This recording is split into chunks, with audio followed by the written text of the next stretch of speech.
Hello everybody, welcome. I was going to say the CPL match of the week because of force of habit, but this is not CPL match of the week. This is just Neblime and Zesky. G'day everyone. We're doubling down on the Australians today. Going to be twice the trouble. But yes, this is not match of the week, but this is CPL playoffs. We're still in round one. Now, if anyone watched the stream last night, you'll know... Wait, no, this one was decided last night. This one was decided a while ago.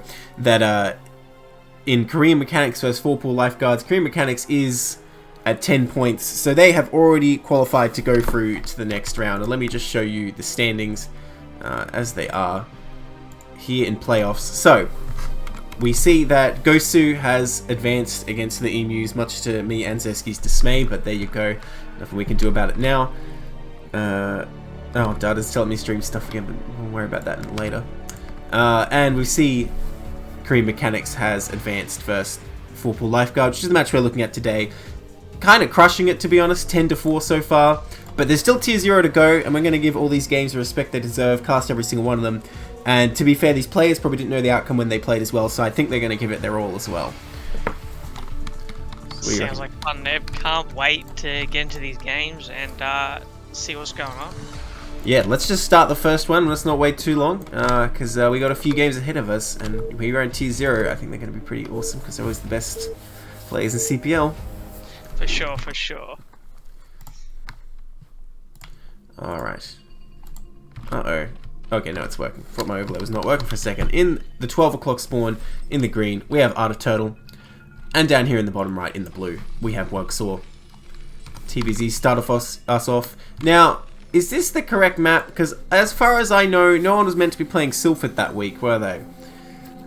I'm actually not 100% sure. I am 100% sure because I cast how many games on Match of the Week Tuesday that none of them were Silphid, so... I'm going to double check right now just to make sure that this is... I wouldn't be surprised. It wouldn't be the first time, I think, people play on the wrong map, but as long as they both agreed to it, I don't know. Silphid is map 2, says Dota? What? I don't remember that. Hang on, I played that week and didn't have an issue. Where, like, I didn't play Silphid map 2 and my opponent didn't say anything is what I mean by that.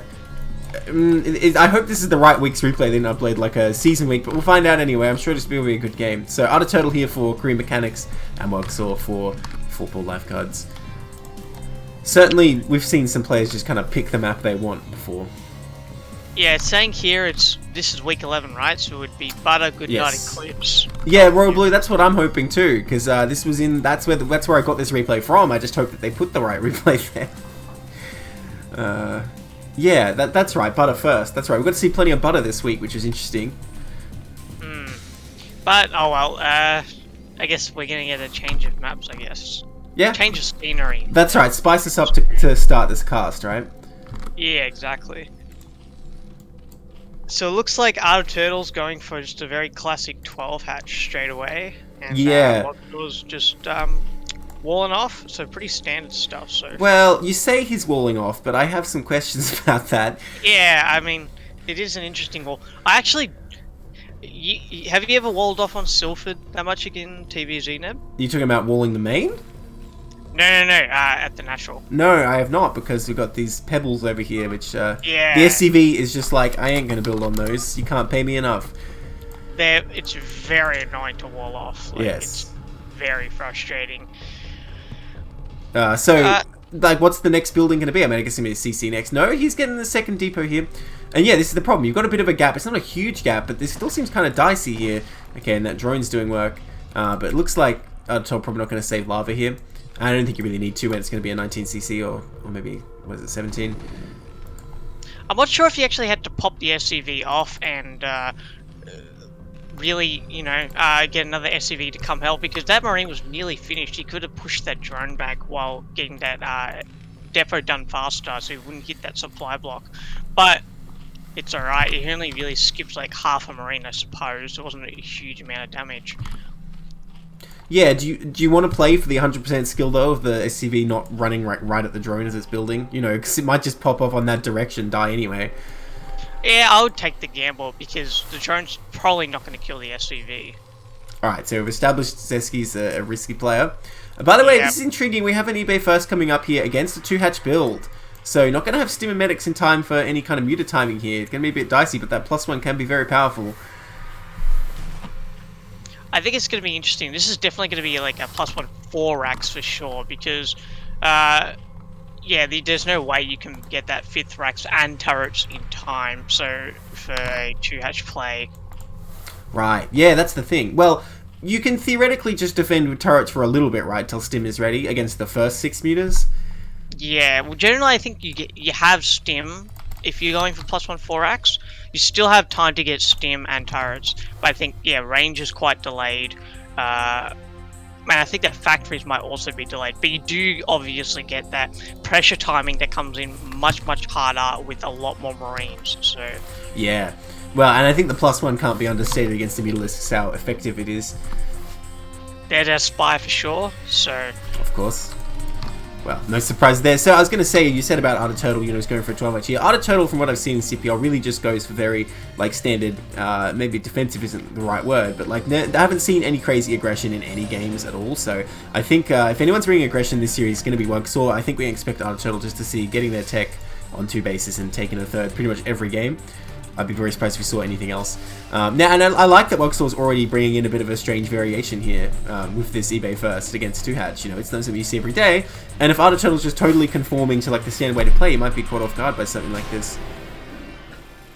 yeah, especially since he hasn't actually seen the eBay, right? So Yeah. he doesn't have all the second racks going down, so he's playing a little bit blind. But I suppose he will see it eventually when he gets his Mutalisk, and if he is able to identify the build, that will he'll be able to potentially have a much easier time holding it, etc., etc.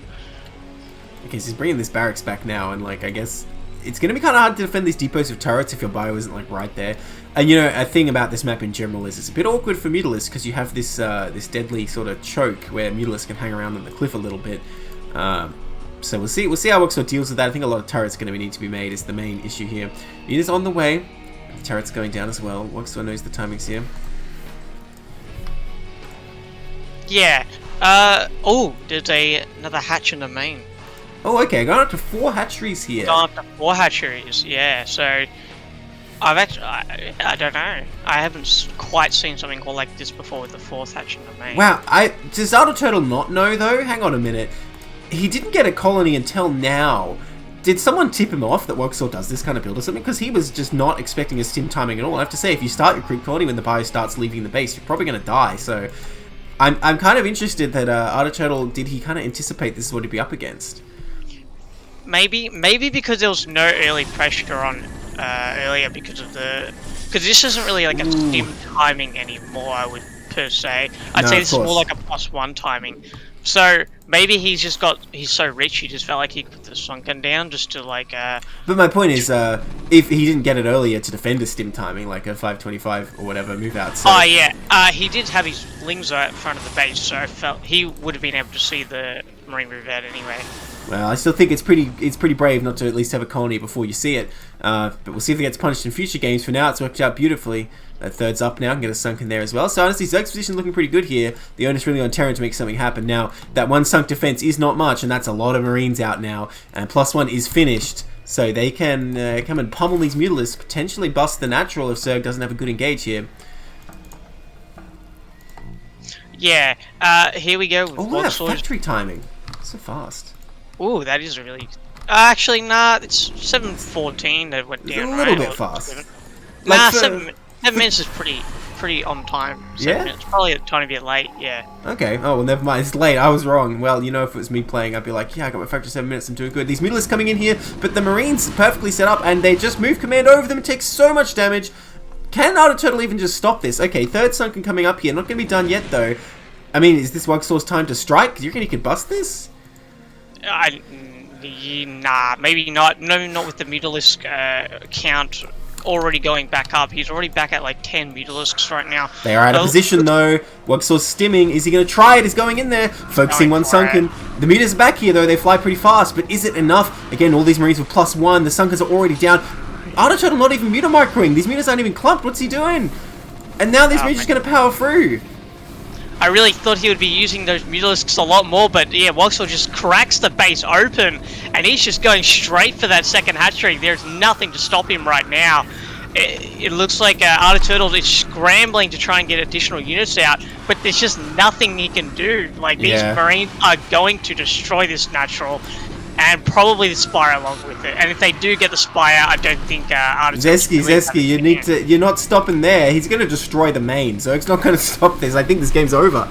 Hey, this is well and truly over, man. Yeah, like, there's so many Marines, and he even rallied more behind this as well. Wugsaw just powering up and decimating him, honestly. Wow, this was that's the power of +1 4-ax, man. Yeah, like, for sure. If you're not on top of it and you don't understand the because this is a really fast +1.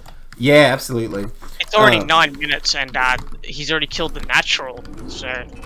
Yeah, well, I'd say, you know, part of Artel's problem there is he did not harass the buy move across. He just ran across it, took a lot of damage. Then his mutas are out of position for the bust when they needed to be right there, and he wasn't mutamicroing, which I'd say is quite surprising. I mean, at this level, you'd expect people to be on top of, you know, clumping those with an Overlord. That's just what you do. Yeah, I agree with that. And that made them just absolutely useless during the fight, right? Yeah, pretty much. I absolutely agree with all that. Yeah, I really thought that he wouldn't be able to just crack that base open, especially with like the meter hanging around, but he didn't actively use that meter to block it. Yeah, exactly. Interesting. Alright, we're going to go into game 2 here right away. So, in the bottom right, in the blue, we have Wugsaw, currently up 1 game in this best of 3.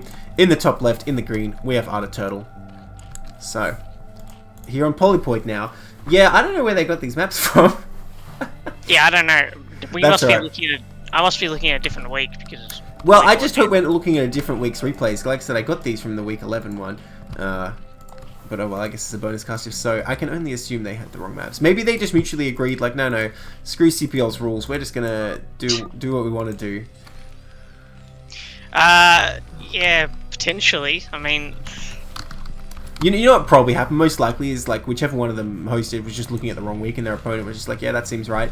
That's probably the most likely. That sounds the most likely to me. Yeah. But yeah, TVZ cross map. I actually, as a Terran player, personally, I don't like this. I much prefer horizontal spawns because any sort of pressure you can put on is so much faster to get done, and the middleists have to respect the buyer a lot more. But cross map, you get halfway across the map and the meters are in your base. They're able to do like kill like 5 or 6 SCVs, and then they can fly home and still save their main. Well, you got to be picky, I guess, as Terran, what you want in a map. You got to be close, but not too close, because then they just make a spawning pool or something. But also, you have to be far away by air. But also, you can't have any cliffs around, because the meters will kill you. You know what Terrans really want, Neb? What? They actually want the map to change. So you want to be like far away from your opponent at the beginning, but then you want the map to like shrink back so you're like basically right next to them. So well, you can, like, if we can lift off our buildings, why can't we just lift off this whole main and just like fly it towards the enemy with all the tanks on it? That sounds amazing. Exactly. While still mining at the same time. Yeah, that sounds like a good idea to me. Well, actually, you know what would be great? If you just go to the minerals on the map, like build a little engine on it and just lift it into your main so you never have to leave. That'd be great. Yeah, I mean, I agree with that. StarCraft 3 feature coming at you. So, Wugsaw can be able to do an actual link proof all this time. But as expected, Arctic Turtle not going to pull out anything here.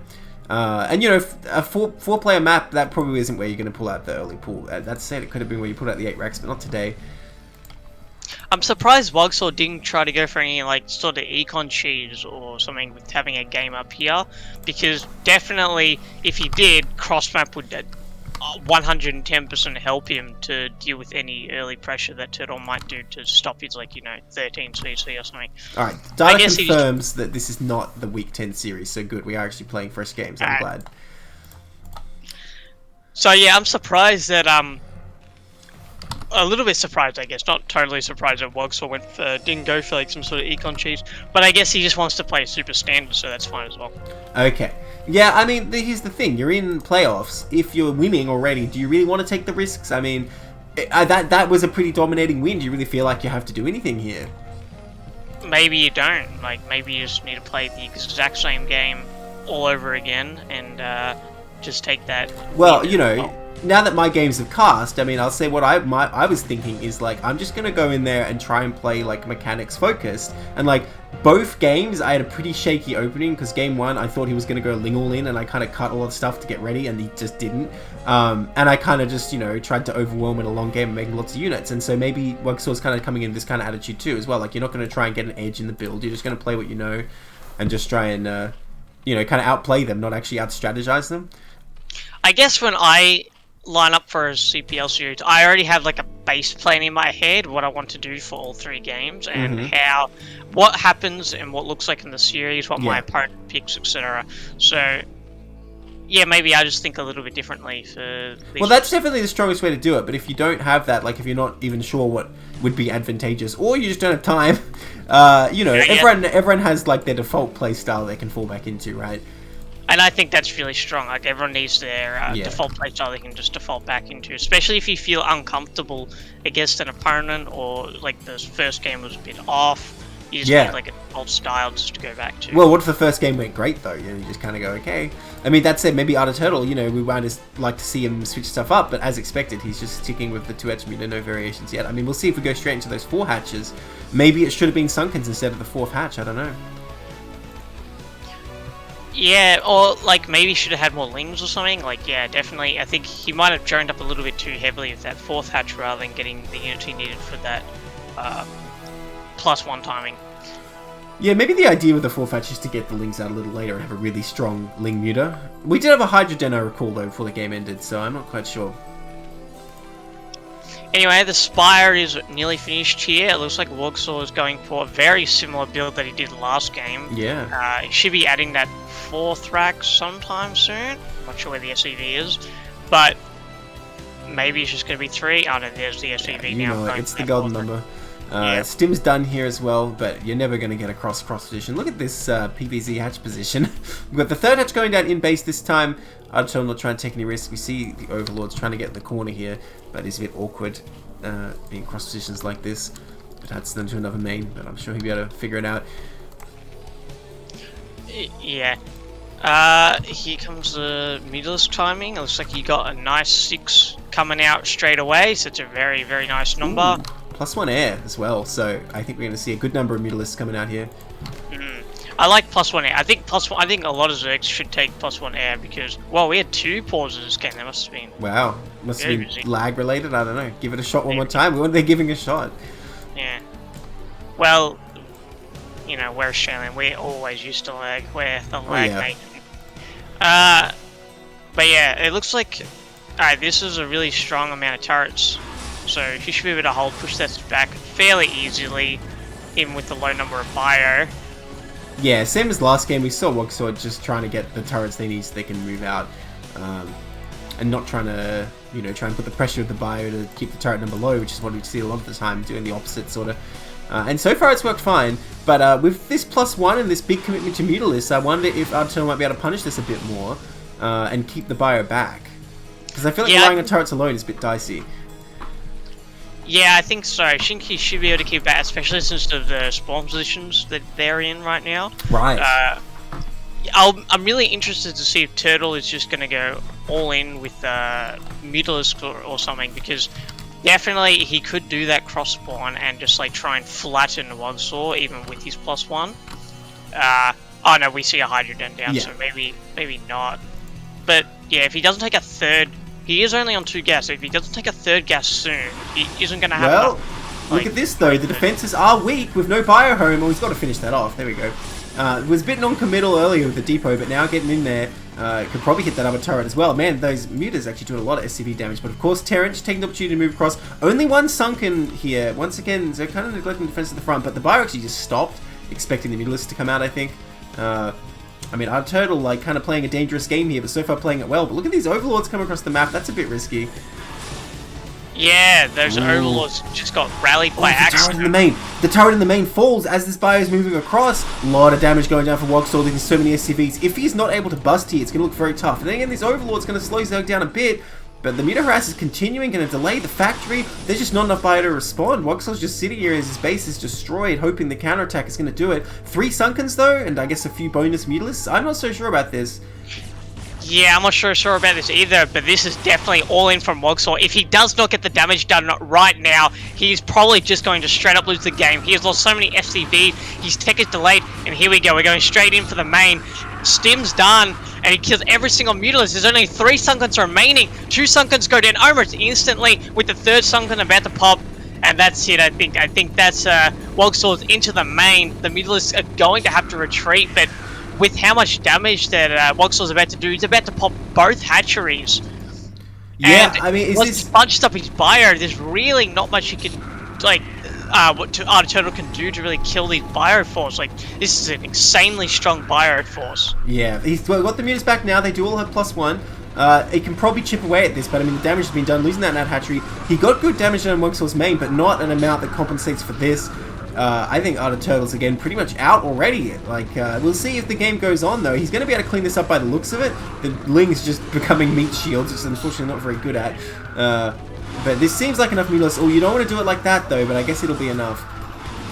Okay. Yeah, I think Art of Turtle can clean this up because his Mutalisk does have +1, and he did have, like, a high count, but I gotta ask you, then, what sort of quality of life do you have as Zerg right now? Like, you're on 1 base, like, you've lost 2 hatcheries, not even 1, but 2, and you're on 1 gas. Like, you're not, like, it's very hard to see where you're gonna come out from here and really turn this game around. Well, like, Wugsaw's second attack should just be enough to flatten you, especially once he gets vessels. Yeah, the only way I can see this happening, well, is, well, not like that, is if these Mutas can somehow just absolutely dominate this bio and mark them all down, buy a lot of time, and Terran's just, like, stuck home for a while, but even then, it's very tough for Zerg, and, like, he's just going in the main again, and even if he was able to break for all these turrets, the exact same thing's going to happen, and this is why I said it was a dangerous game. If you go in the main with the Mutas, Terran is going to just move towards your base, and you have to kind of balance that. And we saw he was able to get all the damage done because this bio was just moving straight across for the throat.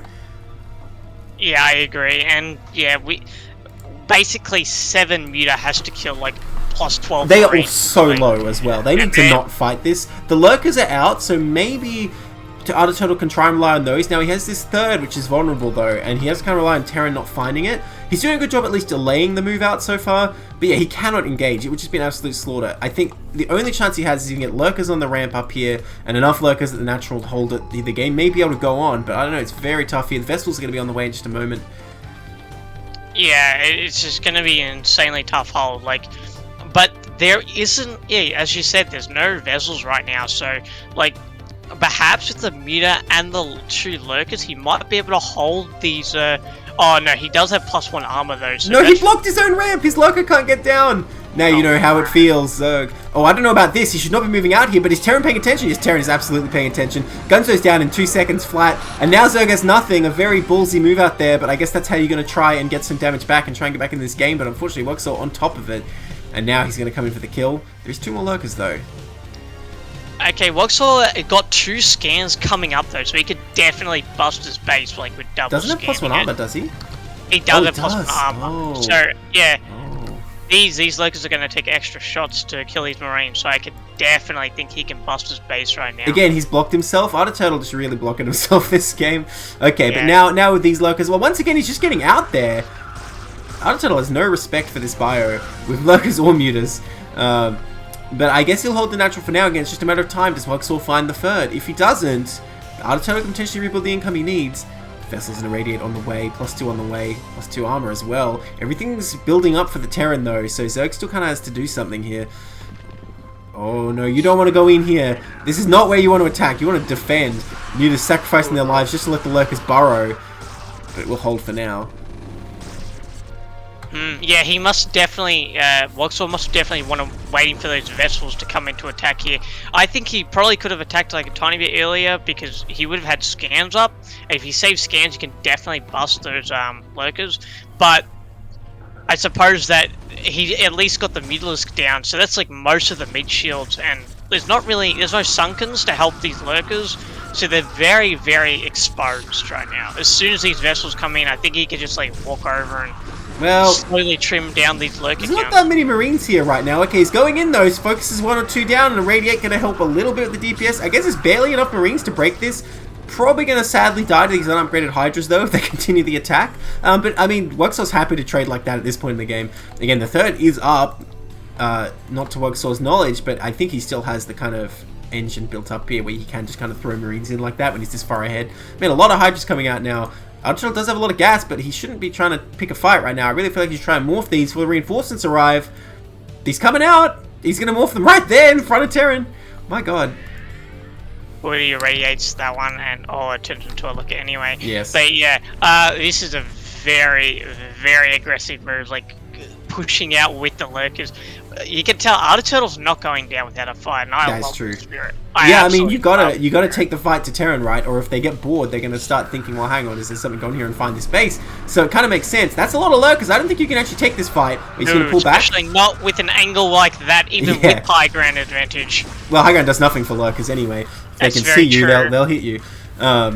But yeah, no, he can't break this now. And honestly, Arctic Turtle, as crazy as it sounds, I think he needs to continue this ridiculous aggression. I think he needs to like run in there and try and kill all this stuff, because if he doesn't, the irradiate's going to keep going down. Terran's going to maintain this chokehold presence and just continue building up the damage. The Queen's Nest extremely late here as a consequence of the damage that it took. Hive is not starting even now, so Defilers are way far away. Terran double expanding behind this, realizing he just has total map control. I mean, look, we know with the full observer benefit, it's only the 12th got this taken, but in this kind of situation, I would love to see Terran just an SCV to like every single gas base, because you got to think about what's the way I can actually lose here when you're in this good a position, right?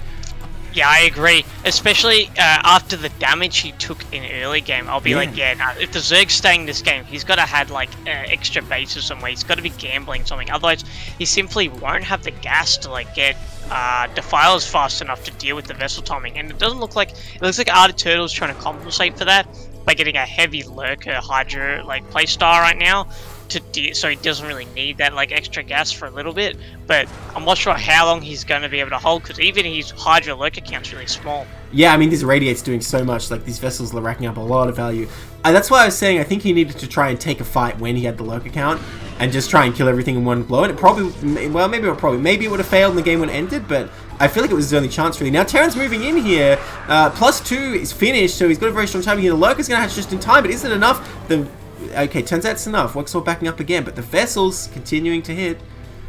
I'm not sure if you caught that, Neb, but Wugsaw actually targeted down those lurkers. Yeah. He just like A-clicked on top of them with his Marines.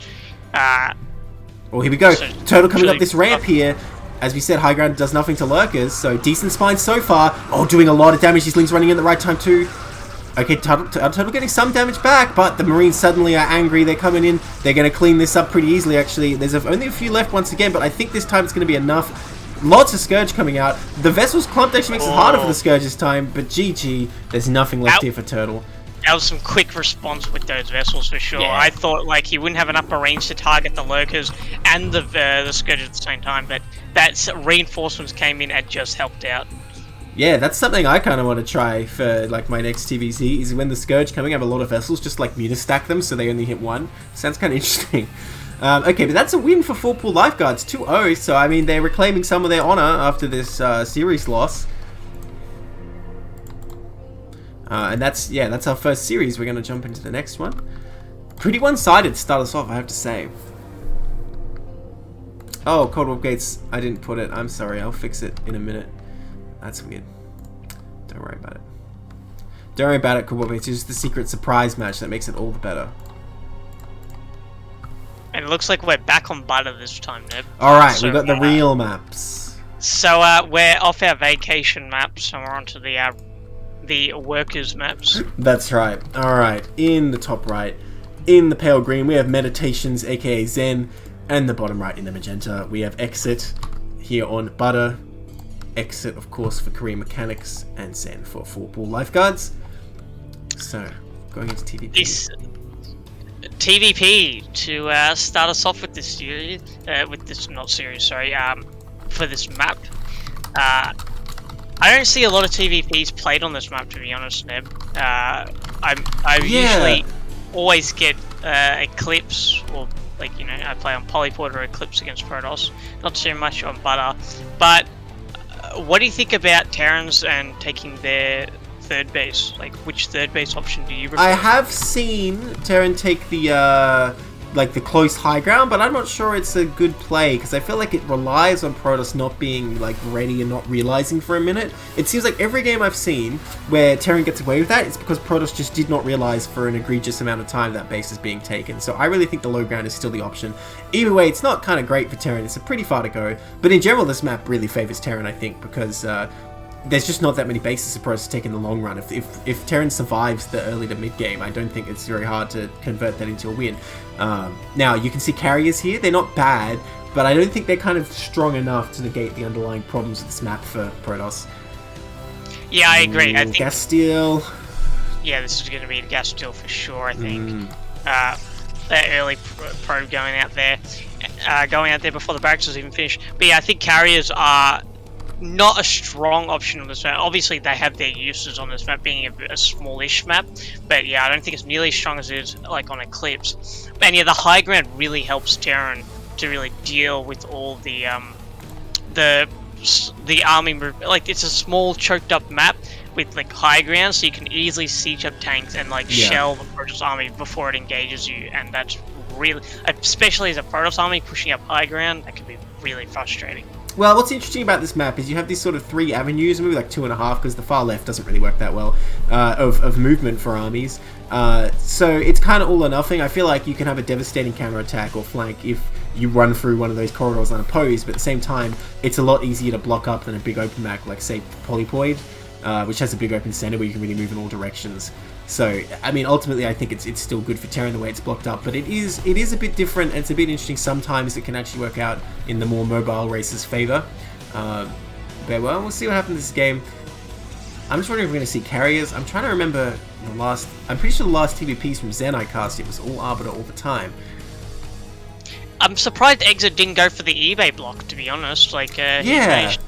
Zen just get up his Nexus Oh there. no, there's CV's cornered. Probe's got him up against the wall, stabbing him. Oh, here comes a Zealot now. Oh, okay, who was cornered, really? Yeah, now this is going to be a bit tricky. Only one Marine over here. It's going after the probe. He does not care about the Zealot. Well, you know what? If he just baits the Zealot away from his base, that's probably totally worth it. Okay, we just turn back. 2 Marines on the gas. He might be A-moving them at this very moment, not realizing, okay, here we go. Yeah, he's definitely going to need all those Marines and maybe a couple of SCVs as well to really deal with this Zealot and potential incoming Zealots as well. Wow, that Zealot though. He really wanted to kill that CC. So took a lot of damage, and now this aggression is kind of over just from being shot at for 2 seconds too long. Yeah, I think Exit really holding it there. That was quite impressive actually, but maybe Zen wasn't nearly as active with his Zealot as maybe he should have. Well, he just right-clicked on the CC and the Marine shot it, and it was like half dead. So exactly. But Exit does have like 5 Marines and like a bunker. Like this is a lot of defense early on. Yeah. Well, like, it is a very late gas here, right? This is not your standard like gasless gas timing. This is very late here. So one advantage Zen is going to have is whatever tech they choose, or if they're going to try and hit that bunker real hard, it's going to be a little while till Exit gets the tank up or anything like that. Yeah, I definitely think. Look at this, looking for proxy out here. Oh, that's very nice. Yeah, I definitely think that Zen will have a tech advantage for a little bit, especially with that gas steal.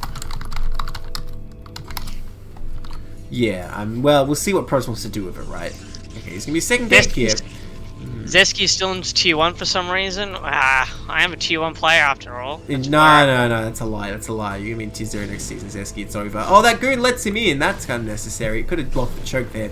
Gonna see this second gate here. So I think Zen just gonna hit the bunker a bit, and then presumably go for a third base here. We'll see, because there's no other tech building coming up. Presumably a robo gonna come out after this. Again, Terran really looking for this proxy. Because yeah, you'd expect a robo actually.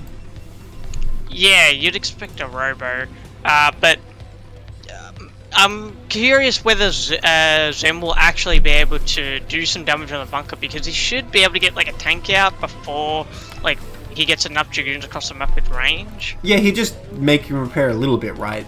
And there's 4 Marines in there. God. What? It's 3 factories. Oh, okay. Okay, well, I guess he's like, well, I didn't find a proxy, I didn't see a robo in the main, or a citadel for that matter. Yeah, this makes sense, actually, because, you know, there's no Reaver or DT coming. You can get away with this, like, you don't have to worry about getting an eBay or anything like that. You can just make the units, and if you're so inclined, run across and kill the Protoss. Now, there's no third yet. theoretically, if Protoss is just taking on 2 bases, isn't going to be that strong, but I was expecting a follow-up as a 3rd here from this 2-gate robo. And we didn't see any second gas or anything, so I think that's what we're going to see. Yeah, this is definitely going to be spicy for sure. 4 factory this early in the game. Definitely going to be a sign of aggression. And yeah, I think obviously that's obviously going to delay the tank timing by a little bit, so he was going to have to repair that bunker. But this is actually a bit of a, I don't want to say it's a misplay, but maybe like a red herring or something, because if these Dragoons are here for long enough, Exit will just like jump out. In the Protoss base. But yeah, oh yeah, you're right. But yeah, if these Dragoons are too forwards for too long, like, they're just going to get swallowed up by the Terran army. Well, it's going to be a little while for the enough tanks to be that bold, though. And, I mean, is this bunker going to last? If he kills it, even though the tank is out, he will be in business. Okay, hitting the barracks a bit, unfortunately. Tank's here. See if Meditation wants to try and attack. Okay, getting hit a little. He's content to take the shield damage here, and man, this is what you're talking about. Now this is going to be a bit dicey. Well, hang on. The Zealot's coming in here, but I don't know about this. There's 4 Marines in that bunker. I don't think this is the play. And so many Vultures behind this. We're waiting for this exact moment. Zesky, you can see the future. You predicted this exactly.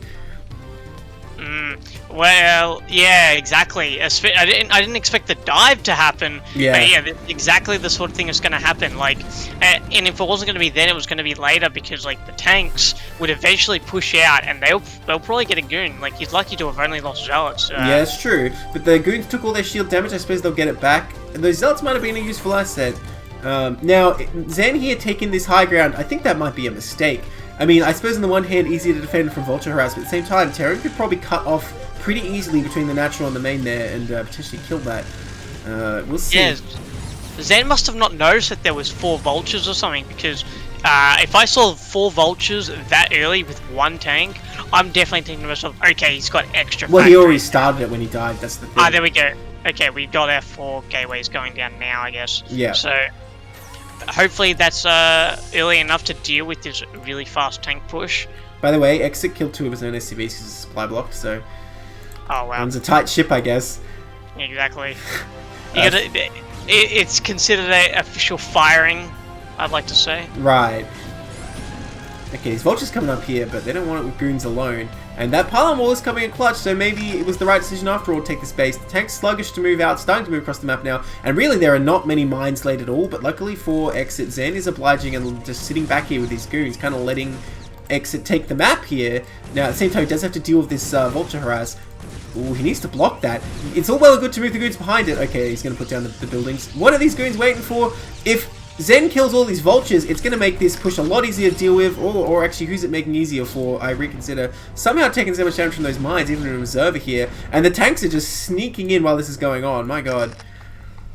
Yeah, but there's actually that many Vultures with this, with these tanks, so he can't actually lay up mines and like try and choke up these Dragoons in a bad position, but he is jumping on top of these Dragoons, and he's laying mines all around these Dragoons, but they're backing up into that base, and it looks like they're going to be somewhat safe. The siege tanks are sieging, and they are just shelling those Dragoons. They're not getting up that ramp, and he might just lose every single Dragoon on top of that ramp, trying to hold those things off. And it doesn't look good right now. 2 Dragoons remaining at this base, 1 remaining. This base looks like it's just going to go straight down. Yeah. There's a tank going towards the Protoss rally. Looks like it's just going to die. Silly tank. That is something. Now, Protoss finally ending the gates here. I feel like it was a bit sluggish as Zen. You should have gone up to 8 gates like real fast here, I think. And they did have the money. Faster. Huh? Yes, he should have done that much faster, yeah. I think. Because like you're seeing multiple tanks with a really high Vulture kit really quickly. You're going to need to basically just like out macro him in terms of just pure unit production, I think, to really hold this. But yeah, there goes the 3rd base. So that's definitely going to help Exit in the long run. Putting Exit ahead, I'd say, in this game. Because you definitely don't want to be losing a Nexus at this stage. Here's the thing, if Zen can clean up this attack, the game will go on, because Terran's upgrades are super slow. So they're not going to have any really strong upgrade timing, just like guaranteed win here. But can Zen clean this up? That's the question. Well, he's coming in. I don't think there's any mines down here, but I mean, tanks can do the job. Okay, unsieges, good unsiege there. Pro's just going to pick up again. It's like, alright then, it was worth a shot. If there were mines there, boom, would have killed so much, but not today. Look how the shuttle's just hanging around now. Yeah, this is tier 0 though, Neb. I don't think they were going to have mines on top of tanks. But Yeah, no, that I would never do that, yeah. Yeah, I've never done that. You actually saved a clip of me with one zealot dropped on top of like 6 tanks, blowing up every single one. Oh, okay, is that why you're calling me out now? Okay, alright. Yeah, I'm calling you out. You saved it, and you throw it back in my face often, so... What, that clip?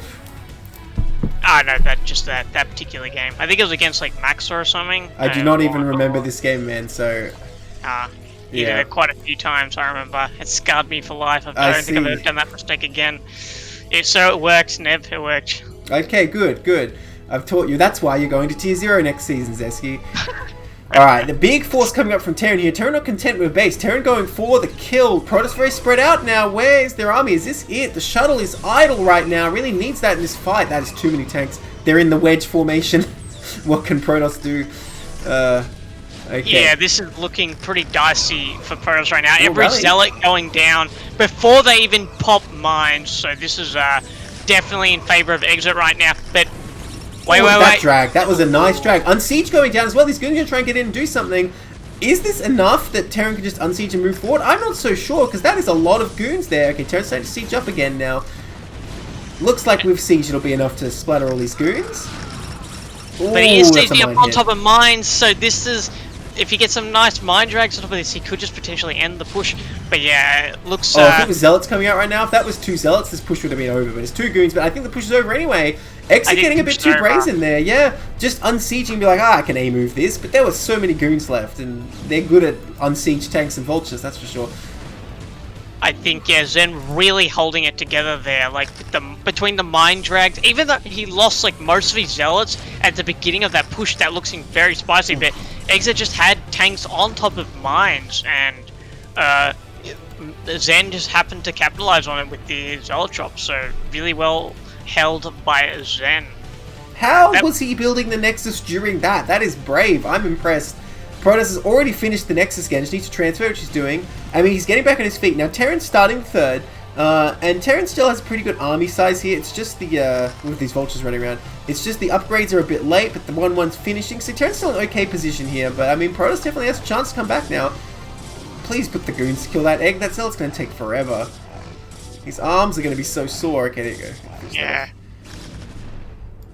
That zealot was getting a bit of a work, yeah, that's for sure. He's just prepping for those tanks. He just pictures a tank in his mind. He's like, Hey, those tanks have like metal plating, Neb. Like, it's gonna take a lot to get through this. Metal plating way weaker than like Zerg's skin. You know that. Yeah. Somehow. If only mine's on. Ooh. Yeah, I do like this from Exit. He's taking a lot of vulture damage. Yeah. I like that. I think he got like 5 zealots, was it? Okay. So like 1 vulture. I think he does need to get out though. These are very bruised vultures. Go home and repair them.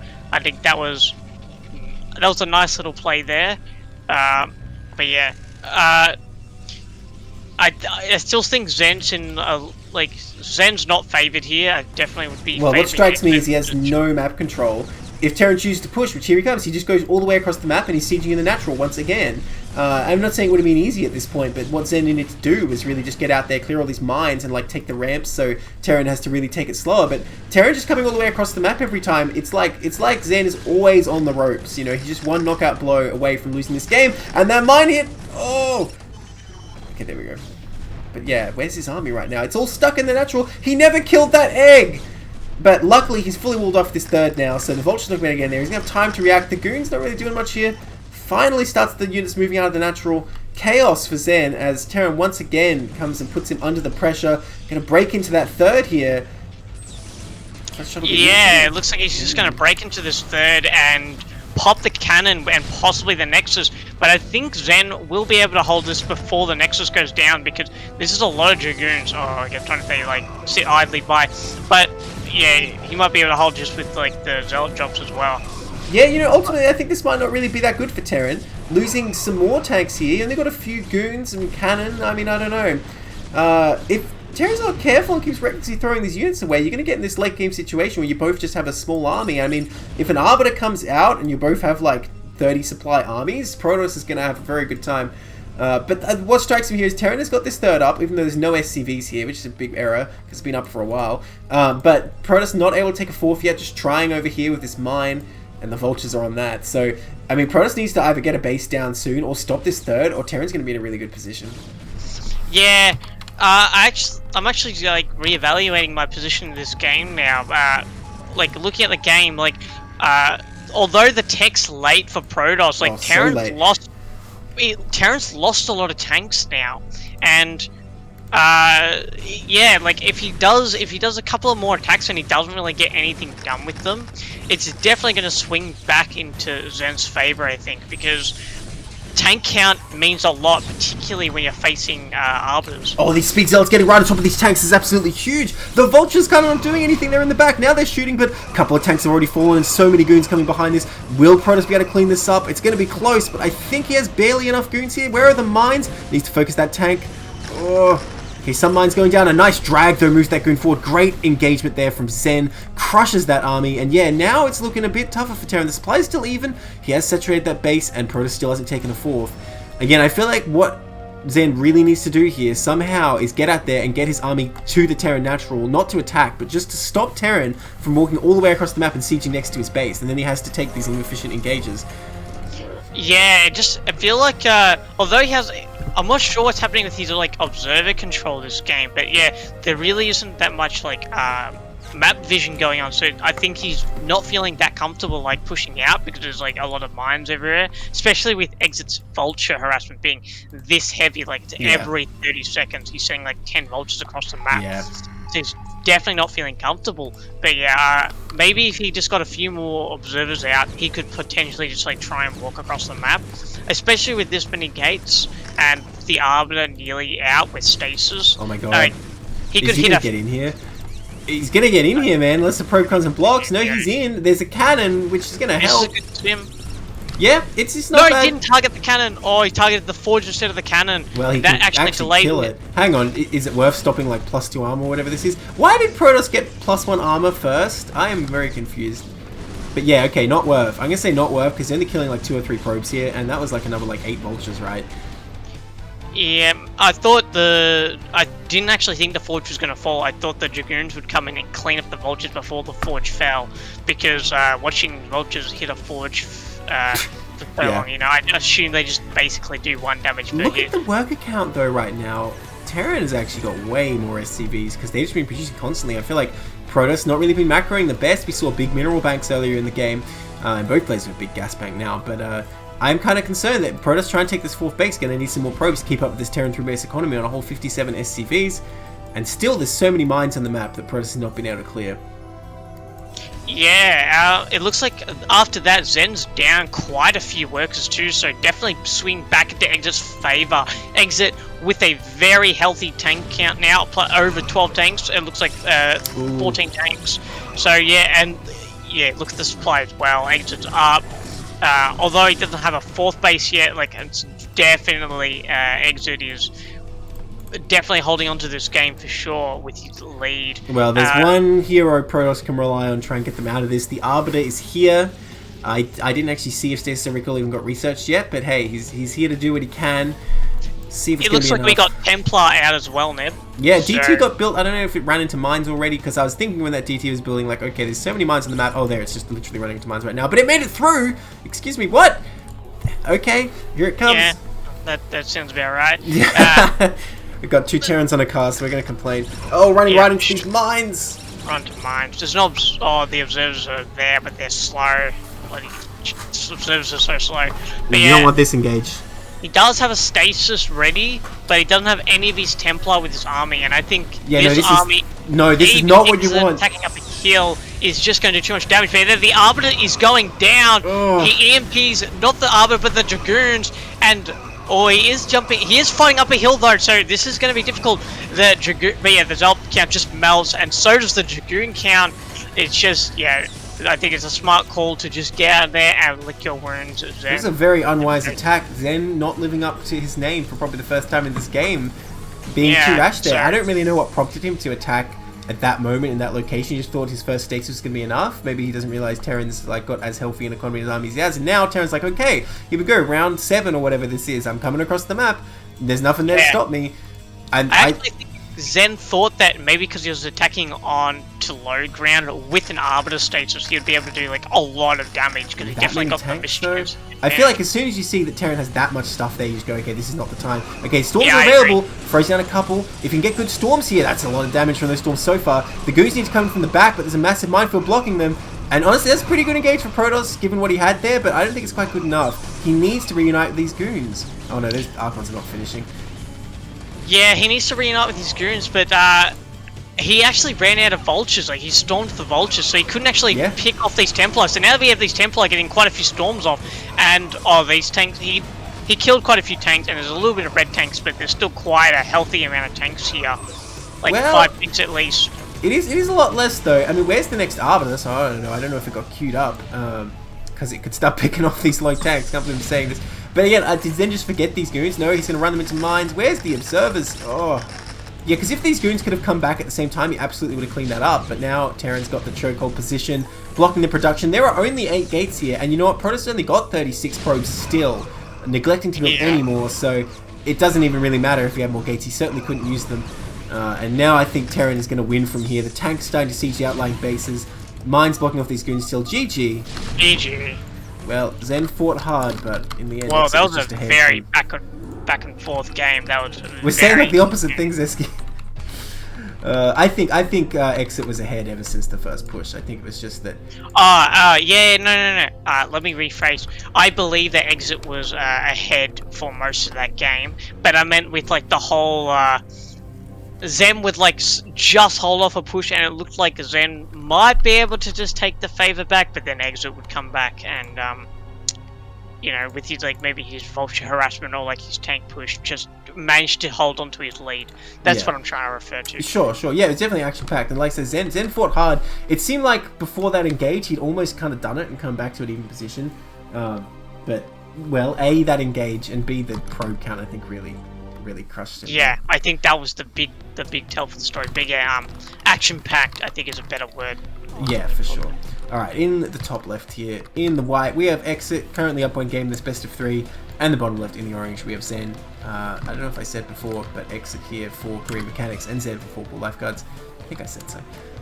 So, we're going into Good Night, because we're on the right maps this time, hooray. Surely you go Nexus first here, right? I've seen so many PBTs where Protoss doesn't go Nexus first here, and I do not understand why. Nexus first is definitely popular on Revolver. I'm not sure what the advantages of Nexus first are on Good Night, but I think it's still very good because if Terran's trying to come with that Marine Vulture or whatever, you can still move out to those other ramps and have a pretty good hold. Plus, you can't build bunkers until you're really right near the Nexus, so. That's true, yeah, but you do. There's a lot of space inside the naturals. Like, these are very big naturals. Well, doesn't that also favor Protoss though? Because you want to block it up with a building or SCVs, right? You don't want to have the Zealots be able to run around. Yeah, that's exactly right. Like, they're very big naturals. It does sort of favor Protoss, I suppose. But yeah, I guess if you think about it in those terms, I was more thinking about like the ramps that are going into the base, even though they're quite wide, so like you do kind of want like wide ramps so you can run Marines around the Zealots, although you do have the lack of vision. But I suppose vision doesn't quite matter as much, because if you're pulling SCVs and you're properly drilling them onto like minerals and stuff, you're gonna get up that ramp regardless of what's up there, which means you're gonna have the vision, which means you can play accordingly to based on their Zealot or probe positioning and just try to sort of walk around them. Yeah, okay, well, we're not going to see any of that play out today because there's a gateway coming up, unfortunately. I wanted to see it. I think very standard play is safe from Zen after that game, because you don't know if Exit's going to do it at cheeky AREX instead of the map for game 2 or not. It's very risky, definitely. Well, you know about that, it seemed like Zen went for the gas steal, but didn't really have much of a plan behind that. Kind of just abortively sent some Zealots, so didn't really take much advantage from doing that. And, you know, took quite a greedy third behind that, given the Robo timing. Like, the Robo was super late. It was 2 Zealots before Goon, though, right? Yeah. Like, that's a pretty standard, like, pressure timing for Protoss to hit. But yeah, I agree, like, it looked like Exit was just on top of it with his Marine control. And he pulled, like, the right number of SCVs to get the CC up, as well as push that Zealot back. And then maybe the Zealot control wasn't quite as strong as it needed to be to hold off those elite marines. But Yeah. Well, I will did you say on notice Butter, it's a Zen long didn't rush distance. scout? Yeah, he's sending a Zealot Scout now, like it's not CC first, right? But who's going to do that in the CPL match? The thing is, Butter is a long rush distance, right? So making those Zealots where at like a normal gateway timing is not really that strong. But here on Good Night, I mean, he's going the right way, so who needs to scout, right? But Terran already with third Marine on the way. I don't think going to be caught too unawares by this. The SCV even saw it, so I think X is going to be fine here. Oh, Green even coming out. Yeah, I think Exo will be fine, especially with these 3 Marines, and if he has strong Marine control, that's going to happen. Marine does go down, and it looks like is he probably going to get the second Marine? No, he did not. He manages to just swap to the next Marine, and there goes the Zealot. You know, it's a shame the Goon was chasing the SCVs. Probably could have got across here before the bunker's done, but now there's no way it's not going to be done. But nonetheless, I mean, you know, you got a Marine, did a bit of damage, I suppose, but you didn't force Terran to pull any SCVs or anything, so probably not worth for that Zealot. Nah, I don't think so either. Like, what, that's a 100 cost unit for a 50 cost unit? I think Exo would make that trade every day of the week. Yeah. This is a good thing, I feel like, for Protoss. You got to make those Zealots on the regular just to keep Terran on their toes, because they know you're the kind of player who never makes them. There's a lot of stuff they can do. I guess checking for the expansion. I didn't actually see if he saw it. Very good idea. But, I think because he has those Marines that are like on the red, because he didn't like, you know, perfectly control like, you know, Flash or something, he can't actually push that Dragoon back. He needs an extra Marine now to really push that Dragoon back, and now that Dragoon is going to hit that bunker pretty much for free. Usually with 3 Marines, you just like pop them out and you push that Dragoon back, and that's that. They have to respect it. But yeah, the Marines are in the red, so if Zen picks up on that, he can just target down those Marines, and suddenly, like, he gets all 3 Marines for free. But Exit here is playing super defensive, going for Siege and eBay right away. So it's not going to be too consequential, I don't think. The first tank going to come down here, and I think easily push this back. What's this probe doing? Is this just a misrally? I'm intrigued and concerned. Okay, it might have been... He might have went to build, because it looks like he took the Nexus quite, like, a little bit late. That Goon tried to stop him. He, like, intercepted him, body blocked him, like, no, don't do it. You don't have to follow orders. And the pro's like, I do. And just ran in, boom. Unfortunately. But he might have been going for, like, maybe tech, because maybe the Nexus was a little bit late because he was delaying it for tech, but now he's gone 3-gate obs, so I'm not sure. And, you know, I think... oh, look at this. Second factory coming up again. No armory, eBay, anything like that. I'm sorry, eBay, what am I saying? There's an eBay Academy. Going straight for that second factory. Are we going to see Exit go up to 5 again and attack again? Is that just what he does here? Nah, I don't think so. Not with the eBay going up with turret. Well, my take on that is he wants to block the observers and do it anyway. That's what I'm thinking. Maybe it's... This is potential if he wants to go like a 6-fact +1 move out, like a piano timing move out. That's definitely doable with the turret ring, because you're not going to do that move out for ages. But I don't see like an armory going down at all. Yeah. So it's got to be factories, right? If it's not an armory, what else is going to be? Yeah, so it can't be an armory, like a +1 armory like timing. But if he goes with factories now, wouldn't it just be late because he's buying all these turrets? I'm not too sure. Yeah, well, I don't know. That's the trade-off, right? Because Protoss here going for this 3-gate obs. Their third base is going to be a bit later. You know. Oh, there's the armory. Oh, okay. It's just quite late. It's not going to be. It's not going to be like super big economy here for Protoss, at least not at first. But yeah, okay. I guess he's just going to go for a standard kind of build up some tanks, take a third type play here. Well, I guess he could still do a 6-fact like you're saying, but I'd be surprised to see that, honestly. I don't think it is. He hasn't gotten the second shop, and he's getting mines right now, so it looks like turrets. Damn. So it looks like he's just might go and stand play. Yeah, that's the turret ring. It's a lot of turrets. There goes the observer. So yeah, Protoss has no idea. This is awkward for Protoss, right? Because the thing is, after last game, are you thinking I better get up my 8 gateways and watch out, or do you go for your tech, try and get those arbiters on time? Because if Terran is trying to take a third, that stasis timing can be devastating. But of course, 8-gate can be pretty good too. We'll see. Okay, third factory just come up, so you know what? He could still be building up factories here. That's a fast Goliath range we've got coming up. That's very interesting.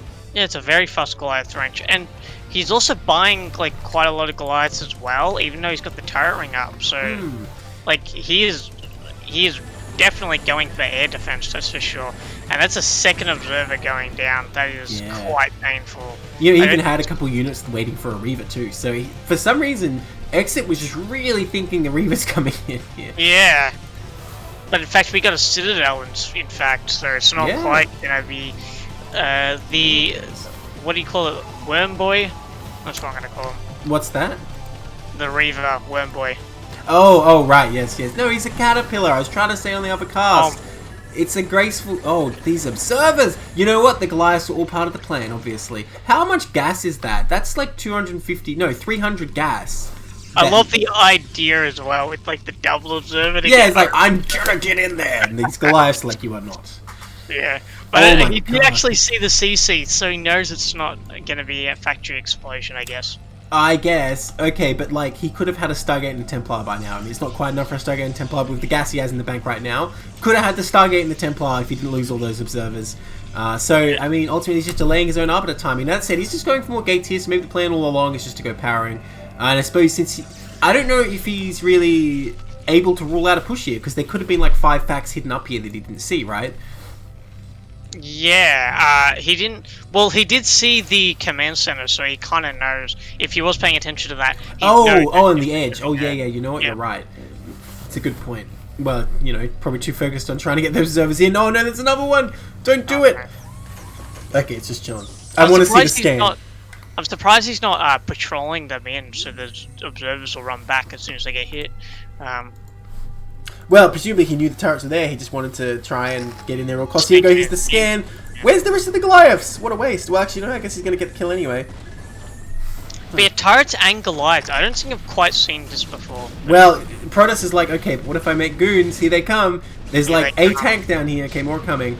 Okay, looks like Protoss is going to push back here, but getting some good damage, getting a few units here. Well, is he going to commit? I think Zen needs to pull back from this. I don't think he can take this fight. I don't think you take this fight either, especially with like no zealots. Yeah. But that was definitely some good pressure, I think. And look at this Exit just getting right in there. He really wants to kill those observers. Oh my god, he gets both of them. Are you kidding me? Oh my god. The amount of observers he's killed, like you'd think that Exit would swap into like 2-4 Wraith right now, just start. Yeah, right. Just out of principle. Look at this shuttle. Oh, is that going to be a free kill as well? Is there even anything in it? 3 zealots in it. Now, this Terran army does look extremely fragile. If he can get those zealots on those tanks somehow, he's probably just going to crush it. But that's the thing with those 3 ranged Goliaths there. It's pretty hard to do that. Finally, the tech coming up for the Protoss is very late here. The Stargate and Templar Archives going down, so Arbiter's only a matter of time. 4th base as well. I like 4th base from Zen at a pretty good timing here. Terran only with a mineral only. Not going to have much gas here, but still, it's a pretty defensible position. So Terran must be feeling okay about this. Yeah, Zen must have definitely saw that CC then, because that is a really quick 4th base, I guess. Yeah. But yeah, Exit really needs to pump out those vultures to deal with like the influx of zealots coming out now. Otherwise, like these zealots are just gonna walk right over the top of these tanks because you know, Neb, tanks and Goliaths against zealots, like there's nothing sadder. I mean, if you get enough Goliaths in one place, like a maxed army of Goliaths, maybe. They could probably do the job. Maxed out Goliath army. So what I'm saying is that if Exit dies, the reason is because he didn't make enough Goliaths. Exactly. That's all you need, Goliaths and tanks, right? Yeah. Okay, well these vultures putting some mines down now, stopping the flank here. I don't think Zen is intent to attack. Doesn't seem like what's happening here. Oh my god, these probes. Are they transferring at the worst possible moment? No, they're just on time. It looks like they're going to get away. And you know, Exit not even trying to look for them. He's just going to try and deny any more expansions. This shuttle looking for something. Looking for trouble, maybe. Double Forge again. Yeah, I mean, I like it if you're gonna... Last game I didn't like it so much because it was a pretty desperate situation, but this game where you're just sitting back and getting your Arbiters, I mean, you might as well. It's not like it's too easy for Terran to push across the map and kill you here, so I think planning for the long term makes sense. It's still interesting because a lot of the meta these days in PvT is to actually like get double Stargate and really pump out Arbiter production. That's true. But getting for double Forge and going like Gateway Man, I really like this change. Although you have less Arbiters for stasis and stuff, you do like, if you manage to, you get those upgrades much faster, which closes the gap for the Terran upgrades. So it makes the Terran army much less scary, especially in smaller fights, I feel like. Yeah, and the thing here is it's really important to be taking this extra base, because what you need to be doing here... Oh man, these zealots! Blocking these vultures! Who counters who now? I mean, those vultures get in the mineral line, kill a few, but not worth. But yeah, I was saying, it's so important when you're playing like this, you do have to take a lot of bases, and you really got to set up a lot of gates in this bottom right as well. But it looks like he's on track to do that. So, I mean, so far, honestly, I'm liking how Zen's looking. Now, Exit, you know, still has potential to do anything, but... I don't know, I'm just feeling like Protoss playing a lot better this game. Everything looks like it's in order. I got nothing to dislike about Protoss play, whereas Terran, I feel like you got some problems on the horizon, because you're here on this mineral only. Both bases are kind of a little bit hard to get to. Of course, this high ground is not bad to take for Terran, it's just that it's so close to the Protoss base. The other one a bit further away over open ground. You know, if the Arbiters are out, although they are late, stasis, so they can potentially do something here, and Protoss just expanding so quickly. Yeah, Exit's actually going for a secret fourth. Is that turret block comsat? Which turret are you talking about? Oh, yes, it turns out. Yes. Yeah. Yeah, I did notice Cold that. Warp Gates, that's fine. You can quote that any day of the week. I got nothing against Protoss. My very first Terran game, I actually blocked my comsat with a depot, like, straight away. People in chat. Dude, like, some of my first games, not the first, but, you know, what I used to constantly do was lift my CC and try to make a comsat every time I wanted to die. Look at this entire Protoss army game to kill one Vulture. That Vulture must be proud of himself. Yeah. If Zen had his +2... Oh, he does have his +2. He could potentially just walk across the map right now and catch while Zen's army out of position, but it looks like... Yeah. Well, he didn't really have the mines needed, right? If you had another, like, whole Vulture on the map. And the thing is, yeah. Exit has traded off a bunch of Vultures. Another thing about this is because he's put these depots, it's kind of harder to get through here as well with the army.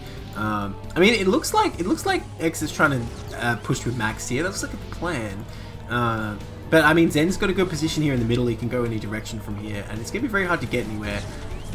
Well, let's see. Yeah. He's only got 2-1, though. And, like, this timing, like, you know, I feel like this isn't really quite... Like, the Protoss can easily still combat you right EMP, now. though. Look at this Arbiter. Oh, boom. Got it. That's pretty huge. Well, look, I do agree with you, though. A lot of things. I can't see Exit getting across to the Protoss natural here. It just I actually do now, actually. With that Arbiter's EMP'd now, there's no stasis with this. Well, here you go. Storm going to come out. Oh! Huge storm there. That's really good. Huge storm right there. And it looks like Zen's just going to back up here.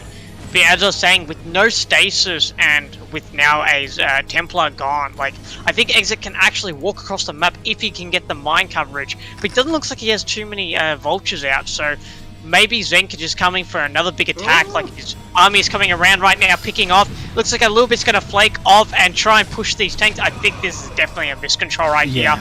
Losing quite a few Dragoons. Oh, these probes are the natural. No cannons will be here. Look at the minerals Zen has. This is such a mistake. Absolutely nothing. These Protoss are going down.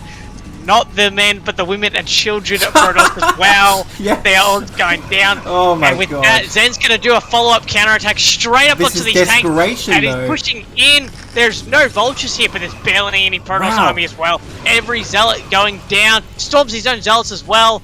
Every High Templar going down as well. Barely getting up the goons alive. They're all so low. It's looking pretty... Oh my god, is he going to get that Arbiter? No. Half health the Arbiter, but that's okay. I think Exit barely lost any tanks there. Yeah. He's still sitting on like a solid... Well, to me that seemed like Zen was like, oh god, my expansion's going to go down, I've got to do something, and like, did not work out, and Terran's going to happily take this 12 o'clock now. Wait, when was there a CC in the top right? I didn't even realize that was happening. But Zen on top of that. Oh, I did mention it. I said Exit's taking a secret CC. My bad. But you must have misheard me. Didn't hear me. Man, he did not wall this off. Like, he walled off and destroyed the wall. And there's no cannons protecting the mineral line. Protoss down on 50 probes only. Taking a lot of damage from mines here as well. Oh my god, that mine... Okay, luckily that was stopped. So yeah, Protoss really falling apart just from vultures coming across and hitting this base. Although, Exit trying to attack with like half his army here. I don't know about this.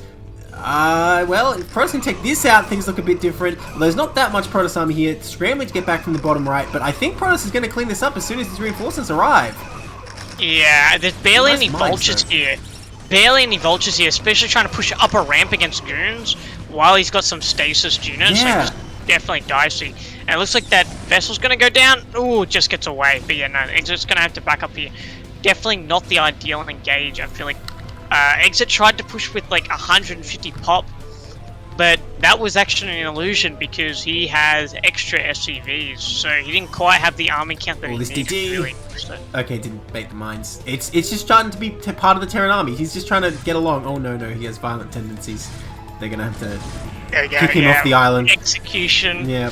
He's been voted out. Now, Protoss' economy honestly is in tatters. The probe count is not too bad right now, but the fact that both these bottom right bases are not mining, it's not enough for Protoss. They really need to have both these bases going full tilt to keep up with Terran on 4 bases here. When Terran is on 4 bases now, look, the weakness I see here is this 4th base is really not very well defended. If Protoss could sneak around, like just a football team of Zealots alone could probably be enough if they can sneak around all the Terran units. But, I mean, Protoss is sort of held back here. Their army is not big either. Where are the Arbiters? There's one. I think they're both just licking their wounds right now. Like, Exit, although Exit's on 4 bases, like, his main's mined out, and I would say, like, his natural's like a half base right now because it's nearly mined out. Oh, he's got... That is true. He's got, like... Oh, look at that Exit's natural. Yeah. You know what, you're right, I forgot how... Gas. I forgot how late this is in the game because everything was sort of delayed. It's not your standard 2-1 versus 3 base Arbiter, I suppose, so everything is a bit more mined out. Okay, finally some mines going up at this 12. I don't think Zen was planning on a recall, but it helps if Zealots are in there as well. Oh, wait a minute, this 9, though. That's kind of ballsy.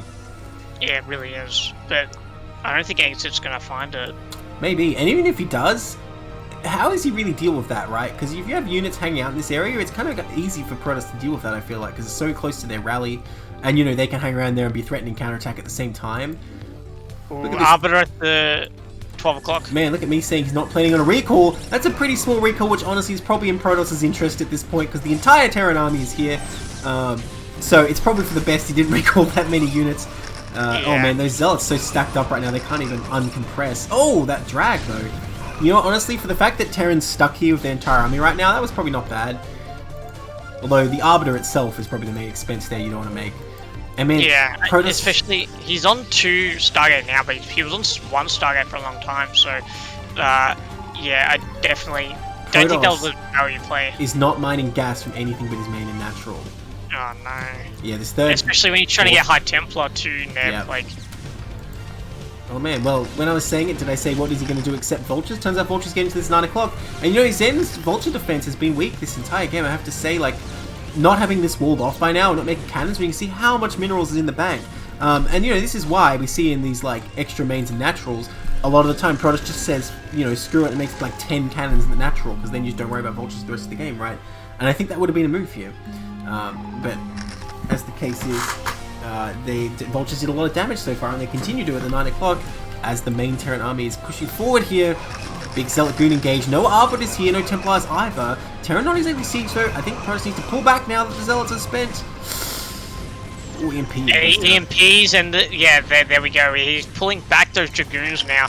And that was quite a lot of Protoss army.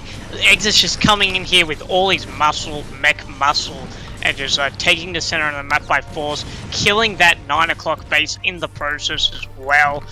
But Zen just doesn't have the Arbiter count to really back this up. Like, he's only got the 1 Arbiter out now with just fresh. Yeah, like Exit is like taking this game by storm now. Like, he's setting up. He's going to push into that main with the majority of the tank gate count. So... Well, oh no, he's actually backing up. If Exit can't take this fight right now, oh well, actually he's getting caught on the retreat here. Protoss choosing the right moment to strike as the Terran's pulling back. Gonna do huge damage here. This engage looks really good for Protoss, although where is the rest? There must be more army somewhere that's not being used, because this is too small for a maxed Protoss. Although the Zealot's getting on top, the mine there. Gonna do so much damage to these tanks, oh my god, blowing them all up! Holy crap. Okay, that now was Exit masterfully is done by Zen, like attacking right as the Terran army is retreating. Yeah. Like, he managed to get so many tanks there, and that just, I think that might have just brought him back into the game. See the Zealots in the bottom right? They were like all built during that fight, he didn't even use them. He didn't need them. Like, yeah, because this is the thing. Zealots. Exit's army looks strong there, but he is mined out of everywhere except the 12. So he desperately needs to keep this 9 or something. Trying to go up and secure this top right. Maybe that's a barracks, not a CC. What happened to that CC up there, I wonder? I never saw it die, but it probably did. And yeah, you know, Protoss just able to send a few Zealots over here. I mean, this is what I mean. This location is not really that viable for Terran. Oh no, get that Arbiter out of there. Oh, mine's glitched out. Yeah, it's so noisy. Can they just chill? Oh, they were actually laid perfectly on top of each other. That's impressive. Yeah, wow, that's quite impressive. Yeah. Yeah. I don't see how, like, especially with that last big attack, like, was Exit's card to really, like, do some damage here. But with it gone, like, Zen can try and just, like, take map control here. He can try and, like, try and poke bases. He can try and deny bases. Oh my god, that mine did everything it could to catch up with the tanks, staging the Zealots. And yeah, he's just on the offensive now. Exit gonna run through these minefields trying to stop these Zealots, and Zen does pull back here. I mean, I feel like this is the correct decision for Zen. If he just focuses on denying this 9, there's nothing Terran can really do. And that's exactly what he's doing here. Zen also has to try and deny the natural in the other main. Right. Well, I think that's just a matter of finding it, right? And then it should be pretty easy to stop. But, I mean, there's a lot of tank siege up here now. These Zealots getting picked off. Does Zen have enough to keep this going? Couple goons just running up trying to deal with this tank. If they can take out that tank on the high ground, but no, +3 is way too strong. That tank just kills them. I mean, okay, if Exit can somehow reinforce this, but I don't know, that's a lot of Zealots coming out. What does he have here? Just tanks, really. Yeah, but he looks like he's just got lots of Zealots, and he's getting his Zealots right on top of these tanks. And he's forcing these tanks to back up, which means that this base is now exposed. This command center that's basically done is at 1,300 health, and it's just going to go down, I think. Or maybe he won't, because he doesn't really have the Dragoon count here to really, like, well, it can't lift, though, so it's not going anywhere. I do think it's going to have to get cancelled, though, especially with these tanks just getting picked off in the process trying to defend it. And yeah, there we go, didn't even get cancelled. There goes 400 minerals, a big blow for Exit because that's another base going down. Yeah. But it looks like he's, oh no, 6 Zealots are going into his other naturals expo. Yeah, and that was all it really took. It was just a matter of time till Protoss found it and just sent it to this undefended location. There were not enough mines to block. All the SCVs getting picked off, and you know, Terran continues to fight over at the 9 and kill stuff, but I mean, you're going to need a hell of a lot of efficiency to survive out of the mining bases. The 12 still has some, but it's not going to last forever, and I just find it hard to see how Terran's going to take a base from this point. It's going to be really dicey. I think as soon as Zen adds gates in his other main, and potentially his main as well, maybe an extra Stargate for Arbiter protection, I think Zen will just be able to roll over Exit. Yeah, I agree. Oh my god, this CC getting very low, by the way. Is Exit going to lift that? Please lift that. Exit, no! If that CC goes down, I think it's over right now. Yeah. Alright, Zesky's called it. Zesky's called it. Exit, you cannot win. I don't think Exit can win now. Zesky's called it. I've called it. If Exit wins, I'm never going to let you forget this moment. Although, I have to say, it does look pretty impossible. I mean, they're on 90 supply with not really any income. I mean, I wouldn't be surprised if the cast a curse here and you, like, that would be impressive. Exit. Honestly, if that happens, I'm glad you said it, because that would be an epic comeback here. It would be insane comeback. Absolutely insane. Definitely looking at an hour 30 plus game, though, that's for sure. Yeah, Terran have to take the bases one at a time. Alright, this CC is coming over here unescorted, has to turn around. Terran has a little bit of an army here. That's a lot of Zealot Goon, though. Again, where are the ARBs? The ARB usage is really not being a factor at all this game. And yeah, does get a nice choke here, but there are enough vultures to even block it. I mean, Protoss is attacking to, like, the worst location, and still was kind of like they almost could have attacked. Yeah. But he always, like, bounces, like, right before the attack happens. It's like he realizes the inefficiency in his trade, and then he bounces off rather than, like, seeing it beforehand. You know what I mean? Yeah, of course. But it looks like Exit's gonna try and get, like, this is a Hail Mary time. Like, if you want to start that comeback, you just start right away. It looks like Exit's gonna go across the map while Zen tries to go to the other main. Oh, it looks like Zen is gonna go and attack that 12 o'clock. Yeah, and there's nothing here. Well, hang on. Exit won't be mining.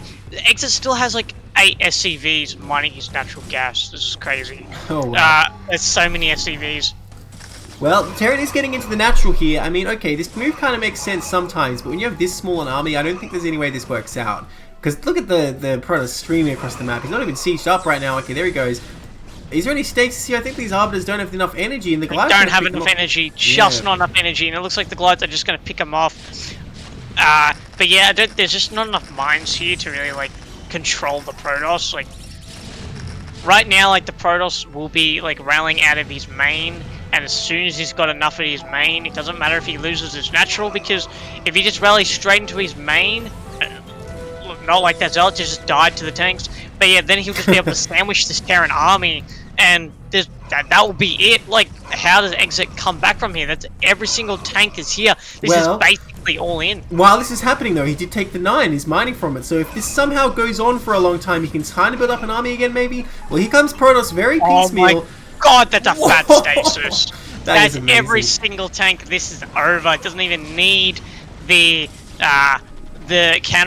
flanking move that I was talking about, because if you get a stasis like that, then you can simply run over these tanks, and that's every single tank.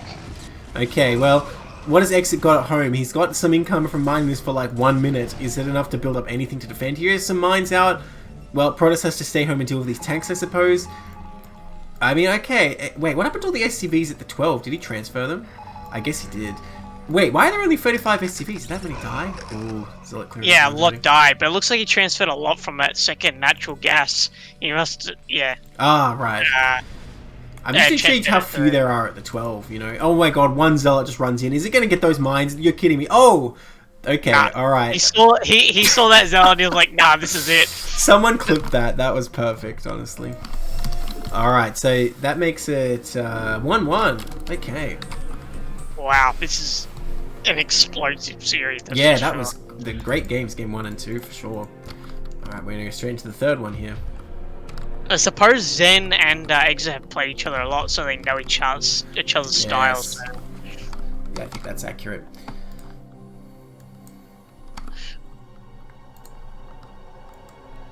First death is free, I guess.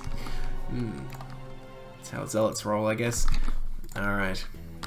Here in the top right, in the black, actually, let me see if I can shift tab this. I cannot. We have Zen, and the bottom left in the navy blue we have Exit here for Korean Mechanics, Zen for Coach-Pupil Lifeguards, who will take this game 3. As I mentioned, it's all a matter of honor now. Korean Mechanics already qualified to the semi-finals in a crushing victory, but that doesn't mean that these other tier 0s Coach-Pupil Lifeguards can't reclaim some wins, hold their head up high. We'll see what they can do. Where's Barisu? Not in this tier, because he's not a tier 0, so we're not going to have Barisu. Why not, though? How long until he's in tier 0, really? It's only a matter of time. It's only a matter of time. Like, as soon as nukes make it into the meta, I think You'll have such an advantage. Barisu's not just going to be in tier 0, he's going to make a new tier above tier 0. It's going to be Barisu tier, and no one's going to be able to take him on. I mean, it's not just the nukes, right? It's whatever he wants to do. Wow, this depot position, though. Oh, is he going to do a full wall here? Okay. Yeah, that's what it looks like. If you're going to build a depot there, you're definitely going to wall up the ramp. Well, it's not going to help him, because this gas steel pro is going to still just come right in. I actually think it will help him, because now Zen really can't... Actually, no, you're right, actually. Because if Zen knows how to stop this walling, all you have to do is build a pylon. But if you're not proxying, is that worth it? I mean, if it's only worth it if you want to send a Zealot across. If he doesn't want to send a Zealot across, then he doesn't need to do anything else. Except cancelling the SCV, by the way, to stop the gas steal. So Protoss probably pretty happy with this, forcing him to do that, and of course pulling this SCV to deal with the harass. This is how you make up for sending the probe that early, even if you don't get the gas. Now, about that, what you're saying, I think if you're just sending a Zealot at a normal timing, I don't think Terran should be too bothered by not having a full wall.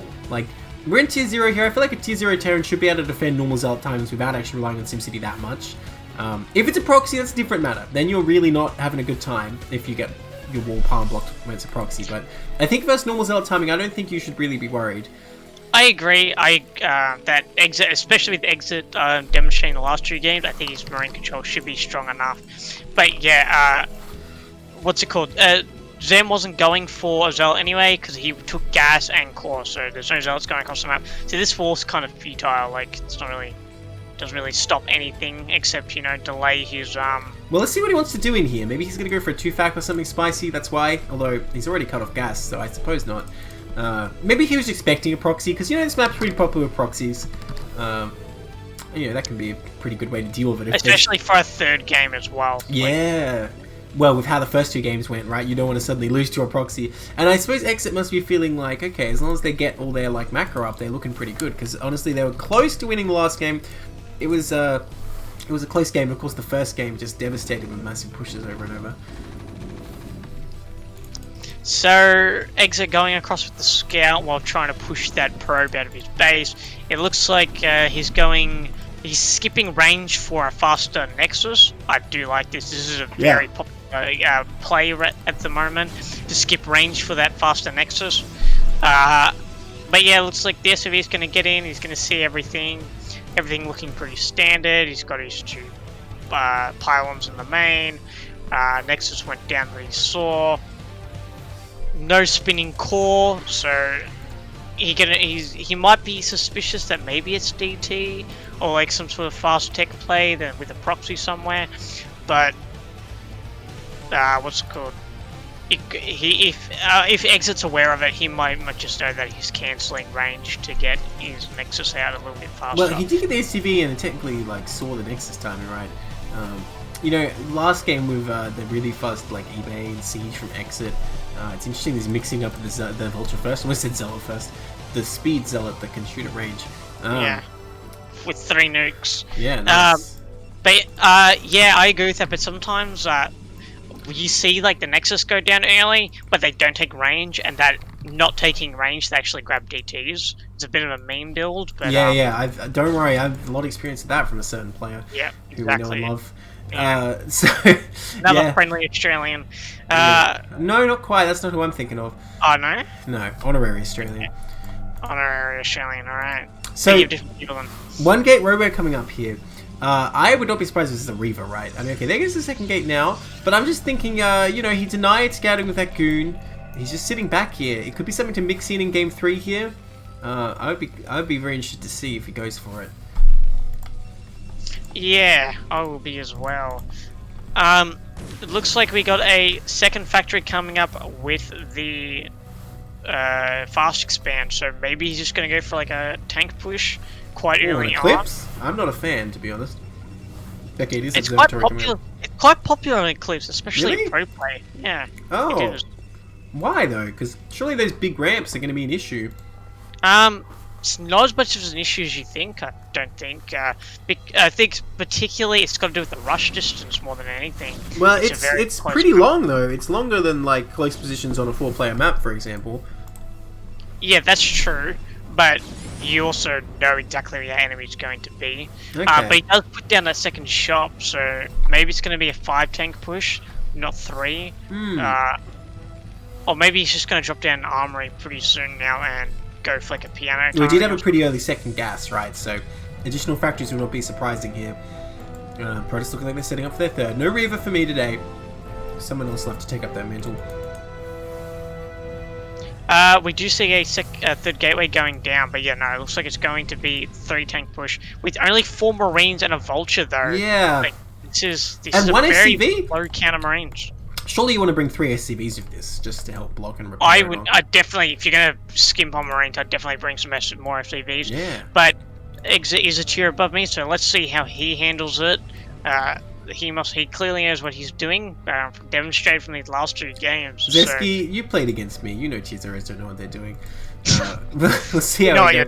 Don't sell yourself short, man. There's a lot of goons, though. I mean, I'm looking at these armies, and I just say, on even ground, Protoss is fine here. Protoss just has what they need. And in fact, Terran being pretty brave there, and now is really in trouble. These tanks could get picked off, and this is a huge blow. Not the best goon micro, though. Okay, here we go. I think they're definitely going to get picked off, and like the Marine count almost got eviscerated immediately, so there was no buffering for these tanks whatsoever. So these tanks are just going to, you might get away with 3 tanks going home, but yeah, definitely lost a tank there for basically free. He might even lose a second tank as well. The siege one back here. He made it home. Oh, he might lose one though. Protoss going in here, and honestly, this might be a good trade. The tanks, the engineers step forward and focus fire. Gets another one. Will he get the third one? Yes, he does. Only one left here. This could be a very fast end to this game here. Protoss going to try and pick up the last one. The bunker is actually empty, so there's just a Vulture. Is this it? Does Zen just take it just like that? GG. This is it. Oh, I didn't even see that he said GG. Alright. Well, see, this is why I was kind of surprised he was going for that on this map. Now, it's not that Protoss was playing particularly greedy, of course. he was going for, 3 gates and then expand. But at the same time, the rush distance is so long that, there's going to be time for like another production round to get out almost.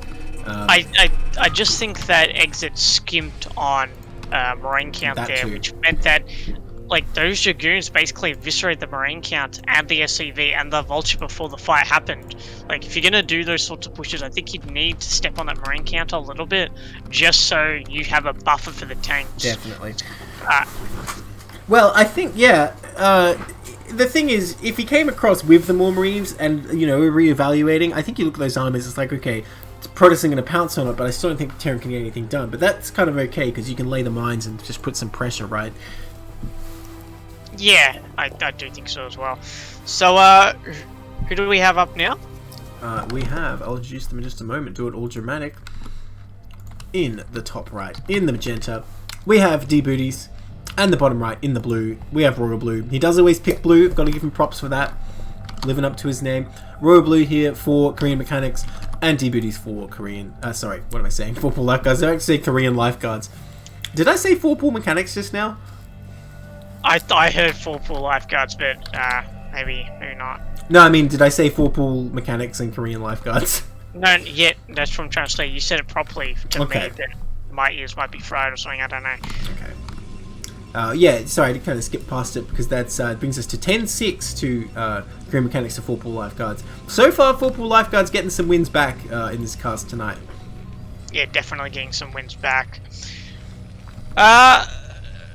Because it's all tied up now, right? In terms of the teams? Yeah, the It's results, 1-1. yes. Yeah, I mean, yeah. while we're in the early game, I'll just show it again real quick, the current standings. So, in semis, we've got Gosu versus Let Us Attack, 2 Factory Furious versus Korean Mechanics, and you can see we're way back here in the bottom left still finishing off those casts. And this is going to be the last Playoffs Round 1 cast. After this, everything from Playoffs Round 1 is cast, and we'll be straight into semis, the next cast that you see from CPL. Very nice, very nice. Alright, so, Butter. One thing I think this map pretty good for, I was saying in the first series it's not good for Protoss, but I like the proxy options here. But no one going for that today, I'm sad. Come on, you got to play to the map's strengths in playoffs. I guess, but maybe they both just want to play Super Standard because there's not even a gas steal coming out for Protoss, so definitely Yeah, nothing. I'm not so sure how I feel about the gas steal here because the rush distance is longer than Eclipse, so you have to send the probe earlier. So, I mean, I don't know. I have seen it, of course. Was it game 1 tonight we saw it, in fact, wasn't it? Yeah, from Zen. From Zen. Yeah, Yeah. from Zen. But, I don't think Zen really capitalized on it that well, to be honest. I don't think that gas steal really helped that much. Oh, no, it was Wugsaw. No, that was TVZ. What am I even saying? No, TVZ, it was Yeah. Zen. I forgot Zen the whole TVZ. series, my god. They've been long Good chat. games. I'll let you off the hook this time, Neb. Oh, you ain't seen nothing yet. But anyway. No spoilers. Yeah, very, very standard game right now. Very standard. People in chat saying next season every team should have Korean as the first word. So we've got 2 Korean, 2 Furious. Which is pretty good. Korean EU Directorate? I don't know if there are any Korean EUs. I don't think there is. Probably in a zoo somewhere, right? Maybe. I don't know, I'll ask Artosis next time we're on his stream. Yeah, no, he's leaving. He can't tell you. He's been there, he's got kids. He's probably been to Zone, like, True. plenty of times. Hey, you saying zoo's not entertainment for all ages? No, but you're more likely to go when you have kids, right? I suppose. Not that it's like, a kid thing. Zoos are definitely not a kid thing. Like, zoos are, protecting life and all that jazz, so... Okay, well, this poor SCV trapped in the main walks past the fireback corpse. I'm sure he's suitably intimidated. Oh, he's trying to juke and jive, but that goon is just too smart for him. He has a robotic brain. You can't beat that. Bye. And it's a turret right there, that Dragoon. He was locked on. Yeah, that's right. Okay, well, the CC going down pretty far in advance of the Nexus. Well, I say pretty far, like 2 seconds in advance of the Nexus. Huge advantage for Terranian. No, not really. Vulture first coming out from RoyalBlue, just like we saw last game, although different players. Yeah, Vulture Expands a very popular opener. Very popular. Yeah, you'd wonder with a new map like Butter, we're going to see something different, but I mean, there's no compelling reason you can't go Vulture, right? It's pro hanging out. Well, the alternative is really Siege Expand, I think. I'm not really aware of any other opener for Terran, other than being a bio opener. Yeah, we want to see that. Okay, this Goon going to try and come in and fight. The pro trying to, like, Mr. President him, but unfortunately it doesn't work that way. And this Vulture just coming across with impunity. There is a Goon at home, though, so probably not going to get harassed done. Just looking at these third bases. No mines coming up yet. Well, let's see. Okay, it just starts as the machine shop finishes. Is he really going to try and run in here? Because that is not going to work out. Then again, the Goon is out of position. The Vulture goes at the worst possible angle too, though. Yeah, he was like running in between the Goons and the pylon. Oh, get up there. I think it's a really smart move to turn that Vulture around, because if you lose that Vulture, then there is nothing stopping from both those Goons pounding on your bunker. That's right. Way more minerals than trying to get one probe, so... Yes, it's just so tempting though, because if you run in and kill like 4 probes, you're like, yeah, I'm so good. Yeah, you feel like Gosu, but when it doesn't work out, you feel like a clown, so... if you want to roll the dice on which headgear you want to wear, that's... okay. That's on you. Yeah, fair. Alright, Terran going up with a pretty fast armory here. So pretty different style from what we're seeing from Exit by the looks of it. Just trying to get into these upgrades. So, you know, I think... Really fast armory. Yeah, I think we're going to see some, like, 3-2 plays here from RoyalBlue. I don't think we're going to see any big 2-base pushes. I mean, that's obvious with the armory going down. It's not going to be a 2-base push, but I think in general, I think RoyalBlue... no, it can still be a 2-base push even with the armory, like that armory... That armory timing? Yeah, you could be like a piano timing, where you take the armory, like, fairly quickly and try and move out with just, like, 11 or 12 tanks. But...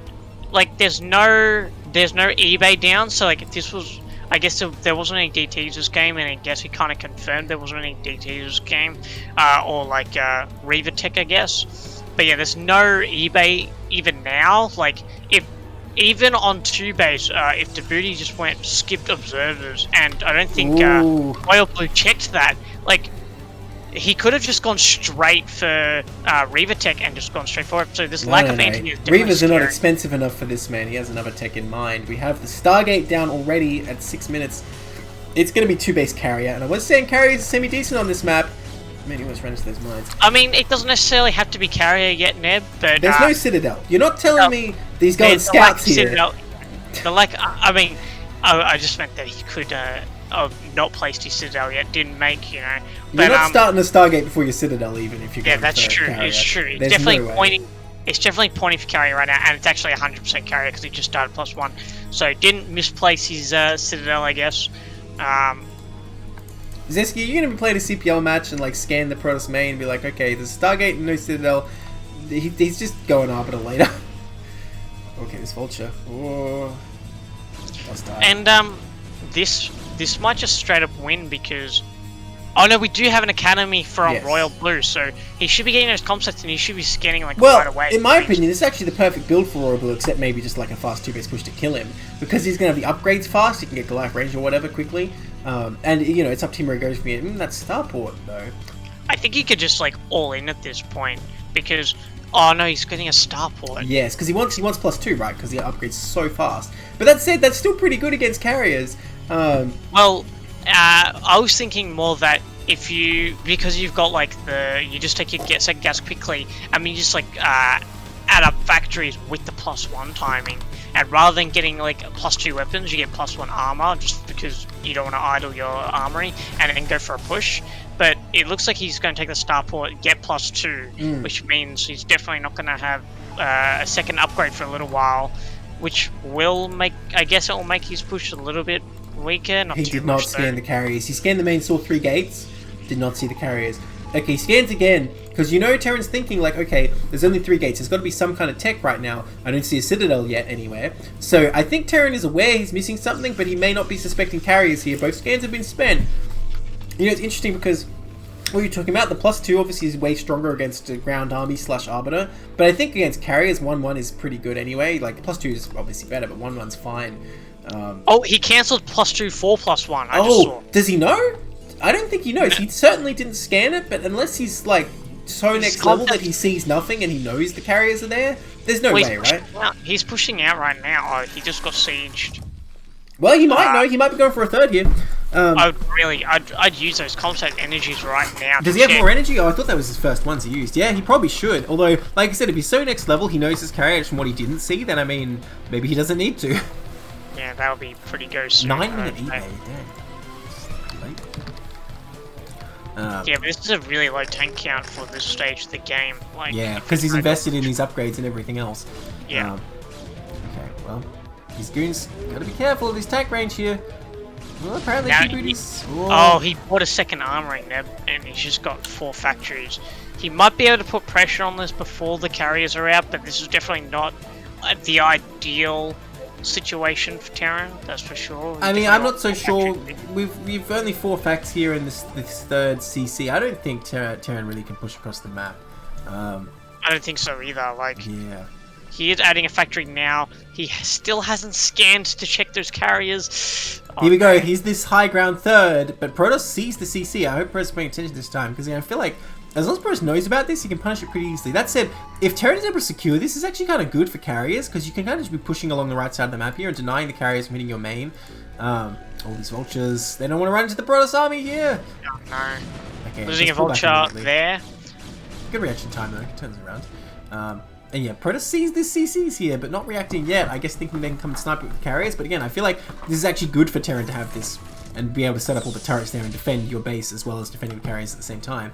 Now, Terran's still not aware that it's carriers though, as we talked about. Still no Goliath range that I see. No Goliaths themselves either. No Goliath range, no Goliaths. He's getting his second set of upgrades. Like, this is a full-on, like, dealing with Gateway Man style. Definitely not going to be ready. Like, I think the carrier count's just going to climb too high, and he's just going to, the Protoss will just walk over him. Because this is... Well, yeah, it looks like it'd be so easy for Protoss to come in and just right-click this command center and then move on into the main and do a lot of damage. Yeah. There's still a bit of time. Okay, he's coming with 2 carriers. I don't know about this. Does 2 carriers really have the DPS to make this worthwhile? Now, there's no turrets here yet, so maybe he can just pick off a bunch of tanks here. I think this is showing his hand too early, though, because even though he's going to maybe pick off a couple of tanks, like, the tanks will unsiege, run back towards his turrets, unless he doesn't unsiege his tanks, and doesn't. To be fair, Protoss does have to at least deal with these turrets right now. Like, a very small contingent of the Terran army moving out, kind of getting hit by zealots, but Protoss timidly moves back as well. Yeah, I mean... He unsieges some of his tanks, and he's backing off now. Now he knows exactly what this is. But it might be a little bit too late. He's getting Goliath range right now. He definitely looks like he's trying to add some factories. Ooh, vultures going in the main. Getting vultures into the main. Is he going to catch with the zealots? No, he doesn't. He manages to run past those zealots. And he's targeting. He pulls the probes to try and get them away. But he still has quite a number of probes left, and the vultures are going to clean up those probes. He is going across the map, but this is such a low tank count with a low number of vultures. Well, hang on. Protoss is like shoved back into their main because reacting to these vultures. The carriers picking off a bunch of ACBs here have not killed the CC though, so not really critical damage yet. But I mean, okay, if he lays a ton of mines, no, that's only like 6 tanks. You're right. I don't see how Terran is going to pull this off. This kind of looks pretty dire for Terran. This looks really dicey. With the CC going down, he's only just now adding extra factories. He's still on 1 machine shop. It's just looking, yeah, it just doesn't look great. Yeah. Well, he's rallying a Goliath. That Goliath is a pretty tough guy. He can take on all his carriers. Don't worry about it. Stargate isn't blinking, but the other one is. So we're not making 2 carriers right now, which is bad, very bad for Protoss. But here we go. He goes for the attack, and Protoss is going to run in. He's going to drag the mines back into his army by mistake. That is not Doesn't even matter though. Doesn't even matter. He's going to clean up all these tanks. He's going to clean everything up. There's just no anti-air, and you need the tank counts right now, because now Protoss can swap back into a land army right now and just absolutely clean up those. Well, you wonder what does Terran have going for them at all in this situation. I guess the upgrades, which is only 2-1 right now, honestly. It's not amazing, but the Protoss really neglected to start +2 air. It's only finishing in just a little bit now. But, I mean, once again, trying to take this base, and now that you've been kind of pushed back, I don't think this is the base to take at all. It's going to be able to right-click on that, and Terran needs to cancel this real fast. Please cancel. Yeah, Terran needs to cancel that. Yeah, he just doesn't have any Goliaths, doesn't have any tanks, doesn't have any vultures. I think Terran needs to cancel this game and get a 75% refund. Yeah, I don't see a win coming out of this. I think, I hate to call it, but I think this is a go next situation. Well, Zesky, you weren't wrong about the last game, despite me mocking you, so, I mean, so far, 100% hit rate. And yeah, I think Terran's done here. She's never going to be able to build up an army and get out again now. To be fair, you do have the right to mock me, because whenever we watch the ASL together, I frequently say go next, and then I'm frequently wrong, so... That's true, which is surprising to me, because usually that's me, but whenever I watch, like, a non-ASL level game, watching... Oh, that mine hit me. Oh my god, that mine was big. If I'm watching my teammates play or something, I'm always like, oh my god, they've lost, and, like, one tiny little thing goes wrong, you know? What are these carriers doing? Get to work. There you go. Bunch of vultures coming across. They're gonna try to lay some mines. I mean, you can get efficient trades against the ground when you want, but the carriers are intimidated and pull back when there's like one turret stopping them. Oh dear! And look at that. This mine's gonna go off, or is it? Damn it, Casticus. Now that mine's gonna last to the end of the game. And he had only one Stargate blinking. He's only got one Stargate blinking again, but this time it's the other Stargate. So he's just trying to, you know, give them equal share. Exactly. Okay, carriers do come back in. There's just a couple turrets here. I mean, okay, that Goliath can do it. There's just no Goliath count there. There's no Goliath count. There's no Vulture count. There's no tank count. It's just looking really grim. Yeah, yeah. No, I think there's no count at all that favors Terran here. Yeah, Terran right now needs like 3 bases already up with like 9, 12 factories. So. Yeah. And that was the plan, right, with this right-hand base, but unfortunately we were not able to keep it. Now going in the main here. Now, this is not usually how you see carriers win the game, but in this case, I think it might be possible. And it's hard to get back in here. The egg is still alive. If Terran loses, it's all the egg's fault. Nothing else happened in this game. Ember map. Yeah. Blizzard, please. Nothing at all mattered except for those eggs. So for Blizzard didn't even make this map, but they have a responsibility to step in. That poor turret. Oh, it lives anyway. I was about to say that turret's not going to make it, but I waited 1 second. Look at that. It survived. Gonna hit that science facility, which doesn't even matter now because +3 is already done. But okay, no science vessel's gonna come out here. Bunch of vultures looking for something to do, but there's already cannons up at that third.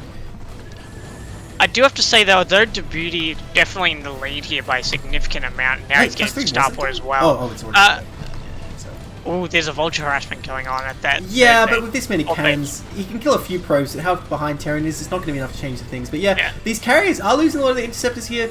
The Goliath with +2 and no air armor doing a pretty good job. But yeah, I was just going to say, I don't think Debuty's actually properly like ending this game. Yeah. It's that's why I say going in the main is just usually not the way to end the game. It's just kind of easy for Terran to not die in that case. You just make Goliaths out of factories and they kind of are good enough to stay alive. And so now Terran's been mining from this third. The fourth is coming up. Where's the Protoss ground army? It's kind of back. It's sitting back. Stuff. He's mostly just using the carriers to do harassment, which is really annoying.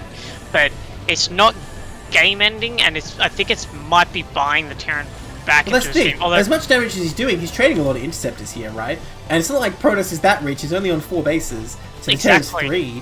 Now, the Protoss ground army is formidable. If he just figures out this third is here, there's no way Terran can stop him from killing it, but he needs to get across now. And these units are starting to stream across. Yeah, he is starting to change across. He does know that he can actually, in fact, just end the game right here. Especially since there's, like, no Terran units. But yeah, like, Terran's got 3-2, so denying the starport over and over again isn't really going to do too much damage. It's only really going to stop... This is one, but this is where the ground army steps in now. The Goliaths can't do everything. If they could only launch their missiles a bit lower, probably the best unit in the game, but... Finally, they can attack both directions, both up and down at the same time. Oh, amazing. Just like in StarCraft 2. So let's see. Here we There's go. One tank. The Zealots are moving in, and they're jumping right on top of these Goliaths. But it looks like the Zealots are just going down because the carriers are not in position to help cover the Zealots. But here we go. The carriers do come in, but they are quickly pushed back because there's just no Zealots anymore. So now there's just a whole bunch of Dragoons and carriers, but there's still no tanks, so I think if the carriers just pick off the tanks, then the Dragoons can come in and just wipe out the Goliaths, which is exactly what's happening right now. But that bunker is still there. It's always these hero bunkers, man. If they're in the late game, they can do a lot. And yeah, I think Protoss ultimately will be barely repulsed here. It's pretty close. But yeah, it makes you wonder, if Protoss just hit the third, how easy it would have been to crush that, and even still now. So I think Protoss still thinking Terran is on 2 base, which is a bit naive, because you got to assume if they haven't left at this point, and they still have all this stuff coming out, you got to wonder. Oh, here we go. He's coming across the left now. I think he's just realised. I also liked how RoyalBlue actually pulled SCVs to repair the bunker there to keep the Dragoons back. That was very smart. Alright, here goes for another attack here, and it looks like RoyalBlue's going to be on the offensive, but I think he might be out of position because now he's right in the exposed position. Zealots are on top of the tanks. which means he doesn't even need the carriers really. He's just going to kill every single tank, and those carriers are now going to clean up those Goliaths. I mean, the Dragoons are going to clean up those Goliaths while the carriers back off. Yeah, just this is looking really. This is just getting grimmer and grimmer, but at the same time, it's not, because those bases are stopped. Okay, Djibouti finally finds that base, and with only 2 tanks sitting here, he's going to quickly pick them off, along with every other SCV at this base. I think that this is the true beginning of the end. If we haven't hit the beginning of the end now, this is really the beginning of the end. Well, yeah, I mean, we were saying it like 10 minutes ago, but I mean, it's kind of still true. I don't see what Terran can do. Well, the SCV's a pretty good unit, though. Are they going to clean up those goons? The carrier's not helping out there. They're kind of over here getting attacked by Goliaths. There's no way Terran, like, holds this base, right? There's just no way, right? There's no units. Right? Like, look at the supply count. There's 48 SCVs and 100 supply. Like, it's barely any units. Yeah, a lot of SCVs. Considering a unit is 2 supply each. But I mean, Terran's mining from the 4th this whole time, and Protoss only on 5 bases. It's been kind of sluggish to expand. Really would have liked to see them take like the 3 o'clock. There's a probe there now. The Protoss has just not been macroing out of all their Stargates. Look at the gas!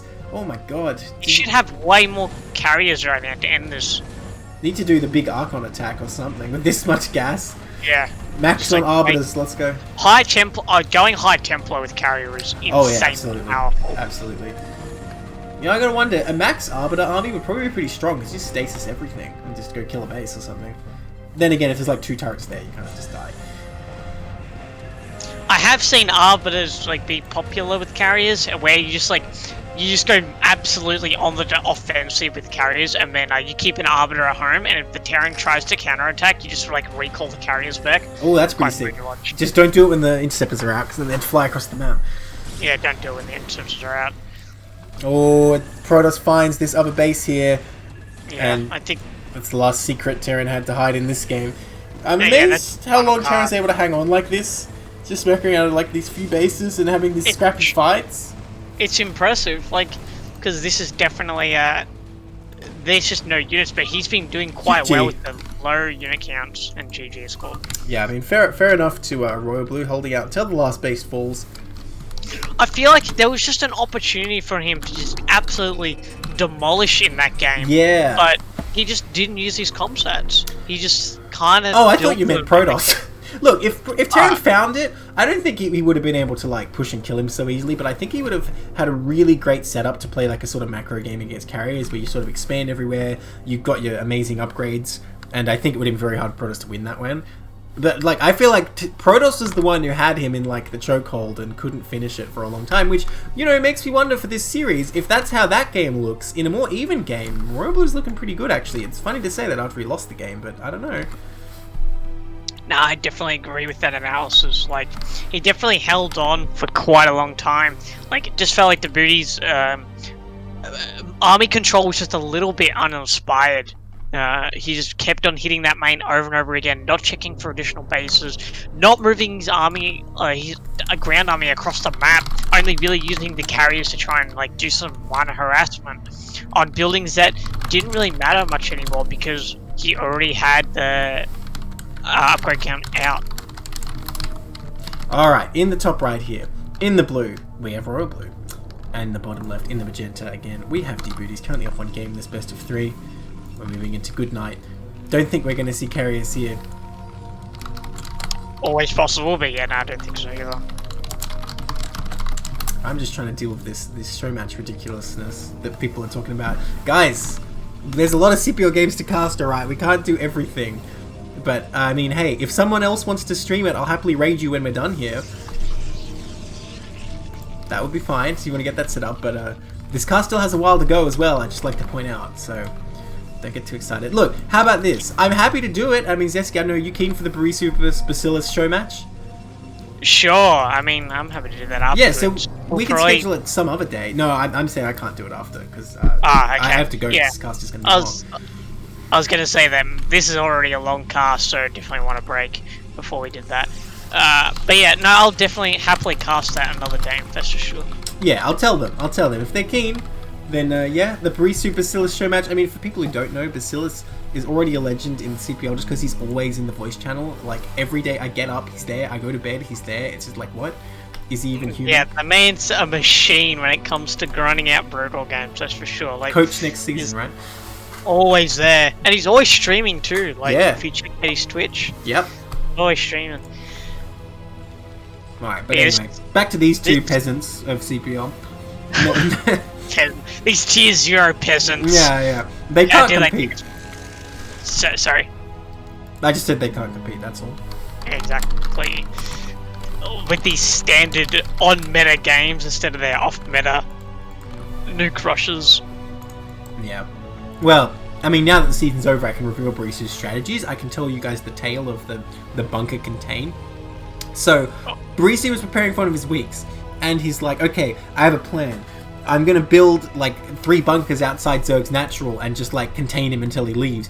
And all of us, you know, tier 1s and 0s were saying, like, oh, you know, that's probably not gonna work because he can just mute harass you, blah, blah, blah, this and that. Like, I played with Nagnar a bit, we tried to test it out, see if there's a way to make it work, and we're kind of saying, okay, Barisu, I don't think it's very good. And then the next message he sends is just like, I did it anyway and I won. Like, so you can't stop him doing what he wants. Yeah, we were very impressed. I remember, like, I was going over it with him, like, you've got muter harassment that can foil you. You've got, like, these lurker drops that can foil you. You gotta get these turrets up in time. You gotta be watching their tech, and you're just like, yeah, no, don't worry about any of that. I am just gonna go straight. Does it anyway. I'm just gonna build. I'm gonna go 2 racks of CAD into a bunker hold, and just happen to get my tech out in time. And now, speaking of tech, surely Protoss was planning something here. This is not like anti-drop, is it? This pylon up here. Nah, that's too although late, but his probe just didn't stay there. So I mean, at the same time, was he really going to do anything with this? I actually don't know what that pylon's going to do. Because usually, if you're going to do that, you keep the probe there to build tech as, like, you get the... But at the same time, he's expanding. I don't know. Maybe he's trying to hit tech later on, and he just put the pylon there because maybe it's a fake out. Or maybe, totally next level, he's going to go for the 3rd at that location, and he just wants the pylon there to get ready for cannons or something? I don't know. Yeah. I feel like if you want to fake out a pylon, you'd put it in like a 12, 9, or 3 o'clock type base, because the Terran's not going to scout there with their SCV, whereas if you put it in a main, if the Terran scouts that main, which they're going to because they're trying to find your base, then they'll know. They'll be like, oh, he's got a pylon there. It's either going to be a proxy or, you know, and then when he scouts the main, he'll see that's just a fake out. But well, it is an FD coming up here, by the way, so Terran going to be able to get out there and see what's going on for themselves. Yeah, I don't think RoyalBlue was taken in by this pylon. I didn't see any panic reaction. If it was me, I'd be like, oh my god, I need an eBay, what's going on? Just from a pylon build out there. But he is going towards 6 o'clock with his SCV, so... Was he really fooled by that? Because he came down with the SCV and a goon kind of came out of the bottom left and killed it. There's no way, right? Really? No, I think he knows. He's coming across. He knows. He knows. He knows. Okay. That would have been pretty sick, actually, if he somehow did fool him with that. That would actually be amazing. But not today. Oh, but the probe transfer just blocks the SV from going to the main, so you won't be able to see the tech. And it looks like the tech that he missed out on seeing was Robo and a second gateway. So. Shield battery here, although I'm not sure Protoss needs it. With this ramp, I feel like Protoss should probably be able to hold this. Well, here we go. Terran's going to go. Only 1 tank, of course, of FD here. Mines is done. It's the speed variation, not Siege. I don't like that very much. But hang on, the tank just falls immediately. So you know what? Maybe Siege would have been useless after all. No mines going down. This Vulture's ready. Okay, lays 1, 2. Okay. But he's just going to hold Protoss back here. And yeah, look, I think... Yes, I honestly, I think I did Djibouti a disservice. His army control was definitely very solid there, like trapping. He like sort of trapped the Terran army down the ramp, and the Terran tried to shoot up the ramp, and so he just sniped the tank, and that's the end of the push. Now, Terran's kind of accomplishing what they wanted to by putting mines around here, but not at the cost they wanted to accomplish it. Losing that tank with FD is never a good time. Anytime that happens, Terran's kind of not looking as good, I feel like. That probe somehow still alive. I have no idea how it's been alive with all these vultures out here, but okay, gets in, confirms the expansion, although that's not very surprising, I don't think. But yeah, those mines don't really matter because it's 2 gate obs, so he's fine. Yeah, absolutely. And, you know, that's the thing with FD. If you don't lose anything, it's kind of okay. You're just like, okay, well, I just put some pressure and now I'm back. But losing that tank again is really painful here. Oh, how did that probe regenerate that shield so fast? Survives. And so he has to lose both vultures to kill it. Still probably worth it for those 2 vultures, but a bit more painful than it could have been. And yeah, look, I have to say strategically, I'm not sure how I feel about it with RoyalBlue coming all the way across, trying to go up this ramp as well, like on Goodnight in general. This is the issue. These ramps are going to make that kind of push very hard. And like, I feel like it would be okay if you come across, you check that there are actually a good number of goos, which there were, and then you just turn around. Because I think trying to attack up that ramp was never a good decision tactically. Nah, I don't think so at all. Because yeah, and he had mines and he didn't have like any SCVs, so like he really couldn't get up that ramp with those 4 goons.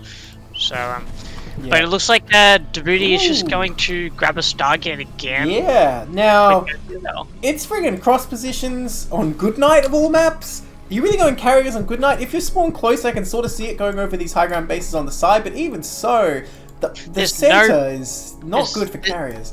There's no +1 air weapons. So, he's going Corsair. Okay, there goes the fleet beacon. There's still no +1 air weapons. D-Web, so for sure. That's a bit of a mistake. I thought it was going to be Arbiter to like 2-base Arbiter, and he just forgot to put the Citadel down again. No T0 player is going to be building a Stargate before the Citadel and going Arbiter, I can tell you that. I know that, but sometimes they forget. T0? I have... Maybe not on T0. You got to give him some credit. Maybe sometimes on T0, but not always. So, these vultures continue to put a lot of mines down. Oh, that one does not connect. But you know, Djibouti's doing a good job of zoning. But it's no 3rd base yet, though. Okay, what is this shuttle going to do exactly? Oh, this probe, are you kidding me? What? Oh, he could have killed that. But I'm now convinced that that shield battery has extra range. It's actually been generating those probes. Because that's twice now that 2 vulture volleys went out and the probes still survived. Yeah, right, he's hacked the game. Look, I think if Terran is really paying attention here, and I think it turns out he is actually, he must be looking at this and going, okay, how come you didn't start that Nexus way back then when that other probe was there? That was just a fake out. This is a pretty late 3rd given what Protoss is doing, and he already starts Goliath range here. He's got the armory. I think this time RoyalBlue knows what's up, and it looks like his answer... Game. Yes. It looks like his answer is still he's going to try and push here. Based on the number of factories he's got going down. Oh, okay, maybe not. Maybe he's thinking it's Reaver or something, because he's just looking defensive here with turrets. Of course, it can always be DT drop, and I think versus Reavers and DT drop, obviously Goliaths or Goliath range is the best answer. But I hope he doesn't get like caught by surprise again by really the same thing. Yeah, I was going to say, it's a different game this time. He knows what's going on. He's going to push out, and he's going to... Does he know? I thought he did, but now I'm not so sure. Yeah, okay, that starport going down definitely is a red flag for me that he doesn't know what's going on. Yeah. He did scan just them. What did he see? He did see the fleet beacon and the Stargate blinking, so he knows now. Okay. And there we go. The SCVs are pulled to go make additional factories, so he knows now this is definitely going to be a different situation. I feel like he needs to just go into expanding here and it's kind of a zoning game, because I feel like there's no way you can get the push now. Oh, and his barracks will die. Almost thought it was going to live for a moment. But unfortunately. Oh, but he does manage to get both the factories down before that barracks dies, so that's kind of a... You know what's interesting? If you go into the UI and order it to build, doesn't matter how far the SCV is away, if the barracks dies before it gets there, you still build it. As long as you've given the order. Ah, okay, cool. Which is very weird when you think about it. Not at all. I think it's brutal. I think weird is the normal. Okay, fair. But yeah, I didn't like... He lost a little bit of vultures trying to get harassment done, but he needs everything at the moment. Like, well, he cannot afford to... 1 point in Terran's favour here. Protoss is just way back. Oh, vultures running in the main, by the way. Hold that thought. And this could be a good distraction for Terran to move up as well. Gonna go against these probes. This is actually pretty good for Terran. This is good. This is really good. This is what you need right now, especially delaying minerals to like reduce the interceptor count later on is really, really powerful. And it looks like Terran's gonna get on top of this 3rd base. Wow, and if he manages to just siege properly on top of the high ground, yeah, this Nexus is going to go down. He could potentially snuff the probes, but no, the probes are being transferred out. That's a really smart call from Djibouti. That's a lot of probes. Yeah, all his Dragoons are in the main base, but yeah, the carriers are out already. But There's only 2 carriers, so they can easily pushed away by 3 Goliaths at the moment. And if he's not careful, he might actually lose a carrier. Yeah. Nah, he just Well, he does need more Goliaths though. Like, this is a number that can be whittled down even by 2 carriers. And we see RoyalBlue's money going really high there. Okay, he spends a bit of it. Like you say, this Nexus is not long for this world though. Here's the thing, Terran already with +1, no upgrade for the carriers. So it is kind of like the Goliaths almost fight 1-to-1. Okay, the Nexus falls, we're probably just going to swoop in and clean this up just after. Terran probably needs to just retreat with this other army. I don't think you want this here. But I mean, it's going to be a decent trade, honestly, for Terran here. Yeah, but Well, every single is it going to be more than a decent trade? Hang on a minute. Is he going to clean up these goons with these mines? Oh my god! What? Oh, What? that was insane. There's no way. That's insane. Oh my god, and that turret trying to kill a carrier too. Someone clip that. Absolutely That is the biggest mind hit I've ever seen. My god. It was also an arc as well, like Yeah. right across the ramp. Like, oh my god. Oh my god. I've lost my mind seeing that mine. Alright, D-Booties, you gotta leave the game now, even if you're winning, which I'm not saying you are, but you just gotta give Terran the game after that. Yeah, that's a win in my books for sure. Right? Like, alright guys, the match score is 1-1. Let's see if RoyalBlue can close it out now. But yeah, there's still a really low tank count, and the Goliath count got reset as well. Like, this is slowly in Debooty's favor, even though he lost, in my opinion, a little bit in Debooty's favor because, oh, actually, he did lose the Nexus, so maybe it is in RoyalBlue's favor because now he's mineral count's really quite low, so he's not going to be able to replace his interceptors quite as quickly or get additional carriers out. In fact, the Stargates aren't even blinking, so he's not even getting extra carriers out. So, well, he's poor. But here's the thing, this is exactly what Terran needs to do. You just take a base, even if it's like way out, and you have the mines all over the map. So anywhere Protoss tries to go, you can zone your army. Now, these carriers trying to move and hit the back of the natural, and like it seems like a good move, but I don't think it's really going to be that strong, especially with only 3 carriers here. Terran not with +2 yet. In fact, he was pretty slow starting the upgrades given his armory timing. But the thing is, I feel like it's not hard to defend just 3 carriers of a rally. In fact, it's quite dangerous for the carriers to even be here. And Terran is taking advantage. Terran's fully aware of this, just pushing right across. yeah, and I think that's the correct move here because this spot where the carriers are in, I like to call it the abuse spot because the minerals block the Goliaths from getting a proper coverage on the carriers, so it's really easy for the carriers to run back and forth. But yeah, seeing the Terran army across the map, like, there really wasn't much hope, so GG is called. Kind of like Mutalisks there. It's like, oh no, they were attacking the Terran main, so Terran just hits you natural and you lose. Interesting. So, RoyalBlue ties it up 1-1 with the help of an amazing mine hit. Good lord. It was all that mine hit. There was nothing I don't know if someone else. did it already, but if someone didn't, you have to go clip that, please. Yeah, it got clipped already. Nice, Superman called it Auto Goon. Okay, very, very appropriate. Yeah. Wow. That one's going in the highlight video. For sure, for sure. Alright, we're going to jump into game 3 here. RoyalBlue versus D-Booties in the top right here on Eclipse. We have D-Booties in the magenta and RoyalBlue in the blue. I like them keeping the colours, keeping the narrative going. Why does the Protoss paint their units magenta? Because surely that's like anti-camouflage. I think magenta's a good colour on Protoss. I think it's a bad colour on Terran though. I know it's an unpopular opinion, but I like magenta on all races, honestly. I only like it on Protoss, I don't like it on Zerg or Terran. I think it looks silly on Zerg and, I don't know, it hurts my eyes when it's on Terran. I like it on all races because it's kind of, you know, distinct and easy to spot, I suppose. But that said, why would the Protoss want to put that on their units, make them so easy to turn? True. They should all be like, what's it called? I guess on this map, the Protoss would want to be like a metallic color. Yeah. The Terran would be like a pale yellow color to blend into the environment. You know.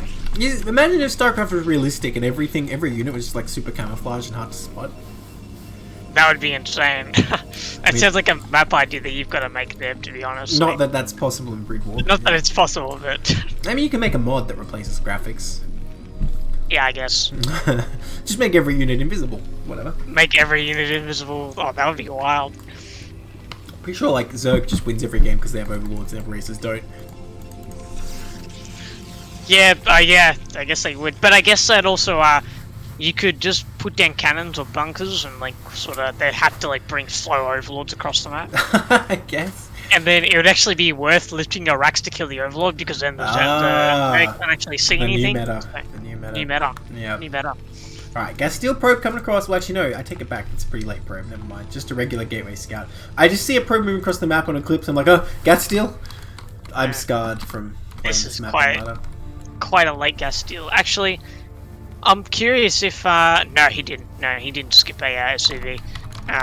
He's got 13 SCVs, which is appropriate right now. And he's going to scout on 13. Very meta Terran. Going to get his gas up, barracks up. Probably not going to get too much damage done with this probe because that barracks is nearly finished. Yeah, well, it wasn't that early, so I think I just wanted to check out what Terra's doing. Regarding Lightstorm's question in chat, Arbiters will cloak your own units of any race, but they will not cloak ally units. It looks like the Cyber Core is going up as well. Very standard game again. Yeah, well, will we see carriers again? Do you think D-Booty's learned his lesson that he can't shoot carriers every time? Once again, this pylon. What is with this pylon? Is he actually going to use it this time? I think this is definitely hidden tech this time. Okay. I actually think carriers are really strong on Eclipse. Like, really I disagree. They have a decent zone in the middle, but other than that, I'm not a fan. Oh, not just the middle, but like the upper left-hand side of the map, like, is a really good spot for carriers. The two bases in the bottom right is really easy to hold with carriers. But in my opinion, that's no different to a normal game. If your Protoss takes the bottom right, Terran can't really ever send their army down there, even against Arbiters or whatever. Citadel. Oh, okay, he's going to be DT. Citadel and +1, so he's obviously going to cancel +1. Oh, I like that. I like to get DT. So it's going to be fast DT. Djiboutis are very, very, what do you call it? Sneaky Protoss. Like, he loves all the two big carriers, the DT tech. I love this play. I hate playing against it, but I love seeing it. Well, we're here in playoffs. I love seeing this kind of thing too. And I think RoyalBlue none the wiser is even putting the pile, making it look like it's expanding. DBD's kind of doing everything he can to fool his opponent right here. Wait, where's the Templar Archives? Okay, that's a bit late. They cancel +1. He really should have built the Templar Archives over here, because I feel like this SU might come back in. But nonetheless, it is going down, and like I said, it seems like Terran is none the wiser. Well, that probe... Okay, just get picked off. I think you should have cancelled the +1 to get the Templar Archives a little bit faster. Wait a minute. This SCV, are you kidding me? What? How? Why? How does he know? Oh my god. Are you kidding me? Oh my god, that's insane. Wow. That's really insane. We need to start the eBay right now. He doesn't have much time. He needs to eBay right now. Does he have time? Even if with this? There we go. It's going to be close.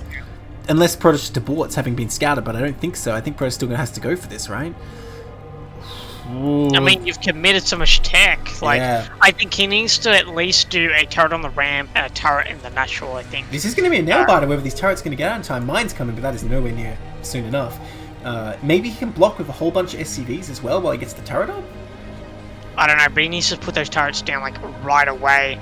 And I want to see one in the main. I want to see an SCV on the ramp. I want to see SCV in the natural. But we're not seeing any of that. There's no pre-positioning for these SCVs. The evade's up, but so is the DT. Where are the turrets? There we go. The turret's just started, but it's going to be 19 seconds until that turret's finished. And the DT is basically there. It's going to walk right up, and then he's going to snipe that bunker. But this is pretty good sim from the Terran. And that turret is nearly up. And he is going to snipe the SCV making it, but he's got two SCVs already in the making. He's sniping the wrong SCV, and there goes the Dark Templar, runs up into the main. Okay, there's one here. RoyalBlue has the turret in the mineral field, so he is going to hold off this DT. The DT really didn't get that much damage done. He really only got like 2 SCVs, and that's it. Well, I feel like getting this in here, it's enough for the Protoss to keep going, because, you know, he's expand behind this. Terran can't attack, obviously, because he can't deal the DTs, and this is still kind of being in here a menace. He can kill a couple units here and there. Ooh, or will it? Oh my god, okay. What if it runs into the turret? Yeah, okay, alright, pretty well cleaned up by RoyalBlue. So, actually, you know what, yeah, RoyalBlue's looking pretty good here. But he can't move out anytime soon, because he just has no detection, right? No academy being built just yet. But the Vultures can cause a lot of issues here for Protoss. Scout SCV is still alive over here at the Protoss third, too. Yeah, so that's really, seeing the third not coming up now is definitely not like a red herring or anything, but it's good to see. He knows that the Protoss is going to be slowly behind. Round 2 coming in here, but the turret is blocked by a barracks. Excellent move here by RoyalBlue, stopping any sniper grenade. And the mines decimate these DTs. That's a huge loss for Protoss now. This is massive, yeah. Especially with like the delayed Nexus already. Yeah, I think RoyalBlue. I'd love to see RoyalBlue do an eBay block at the third. That would be pretty great. I mean, unfortunately, out of mines to block there as well. But the repair, though, keeping that SCV there for that. Yeah, I didn't see. Did he cancel +1 air weapons? Because I was thinking, if he's going to go carrier later anyway...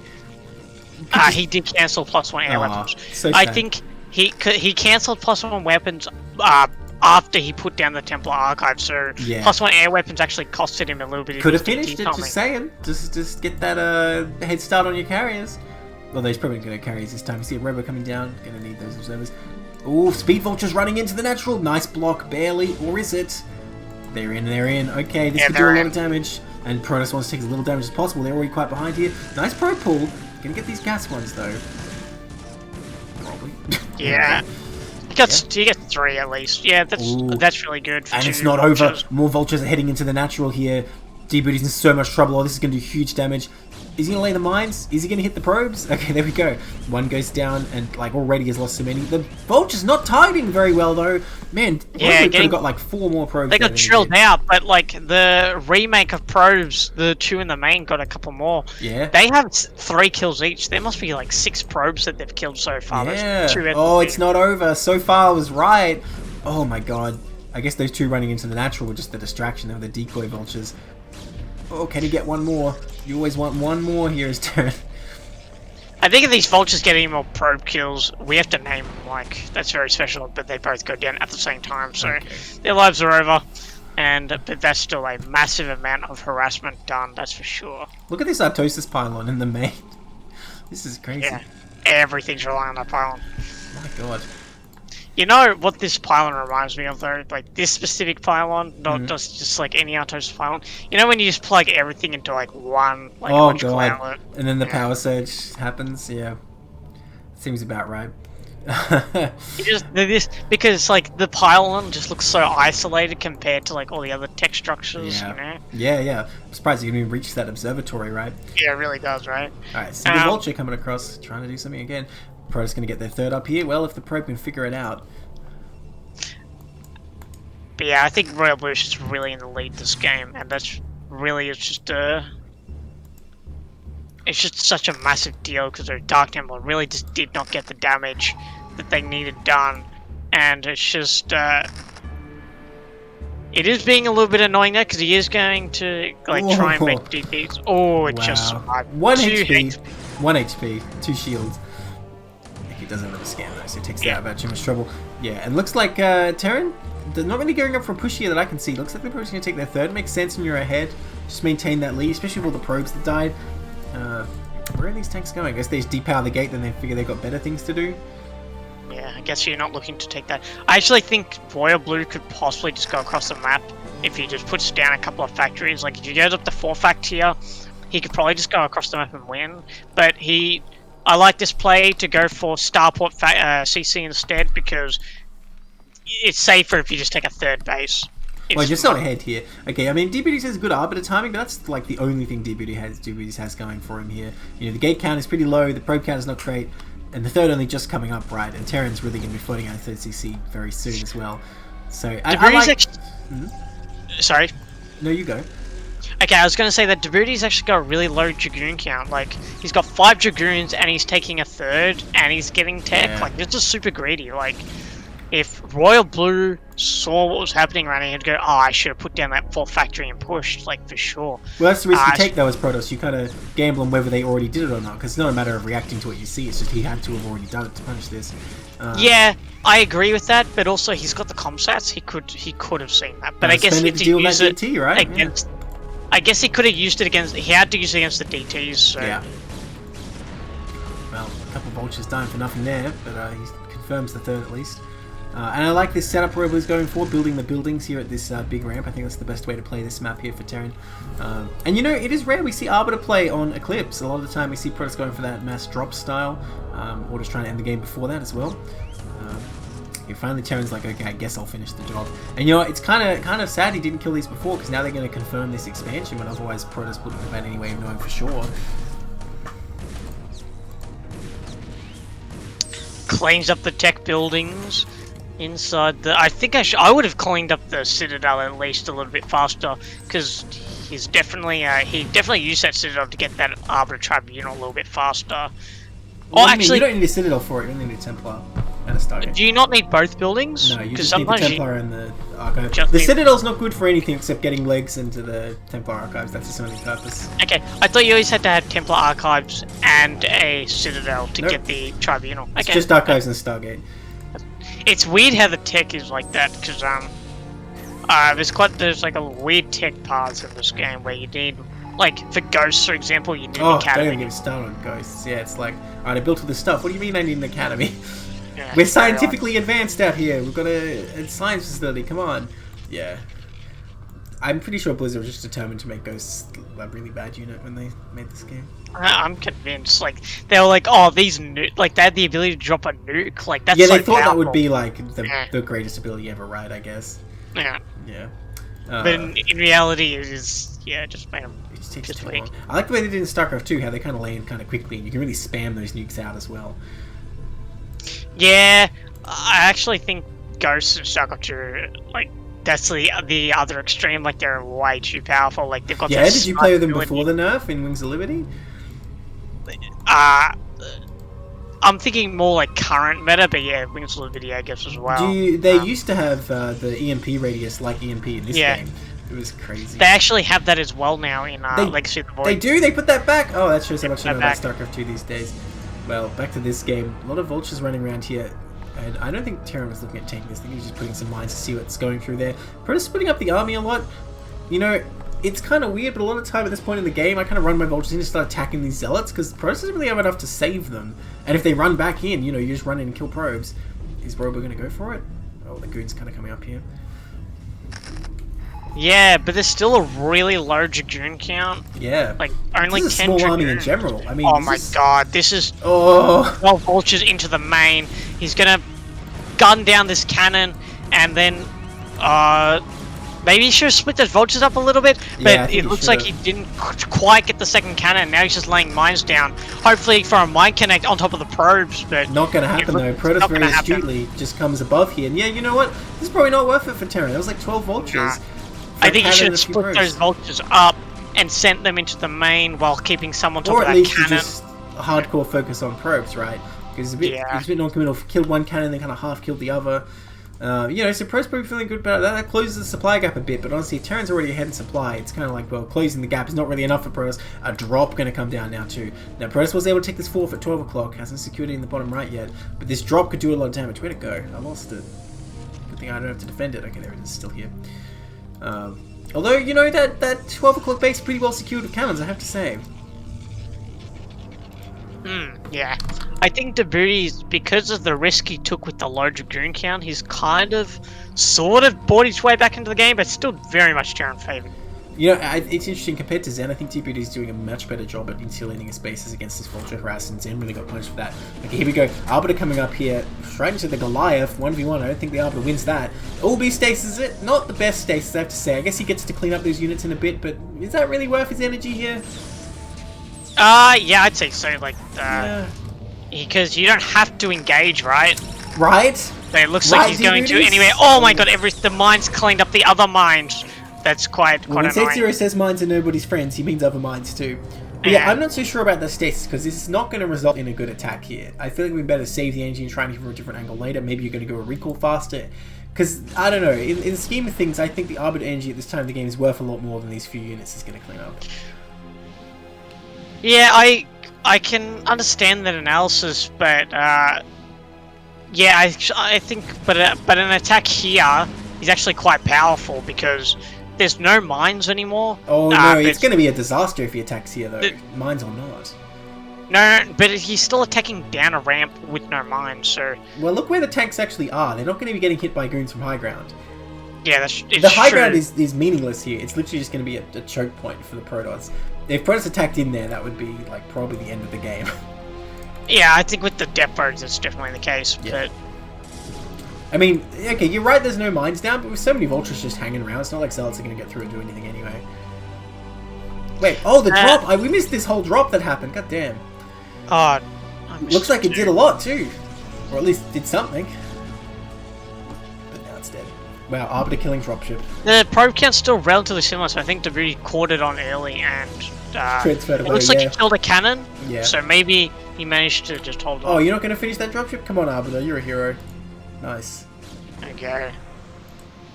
There goes the dropship. Alright. Well, Terran's got a pretty formidable army right now. +2 finished. Taking this 4th. Doesn't look like RoyalBlue's going to try and push across and end it. Just going to try and take this base. Maybe you can push this 12 o'clock as well. I mean, this is the pattern Terran wins this game by, right? If you get to the top left, you kind of just have enough bases you need, and then you just hit Protoss wherever you want to next. Yeah, he does that. They do that style that we love best, split map situation. Well, I think on this map it's absurdly strong, especially against Arbiter. Yeah, it's very hard to get a recall off here. We see some very minimal recall defense, though. I mean, okay, if Djibouti really wanted to, he'd probably get a recall on me, but it looks like he does not really want to. He wants to try and shut this down, but the army getting split, I assume unintentionally going around both sides of this water, might actually kind of work out somehow, though. I can't believe that might. Okay, there you go. Yeah, RoyalBlue didn't pull any of his army, he just tried to lay mines to delay it. But that's not going to hold it against the full He has so might many of units the down army. here. Yeah, he has like another full army just hanging out, not helping here. Yeah. Bit unfortunate for Terran. I think, yeah, you have to pull all your army in that situation as Terran, I think. And if you're just going to abandon a base like that, you have to cancel the CC like immediately. But I guess he just pull the vultures back, of course, so you keep your vulture count. Yeah. Leave the tanks to defend for themselves. But a little bit of a miscontrol there, I guess. But he tries to get in here with some vulture harassment, gunning down the cannons. But again, there's just so many cannons here that the vultures are going to get cleaned up. Yeah, like I was saying, compared to Zen, I feel like, you know, Djibouti's a lot more diligent at getting a number of cannons you need. And you can still look at the mineral bank. There's no reason not to, right?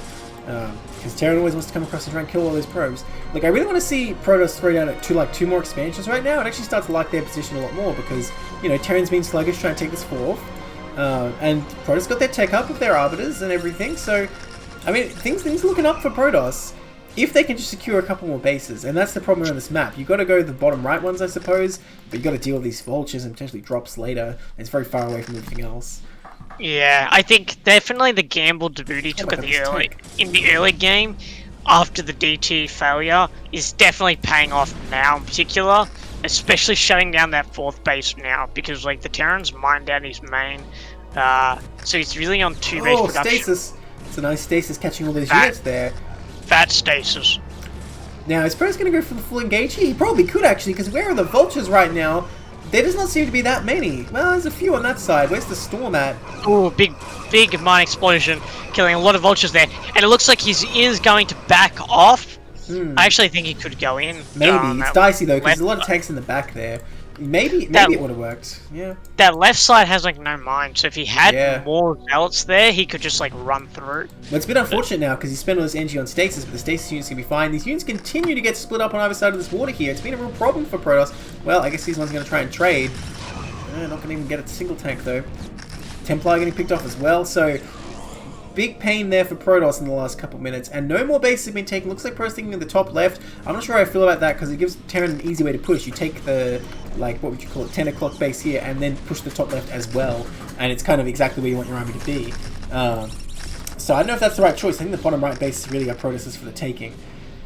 Now continuing the attack here, trying to sneak in on this angle, and you know what, Terran army very spread out, trying to consolidate now, but again, there doesn't seem to be that much. Oh, it's all up at the 10 o'clock. Terran continually having issues with the army getting spread out all over the place. Yeah, it's not really. He needs to like concentrate his power a little bit and focus on a particular portion of the map that he wants to take. But it looks like he's going to try and deny the top left, like you said, with those 2 glides. He's just checking it, and it looks like he's backing off. Maybe well, it's probably just as well for Protoss that he doesn't commit too many resources to this doomed endeavor of taking the top left, because I just think, you know, if he builds a bunch of pylons and cannons there, Terran's just going to take it out before it really mines much anyway. So yeah, but I think it's a good move taking top left, but yeah, I think the bottom right bases should be your first priority, because once you have both the bottom right bases and then you take top left, it's like stealing money away from the Terran more than anything else. Yeah. But yeah, Djibouti hasn't taken the bottom right bases, so that's the issue here. I mean, I feel like everything looks good for Protoss except that, right? Now, Terran trying to come across here, pushing through this middle path, which, you know, it's not a bad path to push through, but it doesn't easily get to any bases. So he really just wants to take a fight here. RoyalBlue moving across the map. And it looks, yeah, as you said, trying to look like he wants to take a fight. Oh my god, the stasis could be huge. Up. Where are the stasis? Stasis is the front of the army. That's not what you want to do. Another army with energy, taking its sweet time to cast the stasis. Still not doing it. Oh, big miss micro from D-Booty. Stasising so late and in the front. Really just saving those terror units from harm. And letting all the tanks get their shots off before doing anything of his Arbiters. Gets absolutely crushed in that engagement. And now the RoyalBlue is pushing forward +3 here. His 4th base is mining with way too many tanks back there, actually. But it looks like RoyalBlue is just going to keep this push rolling forward unless D-Booties can do something different. Could you imagine if that second stasis went off? Like, that would have been like another 3 tanks or 4. Or the same stasis in the back. Like, would have been really good too. Like, yeah, so much missed opportunity there. Where did these pros even come from? Oh, the mine and natural mining out. I think RoyalBlue's a little bit stagnating here though with his push. He needs to start laying up mines in like potential counter-attack positions or potentially in front of D-Booty's gateways to really cement his push here so he can take these 2 bases, but he's going a little bit too slow. Wait, see energy on this thing? Oh, he's going for the stasis, but is he going to pair this with an engaged? Decent stasis, but does he really want to be engaging right now? Because now he's sacrificed the Arbor, it's kind of like he feels like he has to, I guess. Well, you know what? The Vulture's out of position. This looks pretty good right now. But there's that tank spread, that siege line is so long there, like... Yeah, he's just going to go for another stasis. Nice. That's pretty fat. Yeah, I don't think he cleaned it all up, but I mean, it was a good trade, I think. I think that's the kind of engage you need to do just repeatedly. Although losing the Arbiter is not really helping him. Look at that Vulture. I think that was a mistake because RoyalBlue wasn't actually moving. He just like stay sieged. True, so, that's true. Probably should have waited for that. He probably should have waited for him to unsiege, then try that attempt. How many gates here? I see 12 gates up here. No, 11 gates, which really is not enough for this point in the game. I mean, that said, the issue as well is that Protoss has just been on 4 bases for so long. The 5th one technically is being taken, but really, Terran mining from 4, Protoss mining from 4, really is a huge advantage for the Terran. Okay, so it looks like Terran is going straight for the main, and it looks like he's going to jump on top of the hit. The 2 high Templar there, nice. storms the tanks, but only 1 storm goes down, the second storm goes down. So many tanks are dropping like flies, but yeah, really, the Zealot count went down as well, and it looks like these High Templar are going to manage to get away, but yeah, the Vulture count's really low. Most of the mines got cleaned up. Like, he needs to pull another rally again, RoyalBlue, to keep his pressure going. Seems like with every fight, you know, Terran is barely just moving forward a little more. And I mean, if he keeps moving forward, if he gets to this natural position, he's pretty much over. Because this is Eclipse, you can't really have gates in any other location except maybe the 12. I think RoyalBlue here made a mistake. I think he should have went north and taken those 2 expansions. Well, my take on this whole situation is it's been better to push up in the top left area of the map and just try and hit that 12 base. But nonetheless, if you can make this work, you just go straight to their natural. That's a good way to win the game. Now, the Protoss, the Terran army are getting a bit spread out. These Zealots, Vulture's trying to go in. Goons attacking the tanks. That was clutch. The Vultures were about to snipe the High Templar, but he managed to motion them to an Archon beforehand. GG is called, and very nice series. That was very, very backwards and forth. Yeah, that was a chaotic game. So that's going to be a 2-1 there for RoyalBlue. Taking another one for Korean Mechanics. Let me just update that score there. Okay, and that's our 3rd series tonight. We're just going to go for a bit of a break before we come back with Superman vs. Cold Warp Gates. We've got those 2 series left to go tonight, so we'll be back in 10 minutes, everybody.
Feel my heart, it's beat tight.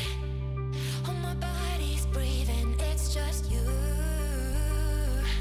and me. Feel my heart, it's beat tight. Oh, my body's breathing, it's just you and me. I'm so caught in this, we're so lost deep in it, can't stop. I'm forever the one you call.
Hello everyone, we're back.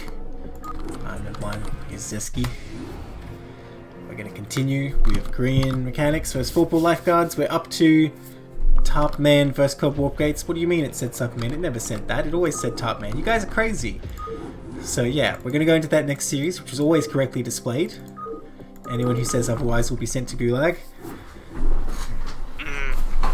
There will be no lies in this stream, that's for sure. Yes.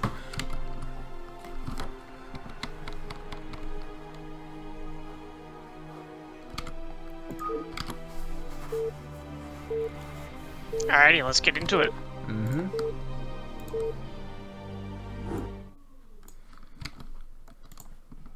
Alright, starting in the top right here, in the grey, we have Tarpman, and the bottom right in the olive, we have Cold Warp Gates, CPL casting legend. He's already sending a probe on the map. What else do I have to say? Alright, my casting's done. Zesky, take the wheel. Yeah, well, this is definitely going to be a forward gate or something, maybe. I don't. Do you even hide forges in PvZ? I don't even know. I don't think PvZ cannon rush, other than, you know, when you're FFing, is really a thing. Yeah, I mean, if you're going to cannon rush, usually you still build the forge. Look, I've done it in team games, but we don't talk about team games, alright? Yeah, well, team games don't count. No, Team nobody games wants are something teammates in Brutal. Everyone wants to, That's right, everyone your wants own to units are hard enough to organise. Who wants to try and organise a human as well? Yeah, I know.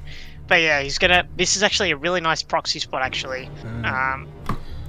Mostly because, like the general Overlord scouting pattern is usually going over the right side of the map.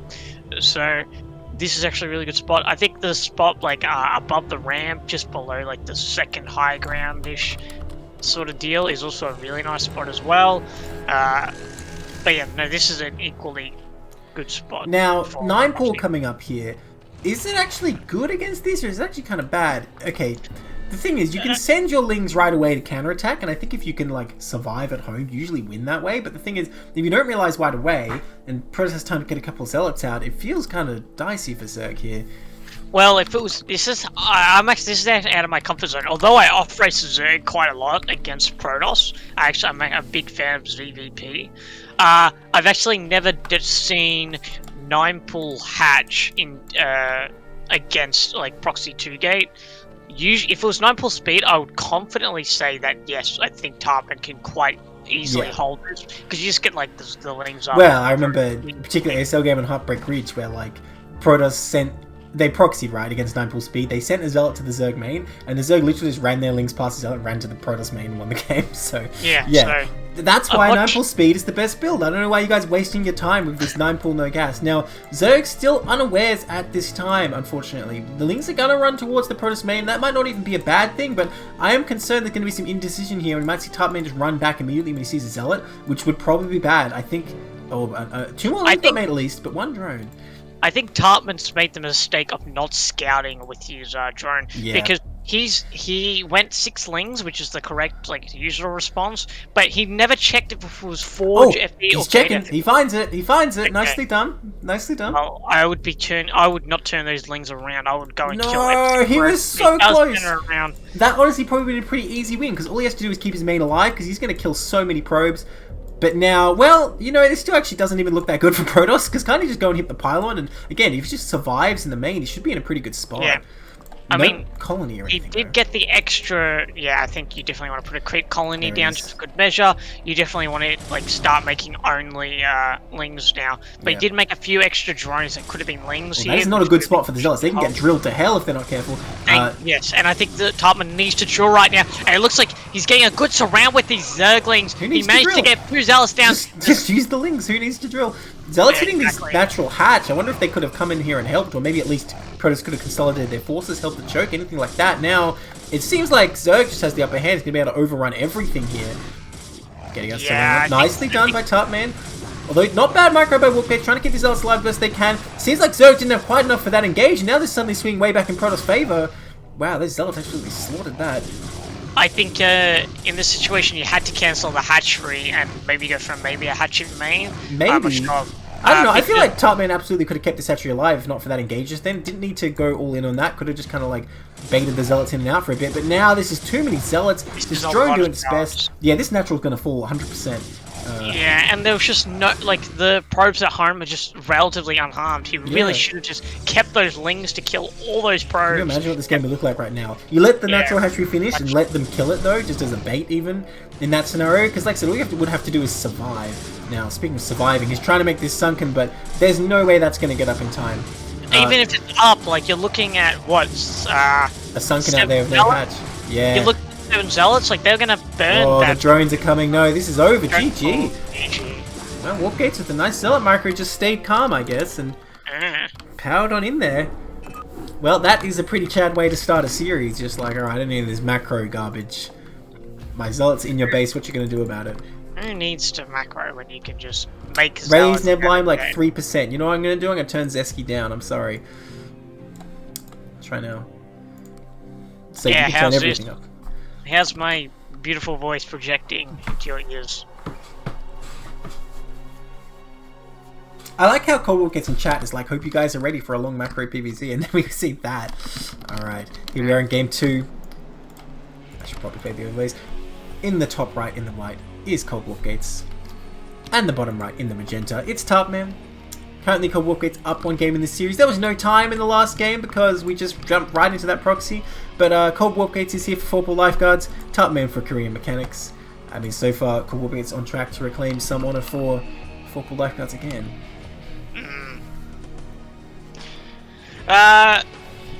Okay, it looks like Tarpman's going to...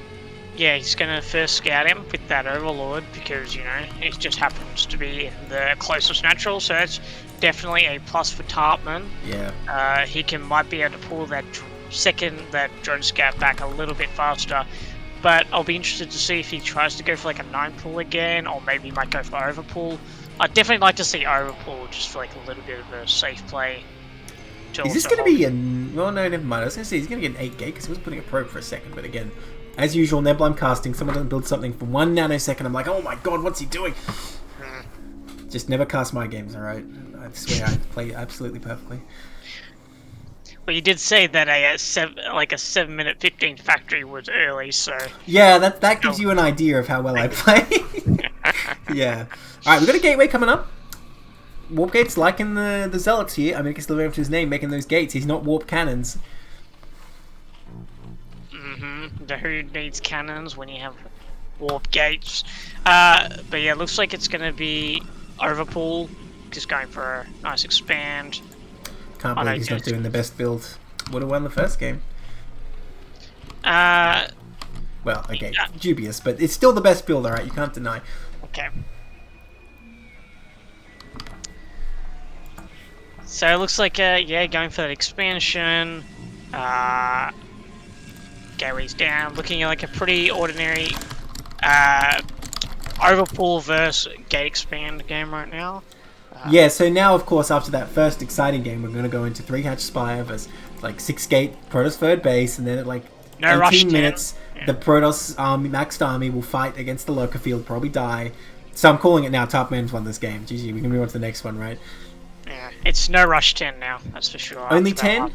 Not any longer than that? Well, hang on. Zerg making 8 holdings here. That's a lot. Real? Yeah. Really? Wow, okay. That's quite a lot. Oh, actually, no. Oh, it's a gate expand. Yeah, what am I saying? Yeah. You know what? Makes perfect sense. It's gate expand. Oh, I thought, for some reason, I thought it was Forge expand again. Yeah.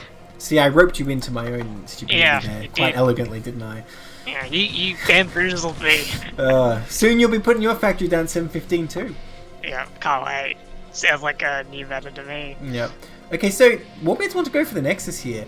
I assume that's what you're supposed to do, but I mean, he's got to actually send a probe down there. And these lanes could hit this pylon. If this pylon falls, Protoss is in a lot of trouble. Oh my gosh, Protoss needs to react. Warp Gates is just trying to hold his ramp. Uh-oh. Oh, this is really bad for Protoss now. Yeah. Like, I would have put down the Forge and like try and bundle it up a little bit and wait for that first cannon to get up and then take my Nexus behind that, but... Still could build the Nexus. I mean, as dire as the situation is, it's not like he's doing anything else to the minerals. He might as well build the Nexus. Yeah, I mean, he might as well build it now, but he should probably get the Nexus and the Forge now, but... Well, he can't get the Forge because the pylon's not done. But, okay, now he can. Yeah.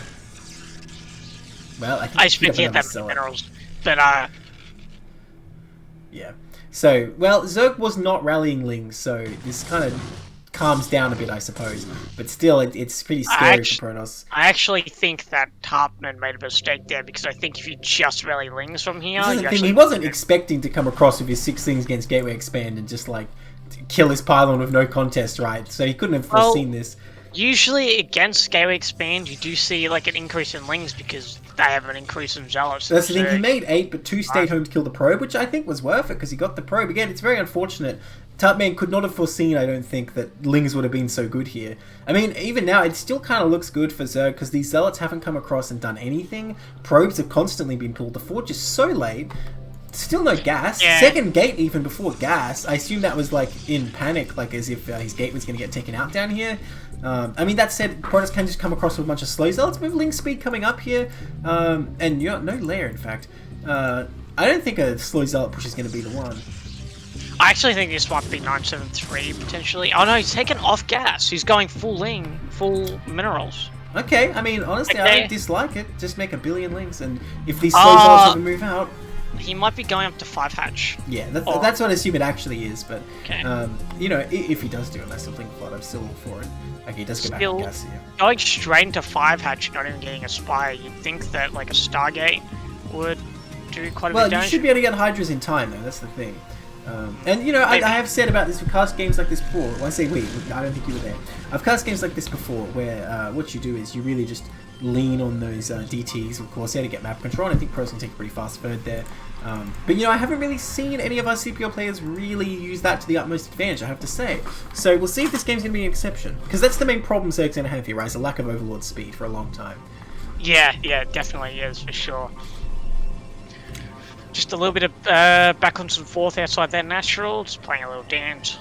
I hate that dance. I just want, like, I want them to keep their Zealots inside their main so I can just, like, macro at home.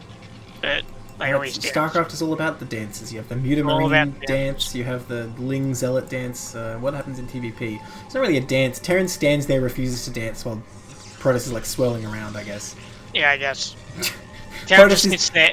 Terran sits there menacingly while Protoss is pulling faces. That's what I see. Terran's like sitting there on the bench on the side while the girl he likes is dancing and, you know, too shy to ask her. Yeah, pretty much. But if Terran joins the dance, they lose, so, you know. Because they realise how silly the dancing looks. Yeah. And the girl just, like, steps on their feet deliberately. It's like, oh. Yeah. Alright, that's a lot of Zealots right now, by the way. Zealot speed is nowhere near, so not too threatening, but these Lings certainly can't fight this. They need to get out. They need to run. They need to run, and we need to step on these Hydra production for sure. The Sim City is... I would love to see it, like, sunken. It looks that way. Look, if you're playing as Tarpman here, you don't have the full knowledge of it. It really looks that way, but with Zealot speed so far away, I actually think he could probably keep droning and hold with what he has. He's stepping on the Hydra production. You see that. I suppose on the flip side, just if you can just kill all these, it's worth making the Hydras anyway. So you know what?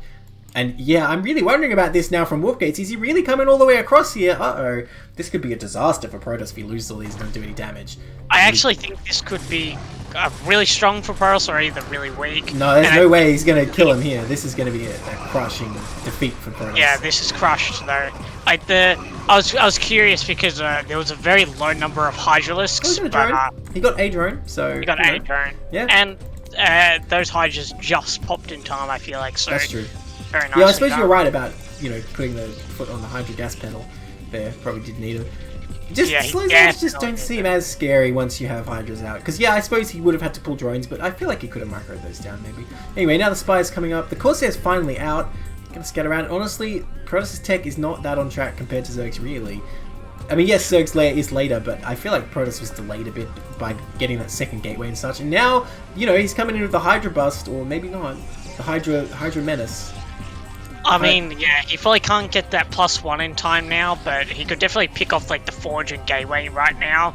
Potentially the Pylon, because, Yeah, there's only like 4 cannons now, and there's no really like forward cannons at all. Like they're really far back, so you could definitely pick off that wall, and then as soon as you get like the Hydra, and then you could just like step on Hydra and kill him right here. But it looks like Tarpman just wants to drone, so that's fine as well. Just Yeah, I don't know how I feel about this. We got a DT coming up, but he only made a single Corsair. I think that's fine.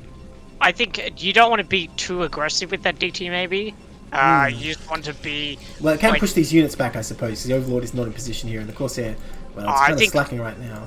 Yeah, I think... Yeah, exactly like how this DT is acting right now. Like, he just wants to, like, run past the main army and then try and deny bases later on. I think that's a really smart play, because it won't be long till the Zerg wants to put down their 4th, and you need to get the DT out now to really do any damage. Right, that'll be your last really chance. But yeah, Overlord speedily finished. Oh my god, that cannon managed to snipe that Overlord basically. I don't think the Corsair did like any damage It did its at part. all. It gets the assist for providing vision. got Give the it credit where it's assist. due.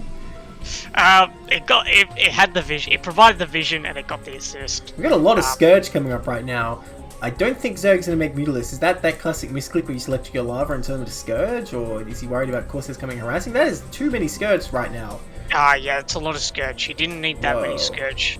But he did need a little bit of Scourge, but he didn't need that many Scourge. I don't think Warp Gauge is really gonna... He's only got like the 1 Stargate, and I don't think he has +1. Yeah, he doesn't even have +1 air weapons. So there's not really like any real AA threat coming out from Well, he is building a 3rd Corsair, so still for a 4th Corsair. So I don't know, But maybe Zerg knows all too well. Oh, it's for still not observers! Look, he's going for fast Lurker Contain here. The Scourge are there for observers, I believe. And also just to defend these Overlords, I think. Because obviously if, you know, Protoss can get a DT out here, it's going to be tough. But yeah, Protoss really going to be contained here as soon as these Lurkers are done, and Tarpman just making more and more. I kind of like this play, just trying to seize the initiative here as fast as possible, this Lurker Contain. This actually looks pretty gnarly for Warp Gates right now. And he has to bust that pylon open too. You got to kill that gateway, never mind the pylon. I feel like this is every CPL PvC cast. I'm just begging Protoss to kill that gateway, and they never do. Nah, gateways are too important. Come on, man, you got to get out there. Oh, this Templar, it's a trap. Okay, stays alive. Stays alive. If he lives, he lives. It was just testing the waters, you know. Right, like, yeah. One toe in, it's like, oh yeah, nah. I imagine he's probably saying to the rest of the Protoss, I'm like, come on, guys, what is there to be afraid of? There's nothing there. I don't see anything. He's like, oh, wait, crap. Runs back. Okay, well, I suppose Protoss is waiting for an observer here, but I feel like the longer Protoss waits, the harder it's going to be. And already it looks pretty hard. Man, this natural state's kind of hard to get out of, huh? Yeah, this is getting quite dicey, this contain. Like, there's a lot of Ling, Hydralisk. He's got to kill that gateway. I'll call it now. If he does not kill that gateway, there's no way he's getting out of here. I don't think he needs to kill the gateway, but, like, to get a proper arc, maybe he does. But even then, like, an arc... Like, getting any sort of arc inside your natural is already, like, super dicey, because, like... Ooh, look at this Lurker spread. Look at this shuttle, though, heading out. Now, there's some Overlords and Scourge in position. If the Scourge... the Corsair would assist, but they seem inclined not to do so. Oh, can he sneak past? Will the Scourge aggro? No, he sees. There we go. Yeah. Tarpman's on top of it. Yeah, I shouldn't have Probably- doubted. I lost 1 extra Scourge than he needed, but that was about it. Yeah, this is very nicely done. I actually think Tarpman could double expand behind this. Like, just get a little bit greedy. Yeah, do you need to, though? Isn't it better just to take one more and just keep funneling everything into maintaining this? Although, he has a lot of Hydras just chilling at home. He really needs to get them here. Because if Protoss can kind of hit while the rest of the army's not there, maybe he can get out. Okay, he's doing it. Yes, my hero. You got to kill the gateway too, right, Warpits? You're not going to just kill the forge, right? Right, Warpits? Right? Oh, no. Oh, no. I think either the Forge or the Gateway is fine. He should kill both. I say he should kill both. You want to get both? Okay. Absolutely he should. Because I look think at you're ever gonna this get path to that get out. wish. He could kill the cannons too. You're never going to get your wish third dev. I know, and he's going to lose the game because of it. I'm sad. I'm telling you, if he doesn't kill that gateway, he's not going to be able to pull it off. I mean, maybe he would have lost anyway, but look, let's look at it this way. He may win or he may lose if he kills the gateway. If he doesn't kill the gateway, he will lose. Alright, well, here he comes now to try and bust out. Let's see if you're right. He needed to kill the gateway or not. He just storms. He manages to get 2 Those were the lurkers most down. inefficient storms ever. Yeah. They really didn't do anything, but hey, the Goon's doing the work, and the Hydra's not doing anything, so they're just Yeah, kind of well- letting this happen. That's a better storm. Oh, Much better excellent storm. storms there. You know what? Now I guess he's out. Damn, I've cursed it, haven't I? Looks like he's going to break through, but he pulls back. It's because he's attached to this gateway. He's trying to defend it. That's why he pulled back there, you see. Yeah. Well, I That think... must be up there. Did he lose his observer? Is that why he pulled back? Yeah, he lost his observer. Okay. That's exactly why. I guess there's actual reasons. But again, Yeah. Zerg kind of fighting one hand behind their back. They got so much stuff behind here. I don't really know why. Overlord Scout coming Yeah, in. I was about to say that. Like, if Warp Gates is able to break out here, I think it's because Tarpman isn't rallying his units. Like, he should have a forward rally ready and just pulling everything forwards. But he's sort of just like keeping these lurkers on their own, which is a bit of a mistake. this Here is we go, Warp painful. Gates jumping on top of it. Here's the observer. Where? I don't But see it, Zesky. It's It just gone. immediately dies, so, like, ignore me. GG. Should have killed that gateway. Should have killed that gateway. But yeah. I'm impressed with Tarpman's ability to snipe those observers so Yeah. fast. Well, that was his whole play, I just realized, with the Scourge, right? That's what he was planning. By the way, when you said jumping on top, I think that was accurate in that last engagement. He kind of did just jump his army on top of the lurker field, which is not really what you want to do. But okay, that makes it 1-1.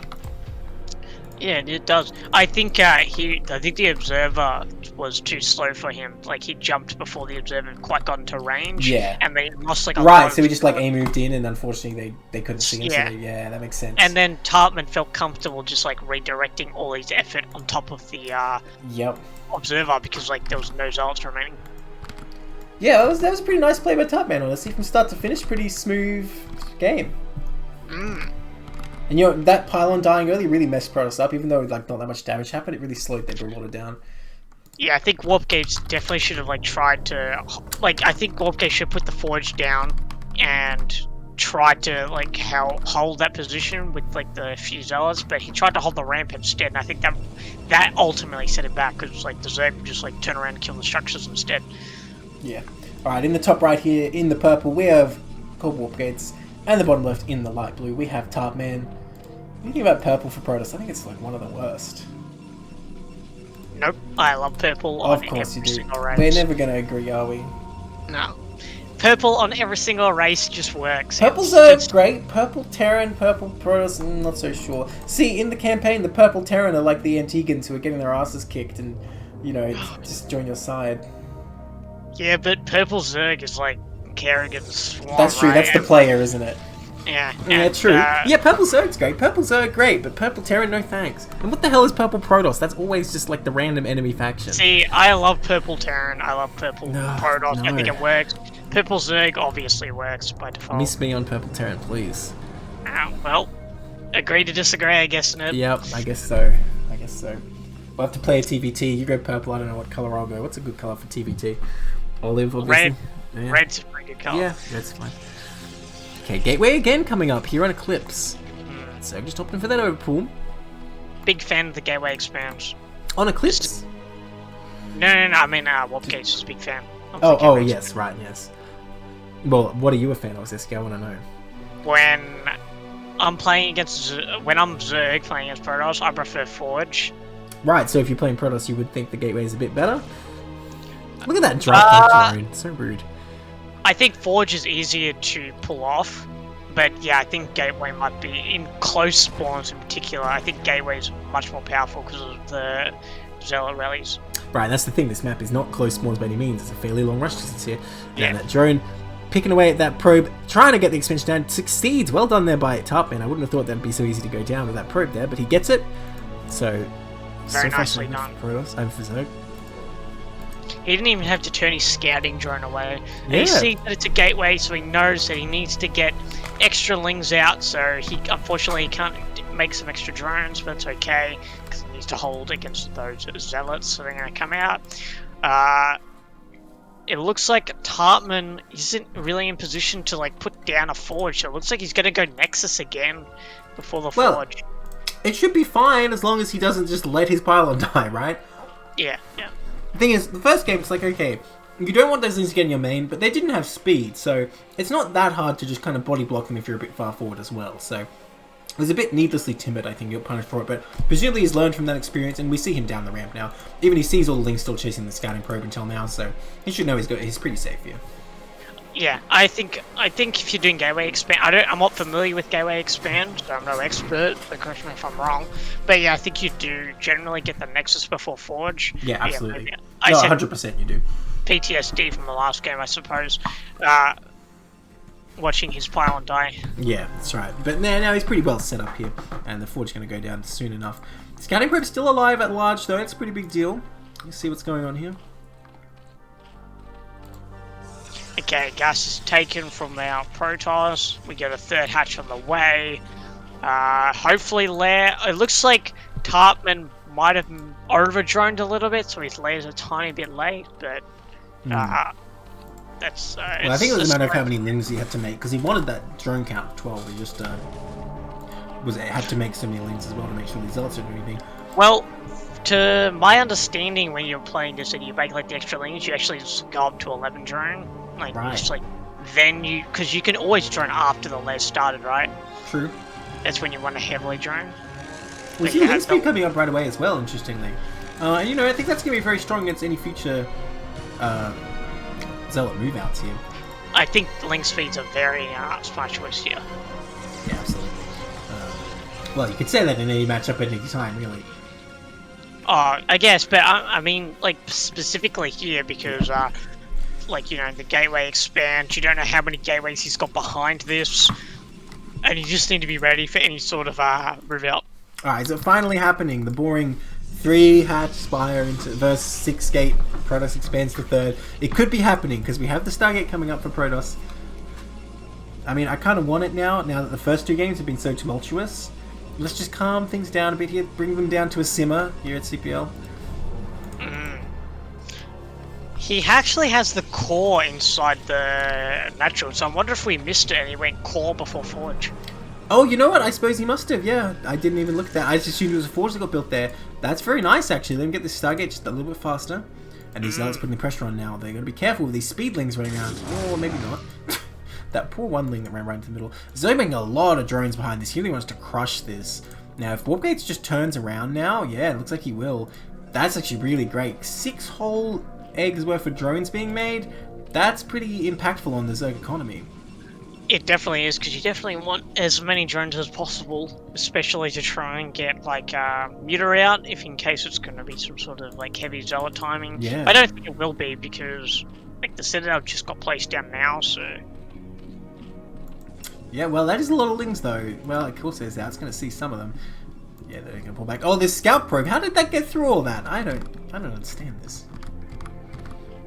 Absolute legend, that probe. What a hero. Getting through, seeing the hatchery, he's probably going to see the spire as well. Oh, no, he was slacking. He thought he'd accomplished his life's goal, because that's the thing. He set out from the Protoss base. He knew it was a suicide mission. He thought, well, I'll get halfway across the map and see the lings, I guess. Then he got to the Zerg Natural and was like, my god, I never thought I'd make it this far, and kind of forgot to keep going. There's no way this probe makes it back home, right? No way. Right? There's no way. No, he's about to die. No, it's not getting away. That would be silly. Yeah, okay, he does die. But yeah, the Corsair sees the Spire, Tarpman makes some Scourge. Might have made a little too many Scourge. Billy the Probe was his name, says Ash Return. Well, Billy's dead now. Nah, Billy's not going to make it home, unfortunately. His Probe family left waiting. So, the Evo Chamber goes down. A lot of Scourge once again. This is just how Tarpman does it. He's like, I don't want to mess around with no Corsairs. I'm going to make way too many Scourge and just kill anything that comes my way. Because right now, if Wargate sees this, he can just like skimp on Corsair production. I mean, he probably should anyway. I don't know. I didn't see how much he saw with his Corsair, but did you see the Hydra at that time? You're probably not expecting mutas in that case. So I mean, but at the same time, it's like, if Tarpman wanted to, he could just get mutas and then try and harass the probe lines, because I think you really do need +1 with Savs, with like a group of Savs to really challenge the mutas. Otherwise, like... Well, I think if you have a cannon there, as long as you have a cannon in range, it's pretty dicey to try and attempt that. Yeah, but it's only one cannon. Like, if you've got enough muta, you could just like... You could get, theoretically, enough probe kills to make it worth it before losing a muta. Anyway. I have my doubts, because if you're going to invest in this muta army, and like you're just going to try and kill some probes, I mean, what if the Protoss is just coming with like a strong ground army? And Oh, your generally you meters- don't invest too much into them. You only get like enough to like really one-shot a probe. Okay. Yeah, maybe. I mean, it would have been better investment than the Scourge, probably, I suppose. Yeah. With all that gas he had. I mean, is he going to be a fast lurker again? Because, again, he's building up a lot of gas here. Okay, I'm just getting ready here. Probably going to be able to defend with this Sunken if it starts. Well, nonetheless, the Ling's on the ramp. Getting chewed through. That Sunken not being built right now, but the Zealots do retreat, surprisingly. I think they could have forced their way through there, especially with the +1 they've got. But it looks like Zeg's going to be safe for now. Ooh, DT over here as well. Oh, where? In the Oh, yeah. 10 o'clock. Looks like he killed a Ling as well. Yes, But yeah, it looks like these Zealots, these +1 speed Zealot timing, there's no stairs from what I can see, like, really being active. They're all at home, so yeah. But it looks like Warp Gates is stepping up on those gateway production. But here we go in the center of the outside of Zerg's natural. Zerg jumps on top of him with Hydralisks, but it looks like Warp Gate is picking up a few Hydralisks while he retreats. Yeah. Pretty good engagement for Protoss. I don't think he actually lost any Zealots there. I don't think he lost any. He does have 2 on red health, but he quickly gets away because Zealot speed is very fast. The Hydra Man is activated though. 10 Hydras in production right now. He's coming hard. Now the Storms are out though, so Protoss can be able to defend here, but you know, he's got to power up and get out here. And like you were saying, he went for the high gateway count, and I was saying, oh, let's see the 6 gateway take third, but I do really prefer the 2 base pairing style. I think it's just stronger. I'm sure amongst actual good Protosses, it's kind of like, you know, a sideways move. It's a matter of debate, but in my opinion, it's just better. The powering style, kind of being more active with your opponent. Especially this DT trying to slow down this 4th. I mean, it's going to get away there somehow. And we're going to die. Yeah, it just manages to get away there. I think Warp Gates needs to step on the Dragoon production a little though. Like, he can't overmake Templar here because you really do need Dragoons to really bust out of these containers. Like, Templar are one thing with the Storms, but you really do need Dragoons. But it looks like Warp Gates is going to jump out right now, which is probably a really critical time because Lurk Aspect is not finished. Is Tarpman going to engage? No, he backs up. I think that's a smart choice. I think you really do need to back up. You're not going to get this contain because he did put down like 8 gateways. He is going to break out. Yeah, and it's a pretty good army from Warp Gates to push this back, but I mean, any turtle locations will be hard for Zerg to hold on. Ooh, I mean, if Protoss can get to the 10 o'clock, I don't think Lurkers are going to be ready in time to save that, and he's got plenty of Storms to cut through these Hydras. I think Protoss could absolutely stop this 4th if they go straight there. Oh, but hesitation. Warp Gates waits for reinforcements. The Corsairs are coming out at least. Found a target as well. And look at this. Yeah. Warp Gates going to try and take the 4th. Now, I don't know how I feel about this. I feel like it would have been better to invest all resources in cancelling the Zerg 4th. If you're going to go for this 8-gate powering style, I think that should be your first priority. And, you know, you kind of win the fight, get the map control, and then take the 3rd. Okay, now he's moving forward here. That's a lot of Hydras, but he's got plenty of Storms available here. How good will the Storms be? I really want to see Tartman split up these Hydras a little bit so we can get like a full flank on He's this. gone in 3 groups now. He's getting there. Yeah, he's It's a pretty getting good there. spread now, actually. He's coming from 3 separate angles, and this Protoss army kind of running into the jaws of danger here. Yeah, he's going to pull the trigger on the surround. He's going to get a full surround. It's a really nice storm on those Hydras, but it's another good storm. And 2 good storms right on top of the group. Yeah, these storms are too good. They're Swallowing crushing the through this. Hydra. Yeah, I think Protoss just took that engage pretty handily. Just needs to reinforce with a few Zealots, and they're already coming. Oh, and Goons as well. And yeah, that's a really good fight for Protoss. But again, he hasn't really accomplished anything yet. He had a good fight, killed a lot of army, but he needs to turn this into a win by killing this 4th base. Which I feel like he should know it's there, because his DT got chased away from that location. Perhaps he's just trying to end the game here, but I think it's a mistake backing up after killing an army He's got to like do that. something. Again, like I said, it's a good fight, but it's not really winning him the game. It's just a good fight. Yeah, that was just a good fight. He needed to do something afterwards, and he's not doing that. He's kind of like backing up here. Against this goon heavy army. Well, that's not very many Zerglings. I shouldn't panic too much. Yeah, I think he needs to reinforce some Zealots here, and then he just needs to like break a 3rd or 4th base right now. Like, sitting here in this semi-defensive position isn't going to win him many favors, especially after like destroying the Zerg army here. And Zerg can very this is the problem. These Lings, they're ready for the counterattack. The Zealots are not really blocking. Although it seems like Protoss spotted them. The Corsair is going to come back and actually attack them first. So a bit sluggish by Tartman to send those right in. They probably could have got that next, so that would have been absolutely huge. But no, I think now that he knows they're there, the Zealots in position, he'll be able to stop this just as well. That looked really scary for Protoss for a moment, but he was able to hold on to this base. Okay, so 3 birds first 4. I mean, the game goes on. That's generally the pattern, right? If Protoss has 3, Zerg needs 4. Now, if Protoss gets 4, gets a bit different. But I mean, anytime Zerg gets up to Hive and can really mass up all that local into Defiler, it becomes a bit hard for Protoss ever to attack. I agree. And I think Protoss has lost a little bit of power in their attack now. Yes. Because, like, they went for the 8 gates, then expansion. Obviously, expansion, then 8 gates is much stronger. You get a lot more powering in that. So this is a lot weaker than it should have been. Oh, I don't know about this. This ramp into Lurker Field. I mean, there's nothing else here. If the Goons kind of just crush these Lurkers, maybe you can break through here. Looks like Zerg is aware of this possibility, though, and is preparing to reinforce. Not really that strong reinforcements, though. With a couple of good storms. Oh, I don't know. Yeah, it is tough to get up there through that Lurker Field. Probably would not work out. I think it's a very smart idea to back up or at least form an arc before you get up there. But yeah, he definitely needs to send those observers forward so you can see sniping. Yeah, I mean, gonna pick off with storms here. To be fair, Zerg doesn't have much other than Lurkers defending this location, so I kind of like this way of doing it. Do you have enough storm? He's got plenty of energy. Oh, that storm kind of hit the Zealots a lot, but it happens. It's part of Zealots' job description. Tarpman really needs to oh, he's still droning. He really needs to step on, like, the...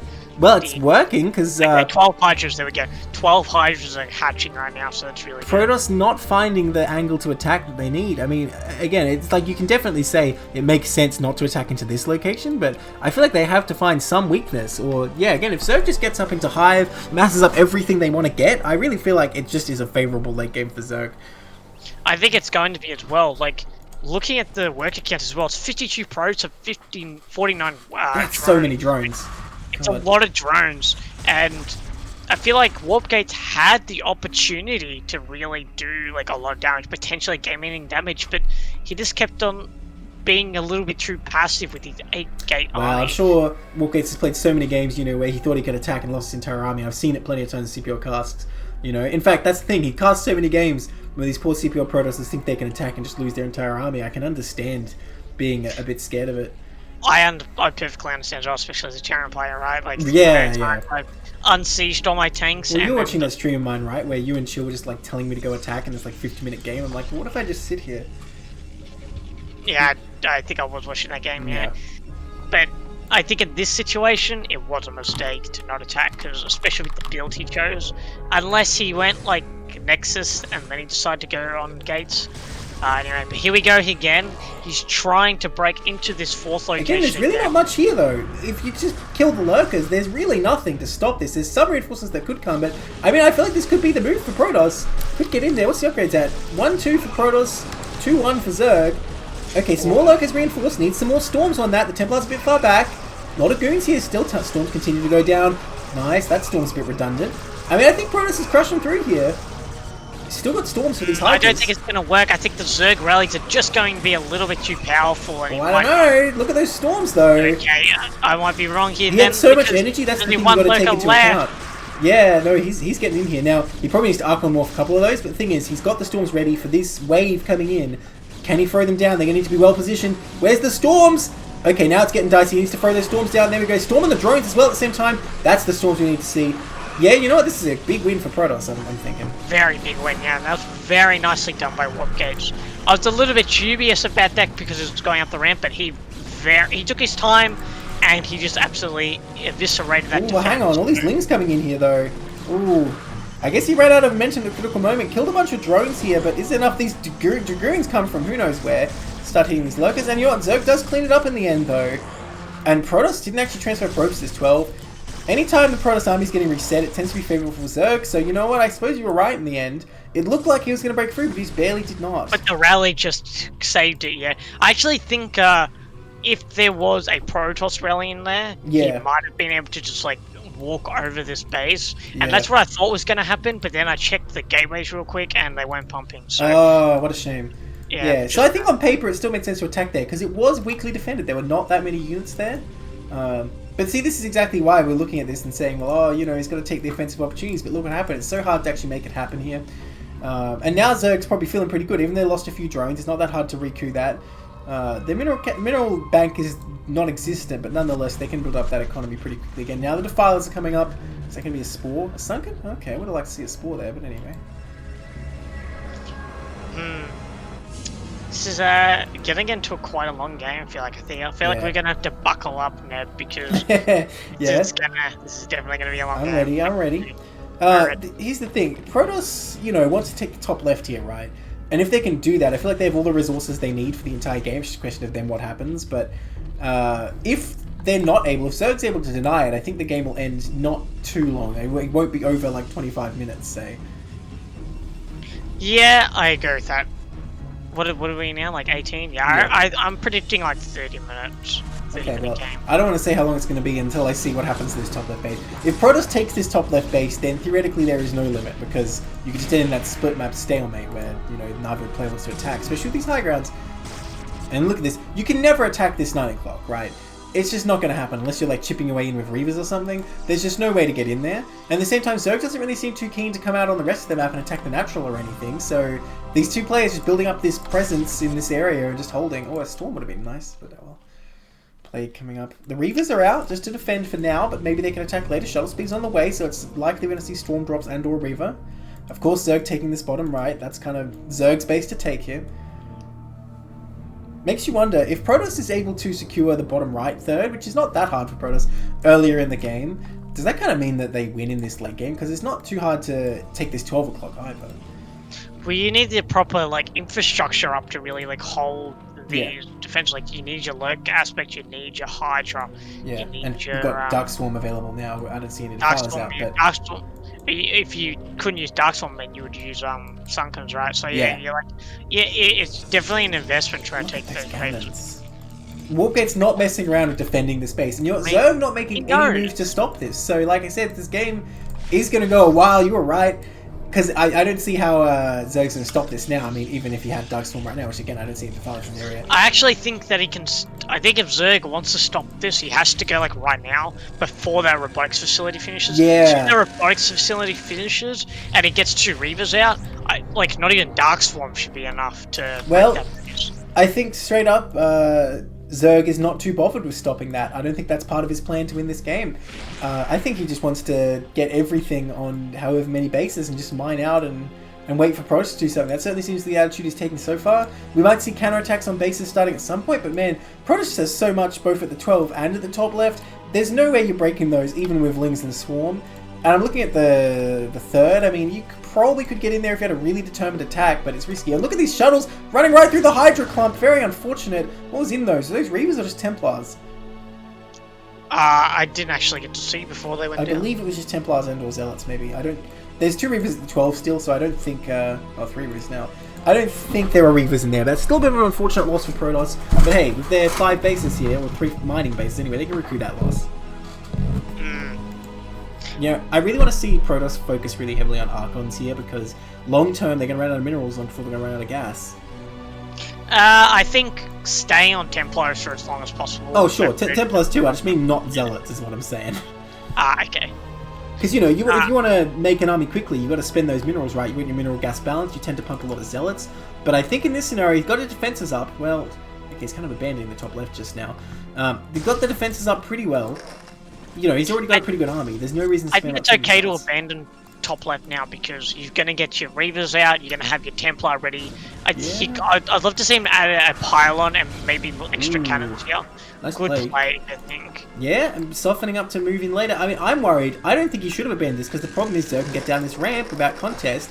Now, with this Reaver here, this little attack itself is not going to do the job. Well, if the Reaver moves in and does something anyway. Come on, I'm surprised he didn't leave a Templar or 2 here, because he had Templar 2 here, he could definitely hold this one. Zealot's doing its goddamn best though. And the Reaver of course going to solve that. But this is the issue, Zerg could bring a whole ton of Hydras down, get set up below the ramp, and then move in. That's the issue I have with this. Okay, moving that single Lurker against the Reaver, not going to work out. That Reaver doesn't seem to be in range.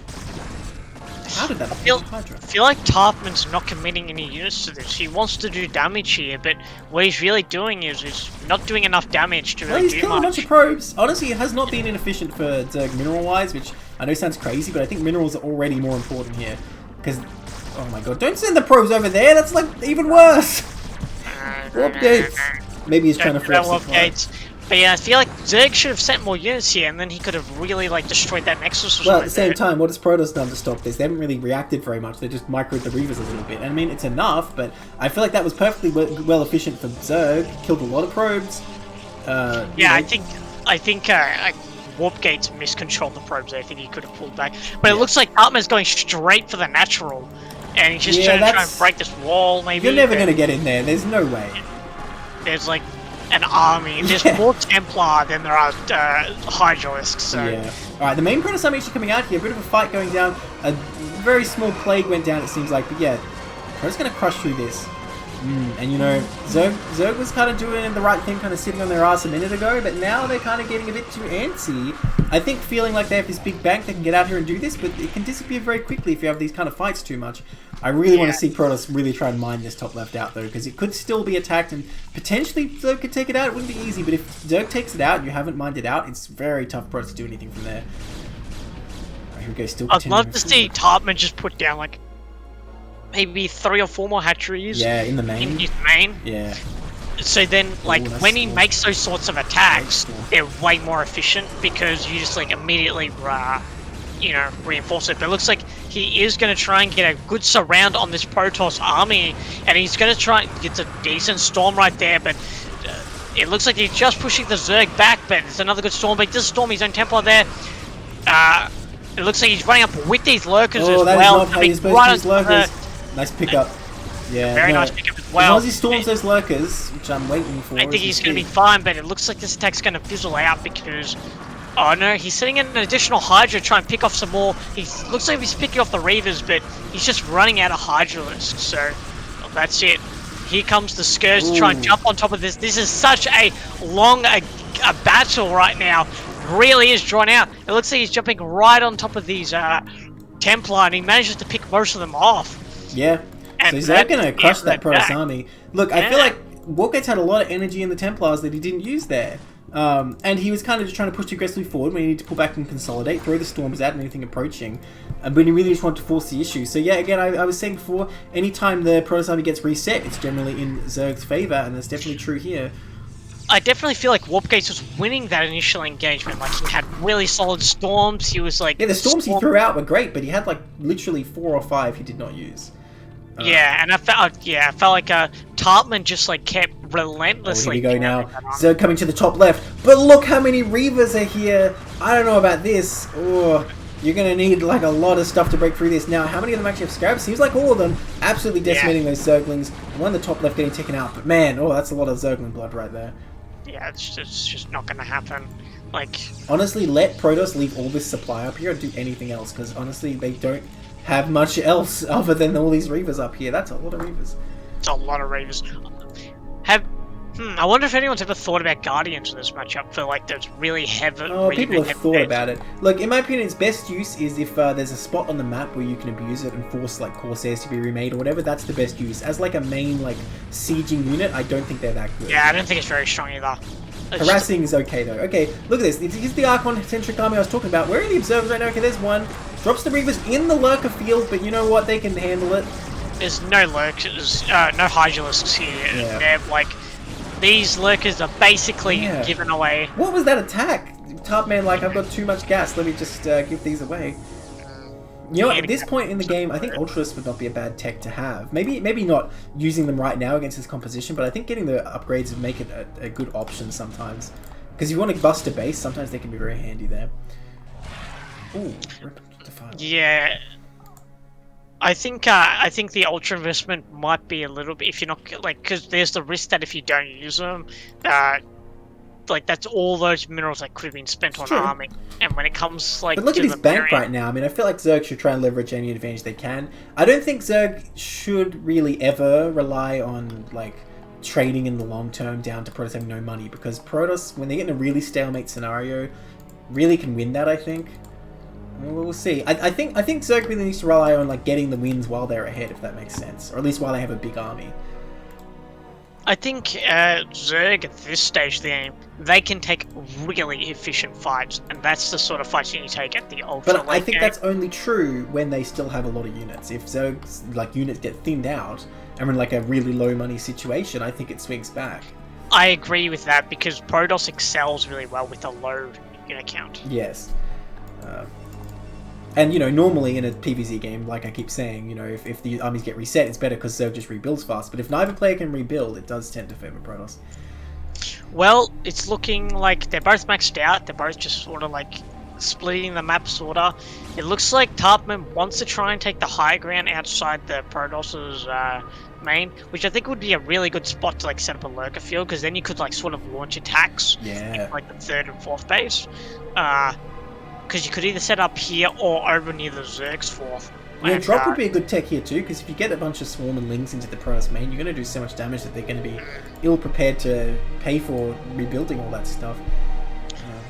I think a drop would be really, really powerful in the main right now. Like, especially, Warp Gates like puts down cannons as I said it, but I was going to say, like, there's no cannon defense like in the natural, so you could just like fly overlords through the natural, but Warp Gates you could just fly through the back still. You could absolutely still sneak through the back there. I feel like if you sneak through the back, you're going to see it. Like the Protoss Oh, will you're going to see it, but do you think they'll be able to do anything about it? It won't take long for those Lings to kill everything. He's got Templar like sitting at his 3rd base. Like he'll True. be able to storm the overlords. Alright, here we go. A whole Zerg army here. He needs to get those lurkers burrowed. Okay, they're pretty clumps though. Ooh, I don't know. If you can get storms There's up a there. lot of them. There's a lot of them. 0 zealots with this army that I can see. Archons are going to serve that purpose. Templar's not throwing down any storms, letting these Hydras just do what they want. This is a big mistake, big mismicro by Warp Gates. You got to throw those storms out immediately in these engagements. And now Protoss army's surrounded. Still Templars with so much energy. I'm yet to see a single storm here. Okay, there we go. Finally they start coming out. Yep. Here comes the lurkers right now. Oh my god, there's so many lurkers. On top of Storm the lurkers! Where are the storms? Okay, they're hitting Hydras. There you go, some storms and lurkers. Picks up the Reavers at least. But honestly, this is a disaster for Protoss. Oh! Okay, that one does get away somehow. But yeah, absolute disaster for Protoss there. You gotta be, like, have those storms on a hair trigger, because the Hydras did so much damage till the storms started hitting them. And, like, you know, Protoss took out a lot of Hydras ultimately with the storms, but losing their entire army for that, except the Reavers, not worth. Oh, yeah, I agree with that. This could be a chokehold position. If he gets the Lurker contained 30 minutes in the game, Protoss not going to be able to circulate any units, and he can kind of just gradually kind of control the map. And, you know, who cares about the minerals at this point, maybe?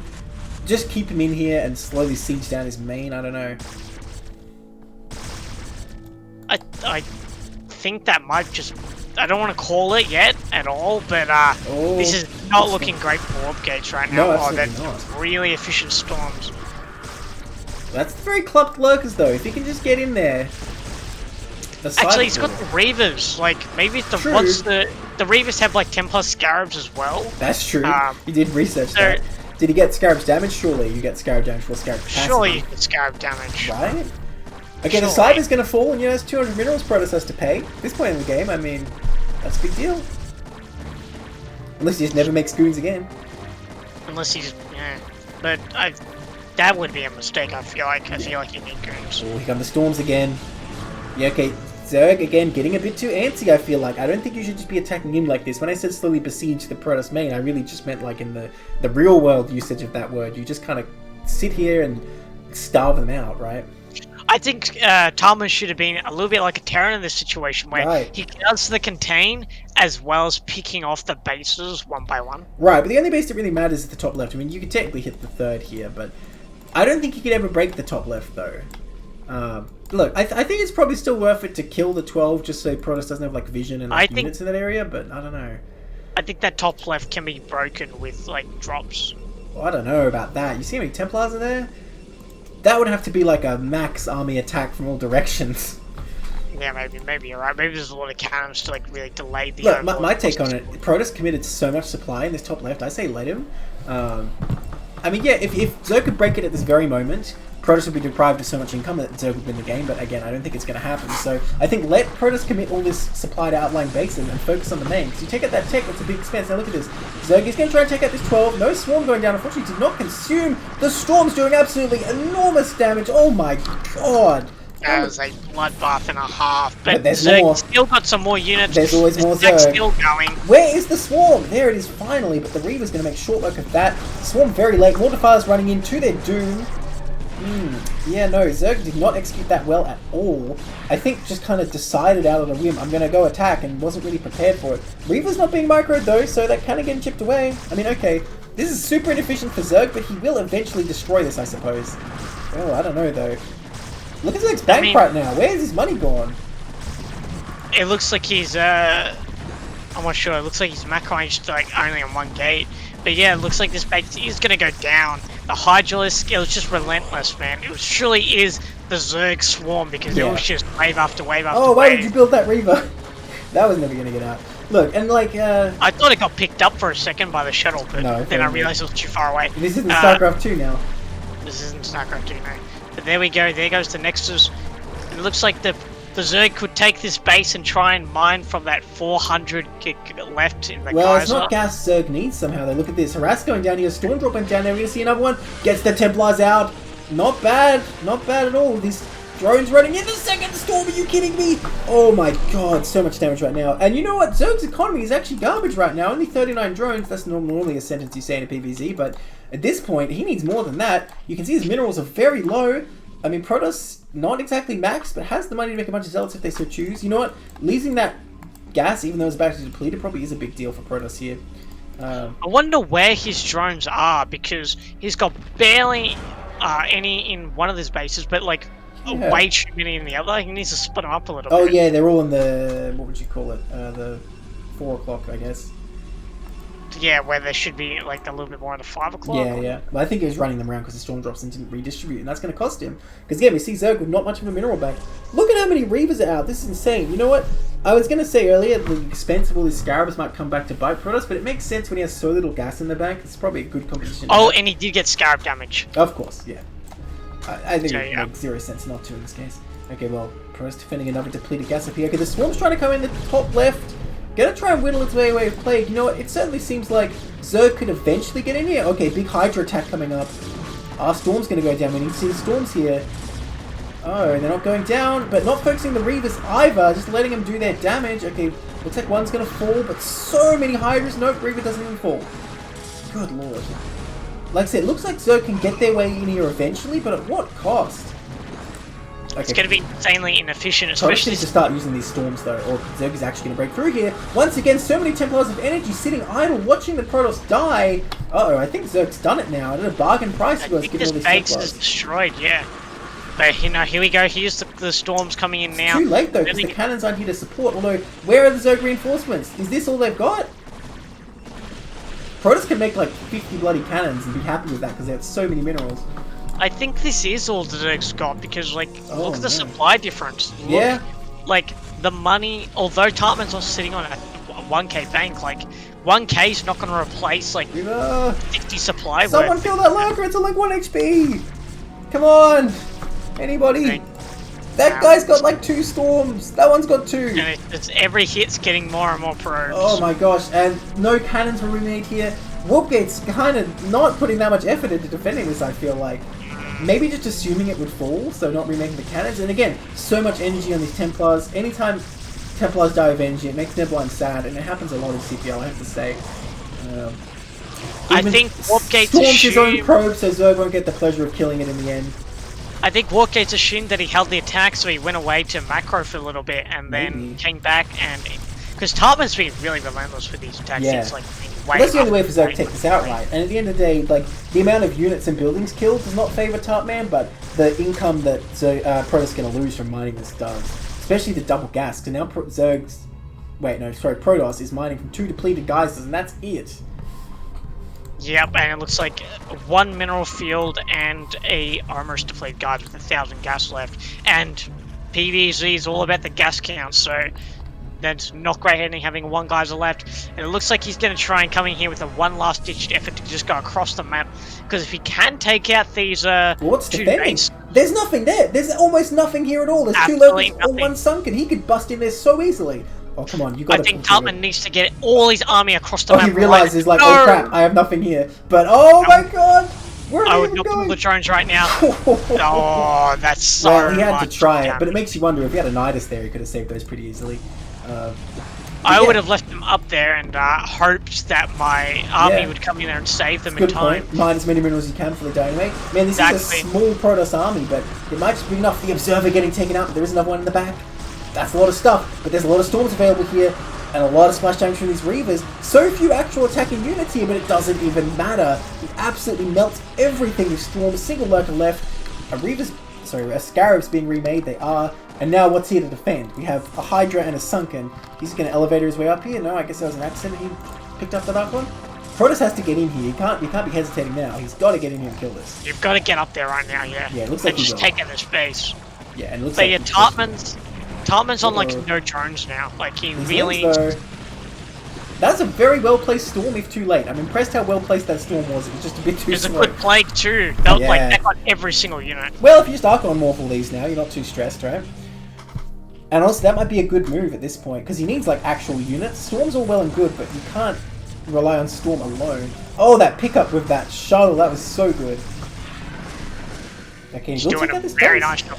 But yeah, that's the base down. Look at the But it supply. looks like- Wait, I just realized Protoss has so much in his natural. Is he even trying right now? Like, what? Oh wow, this wasn't even Protoss's full form. Yeah, Wow. he was just like one hand behind Hold his him back. back. You know that scene in The Matrix where he's just He's like... wearing the weighted clothes Yeah, right now. right? Like, When is he going to take off the anime training weights and really show Zerg what he can do? Oh my god. but that might actually be a blessing in disguise leaving the army at home because that like Tartman just took the top left, so he could just go and counterattack that top left base. And Yeah. Tartman doesn't have minerals. I think we're in for like an hour plus game now. No, I think Cobalt is just going to win. Even if Tartman mines all those minerals, I just don't think he has enough.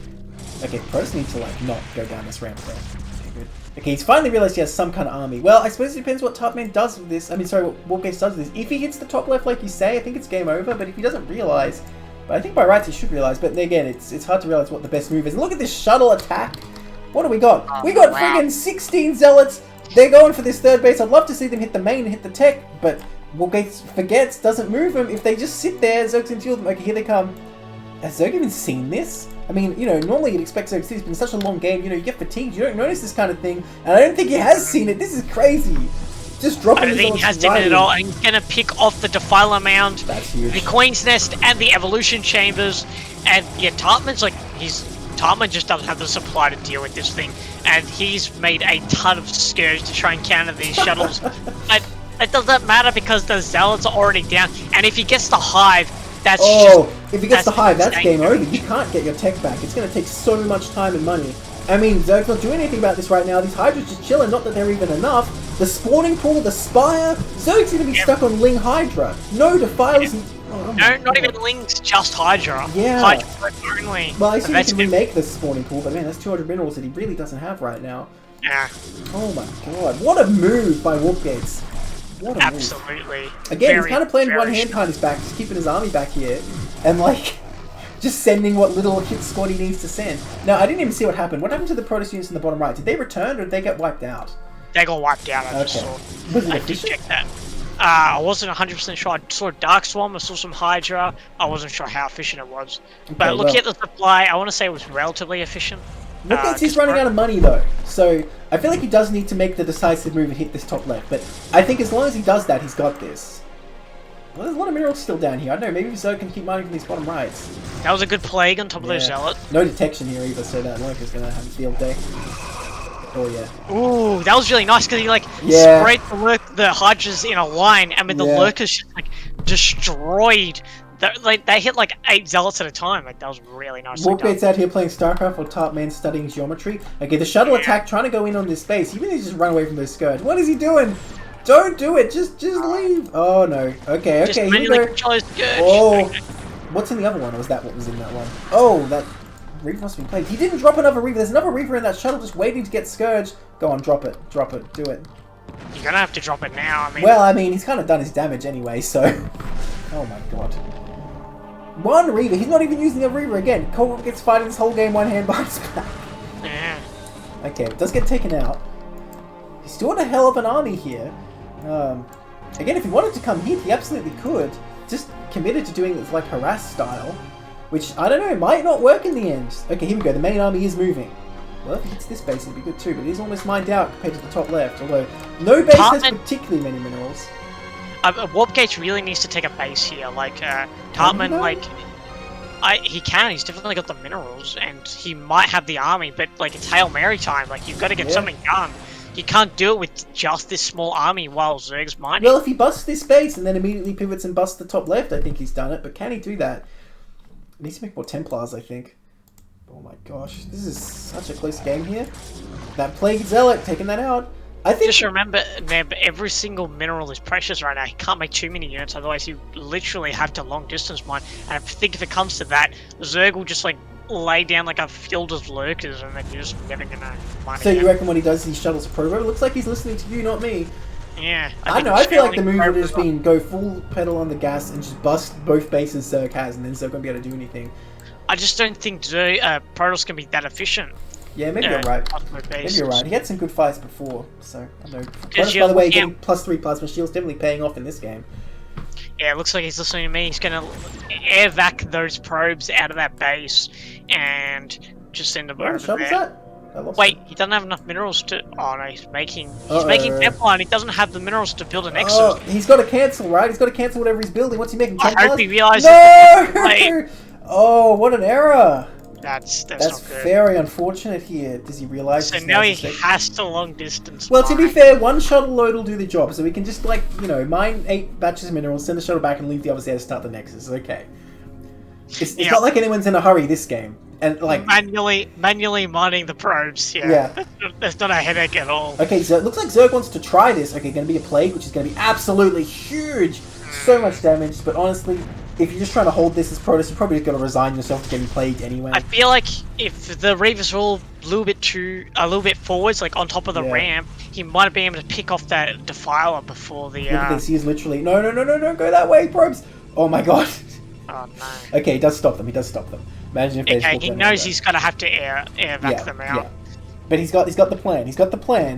He can do I wonder if that's enough to get a Nexus straight away, though. It is. That's 64 minerals they've got there. Okay, well... How many probes is it? Yeah, 64 minerals. So it is enough. 64 minerals. I would have left a probe there to, maybe, but come on, man. It's been a 44-minute game. Does he really have time to be thinking like that? Does he have the energy for that at this point? I don't think he has the energy for that. Tarpman, though, with the Scourge, if he can intercept those shuttles before the Nexus starts, it's probably game over. But can he? My God. Is he aware what's going on here? I don't think so. He probably thinks the Nexus has already started, you know?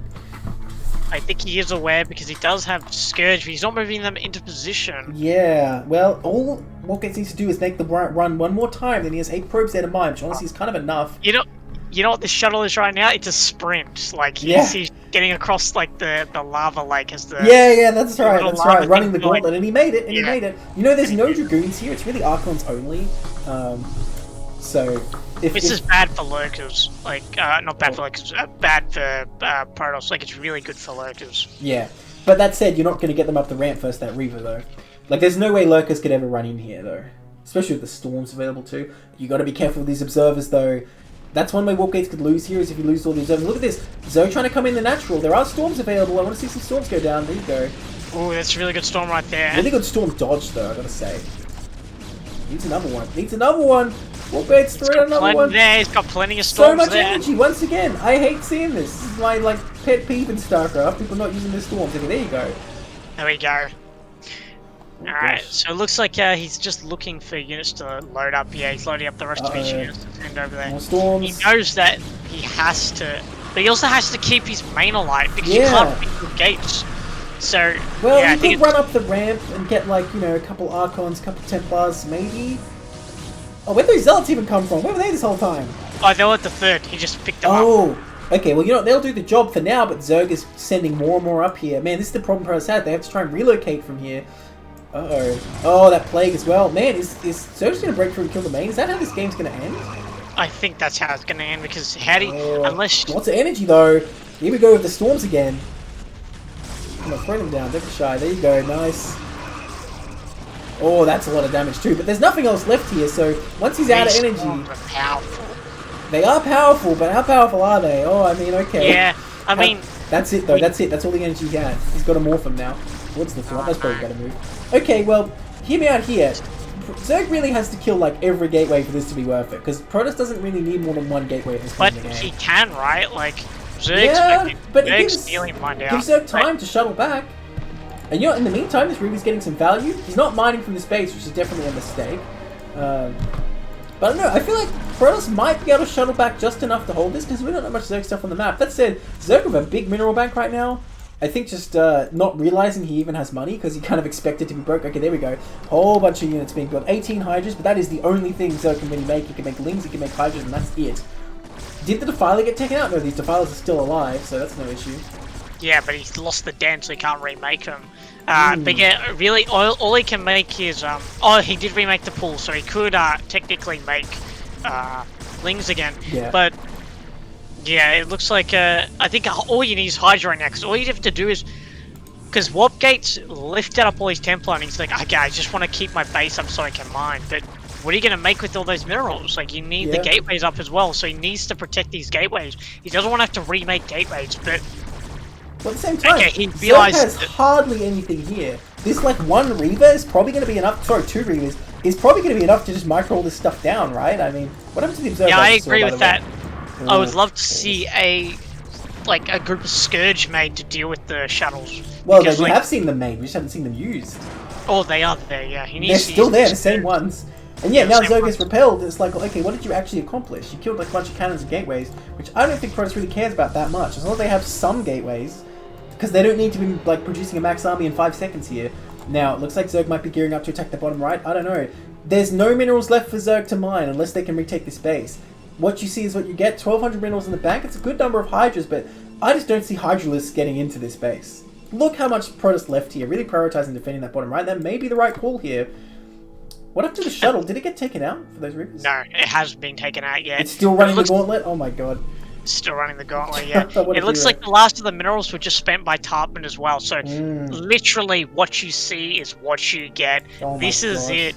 This game will end either over an hour or just under an hour, depending on how these players are feeling. Plague, nice. And I think it's up to the Zerg now to make a move. I think they Well, absolutely have to Okay, do but if something. Zerg doesn't make a move, can Protoss actually win? That's the question. Yes, I Yeah? think Protoss can win because How? they're now mining from a base. Okay, Yeah, it's only before got we so get into much. that, let's see. These Reavers are getting jumped right on top of, and they go Oh. down almost immediately. That's a fat storm on top of those That Hydras. is a huge storm. And This they is an just go. Archon, but The Zerg is pushed back because of the Archon. it's actually enough, right? Really yeah, this nicely one Archon done. remaining. Wait, he doesn't even kill that one. Oh, that's a big arrow not killing that one. Now it's going to get its shields back. Oh my god. Huge win there for Protoss. Is that Massive, it? massive win. Is that just Like, it? that's exactly what Warpgate needs right now, because Yeah. Warpgate is mining. He will now produce units from his gateways, TT which coming out, means by the way. he's the one that will scale because he's the only one Yeah. that can make units. Yeah, so- true. My god. Right now, and look at the supply. Like even Yeah. down workers, he's ahead in supply, which means he has more units for sure. So I Still think, has so much at this bottom right. It's a ridiculous amount he has at the bottom right. but I think he Ooh. needs to keep his observatory alive. Yes. Because if he doesn't, then he can't see lurkers. Yes, I mean he does have an observer in this bottom right in reserve, and if he's really careful, he could use that. Now, this GT could be instrumental, but there is an Overlord in the vicinity. A few more Templars pop out, but they don't have energy. I feel like you just need to morph them. I don't think you have time. Well, there is one with energy here, and you know what? This Nexus is irrelevant. He could, yes, he's mining gas from there, but I don't think he cares too much about that. Alright, here we go. That is a lot of Hydras. Ooh. Yeah, but this is the last of the Hydras. Like there can't be Yeah. that many left yet. There can't be that Dying many. breed, an endangered species. There can't be that many left outside Warpgate's expansion. So if Warpgate realizes, he could push down there and win. Yeah, probably, actually. There's only Lurkers there, right? Although you got to be careful with those Scourge. Like I said, there only is one observer in reserve. Alright, here we go. Tarpman trying to get up this ramp. Nice. Storm pushes that back. Really good dodge as well. Yeah. Oh, loses that Archon, unfortunately. Okay, Oh, a bunch of Hydras no. coming up. The DT's getting stormed by their own friends, but they do the damage, and the Hydras do get taken out. And honestly, it's not that efficient for Protoss, but it's efficient enough. What does Zerg have left? Just a handful of Hydras, and they're getting stormed at every turn. That Archon doesn't really feel like killing them today. Couple Zealots pop out. The DTs are here. They can do great damage under this swarm, although the Lurkers will do something to them. And they do get taken out. And they are. They go down, and it looks like there's not that much defense left for Protoss here. But how much needs offense to is keep left? it. Oh, takes out an Observer. Uh-oh. Yeah, if he loses these Oh, Lurkers, no. it's no good for Zerg. There's a bunch of Hydras down here not Oh, doing there's anything. the Observer. He's taking out the Lurkers now. Yeah, these Looks like Hydras he did just not holds it. participate. Now they come in, heading over to this ramp. There's still not that much here. A Reaver's out. Can it get to the ramp in time? They're getting up here. If they can kill this Reaver, maybe they can macro these Archons down. Hitting a gateway Oh no, right he's now. targeting the gateway! Oh. Okay, and these Archons are crushing it. I think Core Wargates has done it now. That Swarm actually not I helping think that's it. Wargates at all. Sorry, helping Tarpman at all. That Swarm actually purely helped Tarpman. What am I saying? Help Wargates. Oh my god, GG. GG is What a cool. game. That Not was even leaving the game yet. Wargate's still in the game right now, just like, my god, what happened? I want to see if he chilling leaves. out. Yeah, he's cooling down after that insane game. Like, My god. that was That was absolutely crazy. insane. Yeah. Man, I really thought Tarpman had it there for a bit when he had so much money, but I guess that defense at that base was critical. Because that's a 2-1 for Wargates, right? I think it is, yeah, because he did the proxy 2 gate. So fitting that that was the final game of that series, but it's not the final game of tonight. We have another series left. I saved the best for last, Zesky. It's the TVT. Oh yes, we love us some TVT.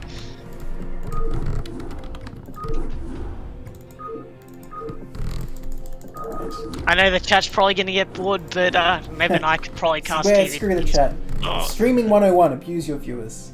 Yeah. Neb and I could probably cast TVT for hours on end. When's the TVT marathon happening? You know, I was saying I want to do a stream where I just get all the TVTs that have been casted in CPL, just go through all of them. That would be fun. That would be fun. Alright. In the top right, in the green, we have Crazy. And the top bottom right, in the magenta, we have Love Snow. Two very prominent Terran players, I should say, in CPL. Maybe prominent TVT players as well, who knows? We have Crazy here for Purple Lifeguards and Love Snow on the bottom right for Korean Mechanics. The almost final score is 11-7. Will we get one more point for Purple Lifeguards, or is Korean Mechanics going to crush this 12-7? I haven't actually seen much of Love Snow's TVT. I've seen a lot of his TVZ, but it's going to be interesting to see what Love Snow has for us today. And Crazy, I don't know very much about Crazy at all. Well, I can tell you all about Crazy. I'm sure yeah? you've probably heard my spiel about Crazy before, but a very macro-oriented player. If you come into a game against Crazy and your plan is you're going to take it to late game and beat him there, then that is the wrong plan. You need to find a way to win that involves him not being able to hit his full macro, because he will just make so many units, you will not be able to deal with it. The machine, huh? I love to hear it. Absolutely. But I will say, it can be vulnerable to cheeses sometimes. I hope Crazy watches is probably mad at me saying this, but the 2H Lurker is his continued weak spot. So guys, if you're playing against Crazy, that's what you should do. Wow. So, you know, Insider secrets. that's right. He's like, look, we've seen him lose to various players from that. And in TVT, not so much. Maybe I haven't really seen any cheese kill him there, but you never know. I think just in general, if you're playing against Crazy, you need to bring something offbeat. Because if he's just in a straight-up macro game, he will dominate. So it looks like they're both opting for barracks in main, which is a pretty smart decision, because then it gives you the ability to hold off any sort of like ARACs or BBSs as well. I never really understood the meta. Like, a lot of the pro players, like, they try to make it so that they always build like their barracks outside their main, and I never understood it, because there was like always a risk that you got BBS'd. And yes, I suppose, but theoretically you're building it where the BBS would be, so when you get there and you see this BBS, and you start barracks in your main, right? I guess, yeah, but I always felt like if you would just... But then your barracks is a little bit late, right? Because you got to go back. And... Yeah, but I think it's fine. If you know a BBS is coming, if we're on a map with a ramp anyway, I think it's quite easy to hold. And, you know, we don't see it that often in pro games, I have to say, because I think it's not that good at high level. In TVT anyway. Maybe in TVT it's alright. It's not strong in TVT in general, in my opinion, because when... Yeah. Like, SCVs are so powerful. If They you are manage to pretty pull good. SCVs... If you pull SCVs on the ramp, you can actually just jump on Marines and just kill them. That's the counterintuitive thing, right? You rush with Marines, but actually you have to make a bunker so SCVs don't kill you. That's the whole thing you're trying to do. Now look at this SCV harass here. Love Snow sent the worker a bit earlier than you normally do in TVT, and so has kind of done a lot of damage, but hasn't got a kill yet. He's going for it. He's right-clicking on it. He really wants that SCV. It's so low, and he gets it. Gets it, and he managed to pull the SCV off the factory, trying to save it to delay the factory by a little bit as well. Yeah, and I think, like I was kind of saying, I think it's good to kind of mess with Crazy and not just let him get his build hassle-free, so I kind of like it so far. This SCV's still at large. He's a killer.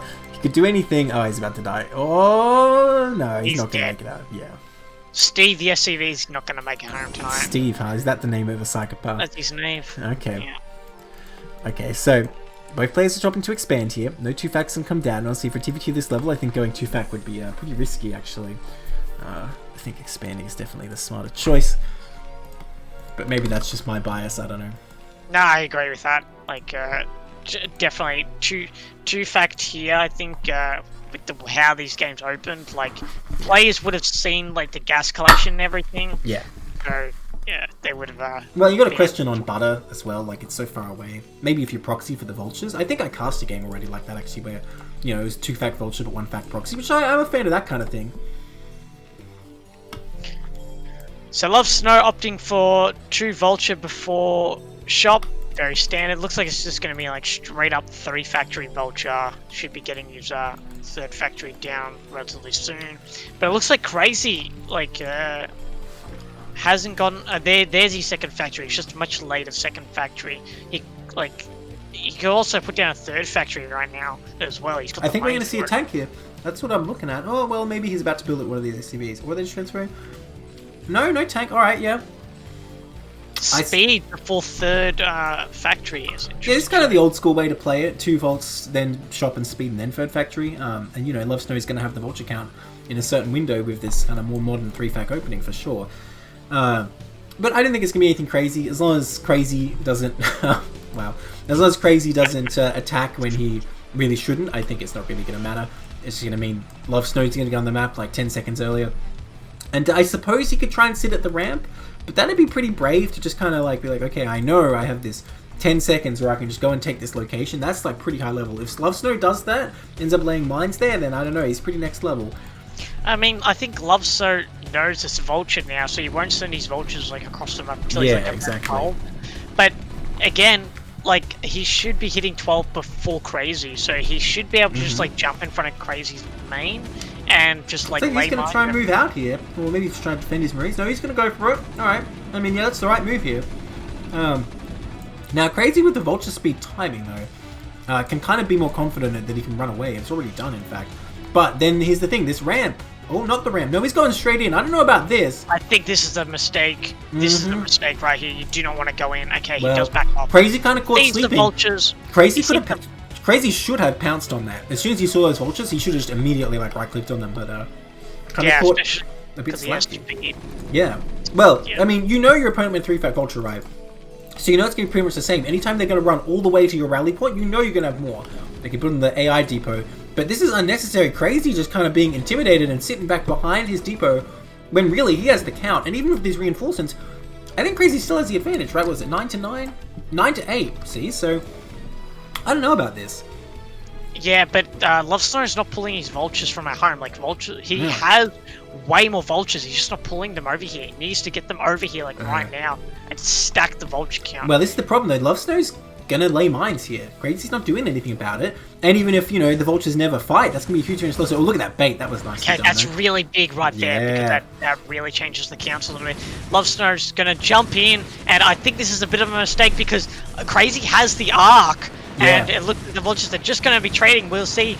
Crazy should be able to hold this because he gets simply more vultures. We don't want to go out there, though. Oh, this is a mistake moving out past that depot. Now he's getting outnumbered. One vulture is staying behind. Tank finally comes out, which is what you need to hold this. Needs to pull back. The Marines not taking part in the fight. Also a critical mistake, to be honest. That's quite a mistake, yeah. It's probably barely enough for Crazy. Yeah, Crazy will be fine here, but Love Snow's still absolutely going to have the map control. Gotta pull back from those Absolutely. mines. I actually think this might be game over because now with the rallies will just come in and now he's just going to lay mines. So now all he can really use is vultures. Well, Siege Bank's almost done though. If you can siege up this tank, he can still defend this natural with a couple vultures to assist. Big mineral bank from Love Snow right now, by the way. That's kind of crazy. Yeah, I think Love Snow should be... the mine! Oh, that's unfortunate. Needs to stop moving forward! Stop moving forward! Yeah, you're just going to lose so many things. And the other one as well. Okay, that's game now. That's it. Losing those two. Game now. Yeah, I think you could have just sieged up in the back there and still been fine. I mean, I disagree because he doesn't have an academy. He can't see those mines. Like, even if he, tries to, but what's the rush? What's the rush? Love Snow has no tanks yet. And, he has he's down on SCVs, at least he was before all this. I think it's totally fine if you just siege and inch your way out over time there. I think it's a situation of more units beats less units, That's certainly true. Oh, this tank. GG. Crazy realizes nothing to do. I just think that more units will beat less units in the situation because he's just going to have a constant rally of vultures. And he could put down 2 more factories there and just win. So. Yeah, look, I definitely think it would have been Love Snow advantage still, but I say Crazy could have survived. The game could have gone on, but alas, the tanks exploded. Yeah, losing the tanks is definitely like Yes. that's fatal. We can agree on that anyway. But yeah, honestly, I feel like Crazy was just not that tenacious on the launch micro to begin with. Like I said, he should have like dived on the first ones that poked. Anytime your opponent pokes and retreats, it's like you should have got that. Basically, you should have killed it. Yeah, I agree with that. I agree. Alright, we're going to go into game 2 here. In the top left, in the green, is Crazy. He does always choose green. And the top right, in the magenta, is Love Snow. I guess he's a magenta sort of guy as well. So currently 1-0 to Love Snow here, coming into Good Night. Now, this map might have a bit of an easier time defending because of that natural area ramp. Who knows? Well, it is close spawns, so that's definitely going to play an impact into the vulture wards, especially if Crazy decides to go speed before third factory. I hope he doesn't though, because I think that's like an older way of playing, and I think it's actually much more of a detriment than it is a positive, unless you're trying to hit like a very specific timing with your vultures. Yeah, no, I agree. It is just kind of outdated. But I think we saw in that game it could have been okay. It wasn't a huge difference. It was just that the engagements really started favoring Love Snow. And yeah, I definitely would have been I think that better. had more to do with like the micro decisions rather. Yeah, than, exactly. The ball choice. I mean, honestly, baiting that one vulture was absolutely huge as well. That was a very, very solid take. But Love Snow then pouncing afterwards was yeah. definitely Well, I mean, it was just an error of Crazy to move forward as well, right? yeah. And then Crazy moved forward again, so Yeah. they both got a little bit too eager, and then the last one to make the too eager move. Well, I guess the way to think about this is Crazy knew that his opponent was going through Evoke Vulture, and he was just sitting defensive, and he was going tank, and he knew he was going tank first. And anytime you're going tank first, you need to be sitting defensive, so that should have been his cue to just be like, okay, I'm staying behind this depot, because I know my opponent's out there with a lot of vultures. I'm using the gas off the vultures to get this tank. That should be kind of the thought process, I think. And then, once you have the tank, maybe you can try and do something, but then that's a whole other game. Definitely agree. This game, they're both opting for racks in the main. Maybe we might actually get like a long TVT out rather than, just vulture wars ending. That's right, can't let PVZ outdo TVT, that'd be crazy. Yeah, that would... If the PVZ is the 50-minute game, but the TVT is like, they're all like sub 10 minutes, yeah, well, I think PVZ has the potential to be the longest in like the absolute longest PVZ compared to the absolute longest TVT. Because in TVT, you can always end it with BCs eventually, right? I don't know. The absolute longest TVT I've ever seen is like a 1 hour and 10 minute game. So yeah, snipers reported like 5-hour PVZs. In fact, I've played a 3-hour PVZ. I was the Zerg and I lost. I think Quirky Cast had like a PVZ that went for like 2 hours or something. Look at this harass again. Again, I love it. Love Snow. I think really playing to his opponent now, just trying to get in his face, even if he's just going to lose this SCV. He scouted a bit earlier. I think it's worth it. Just throw him off a bit. Especially, it must be a frustrating loss for Crazy, just like kind of being out vultured. It never. But feels I good in think TVT. Crazy made the right adaptation here because that was 2 factory. But it's scouted like it's instantly as it's built. Yeah, unfortunate. But Crazy made the right decision there. He went Marine before Factory, right? So if he did Factory before Marine, like that SCV would do way more damage. But he got the Marine first, and that's I think it might have been because he had the SCV so in his base so fast last game. So he just if he's gonna send an early SCV, I'm just gonna make the Marine first and get that way. My Factory won't be delayed at all. Yeah. Although this double Marine right now. If he gets the bunker, which it looks like it's going to be 2-fact Vulture, I want to see the bunker here. I mean, Crazy scouted it, right? So, no reason not to get that. That is exactly... Well, you could be expecting 2-fact tank here, right? In which case, the bunker is not that impactful. But he's not going for a shop. He's making his own Vulture, which, look, to be honest, against any kind of 2-fact, I'm not a fan. But if he's doing that, that says to me he's thinking it's not tanks coming, right? And he should just be getting a bunker here. I'm kind of getting worried. Well, hang on, what's this? Love Snow looks like he's trying to take an expand as well. Is this real? Oh. Maybe he's going for tanks, okay. But you can't also expand behind him. Well, that's the thing. He's going to get the CC, then he's going to start tank production after a little bit, I suppose, is what the play is here. But then Crazy should have more vultures, right? Like more vultures, but no tanks, right? Maybe Yeah, that's but- it's just the mind game, right? Yeah, obviously this is not as good. It's just like, well, if your opponent's expecting to for vulture, look at this, he's making the bunker. Although again, he's still making his own vultures, which I don't really understand. But if you just get the mines down, the tanks can't really get across the map. That's But all will right. he even leave his base? Because, you know, for all he knows, there's like going to Well, be then 6 he's speed stuck vultures on out 2 there. base, and he'll get like mines outside his natural. That's what I'm saying. Crazy will be stuck on 2 base.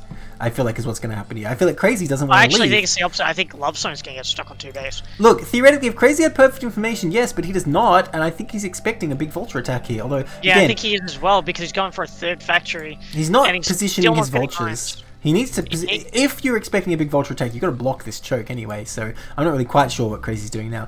But yeah, like this is the problem with losing the scouting SCV, I suppose, is that he's not going to be able to see what's going on beyond the fact that 2 factories were built. And if Lovestone gets across in sieges, I mean, you know, that's going to be pretty strong, of course. Man, Crazy even lifts. Maybe he knows something's up, but still no machine shop. Yeah, the lack of machine shot is like really. Why did he shoot that factory? I don't know. He just didn't like it. The lack of machine shop really is worrying me because like Lovestone can right now walk across the map, no mines, and he absolutely needs mines to deal with these tanks. Yeah. I mean, even if you're just trying to rely on backstab, speed is very important as well, right? One or the other. And look at that. Lovesnow going to get mines and speed first anyhow. Now, Crazy does have more SCVs here. That's the advantage he has, but not by that much, all things considered. And yeah, these vultures need to be like near the Lovesnow's base, or... Oh no. If Lovesnow walks right across and the first thing Crazy sees is Lovesnow's tanks at his bunker, then he is screwed. Oh, he's getting speed first anyway! Oh, no, you need Oh, mines. he sees it. He sees it. Okay, the barrack's going to see everything here, so I he want him knows to what's get up. Speed. Okay, well, you can maybe pull like 10 SCVs here and try and fight this. I think would be the only way. Not on the low ground, though. Okay, well, I mean, decent micro from Crazy, but like, you can't fight this with the vultures alone. There's no mines. You're going to need to pull a lot of SCVs. Well, he picks off all the vultures. But But now there's what's he still going to tanks. do? Yeah, so... Tanks are just going to absolutely eviscerate every single vulture. Oh my god. And now he's going to yeah. jump right on top of that bunker. Or what does he need to? The Marines don't seem keen on actually getting in it. Okay, there you go. But I mean, Yeah, they might as well yeah. not. GG. Honestly, they're no safer in the bunker. All those actually tanks will kill that real quick. Well, what were we saying? The TVT. Imagine TVT being short. What is this? Wow, that's a swift 2-0 from Love Snow. Alright, that's going to bring our Wow. final score here to 12-7 for Green Mechanics. I'm a little disappointed that those TVTs went longer, not gonna lie. yeah, it could have been better for sure, but you know what? Love Snow was following my advice, not trying to take it long. Just playing for the win as quickly as possible, not letting Crazy get into his macro, and I think it worked out beautifully. Yeah, but definitely okay. played appropriate to the opponent. Yeah. Alright, well that's going to be it from us for today. Again, a quick rundown of the state of playoffs. We're into semis now, all of round 1 is done. So I can't tell you which match is going to start being casted first. The next CPL cast you see will be semi-finals. I've been Neblime, this has been Zesky. Thanks for watching, See you guys. all later, guys.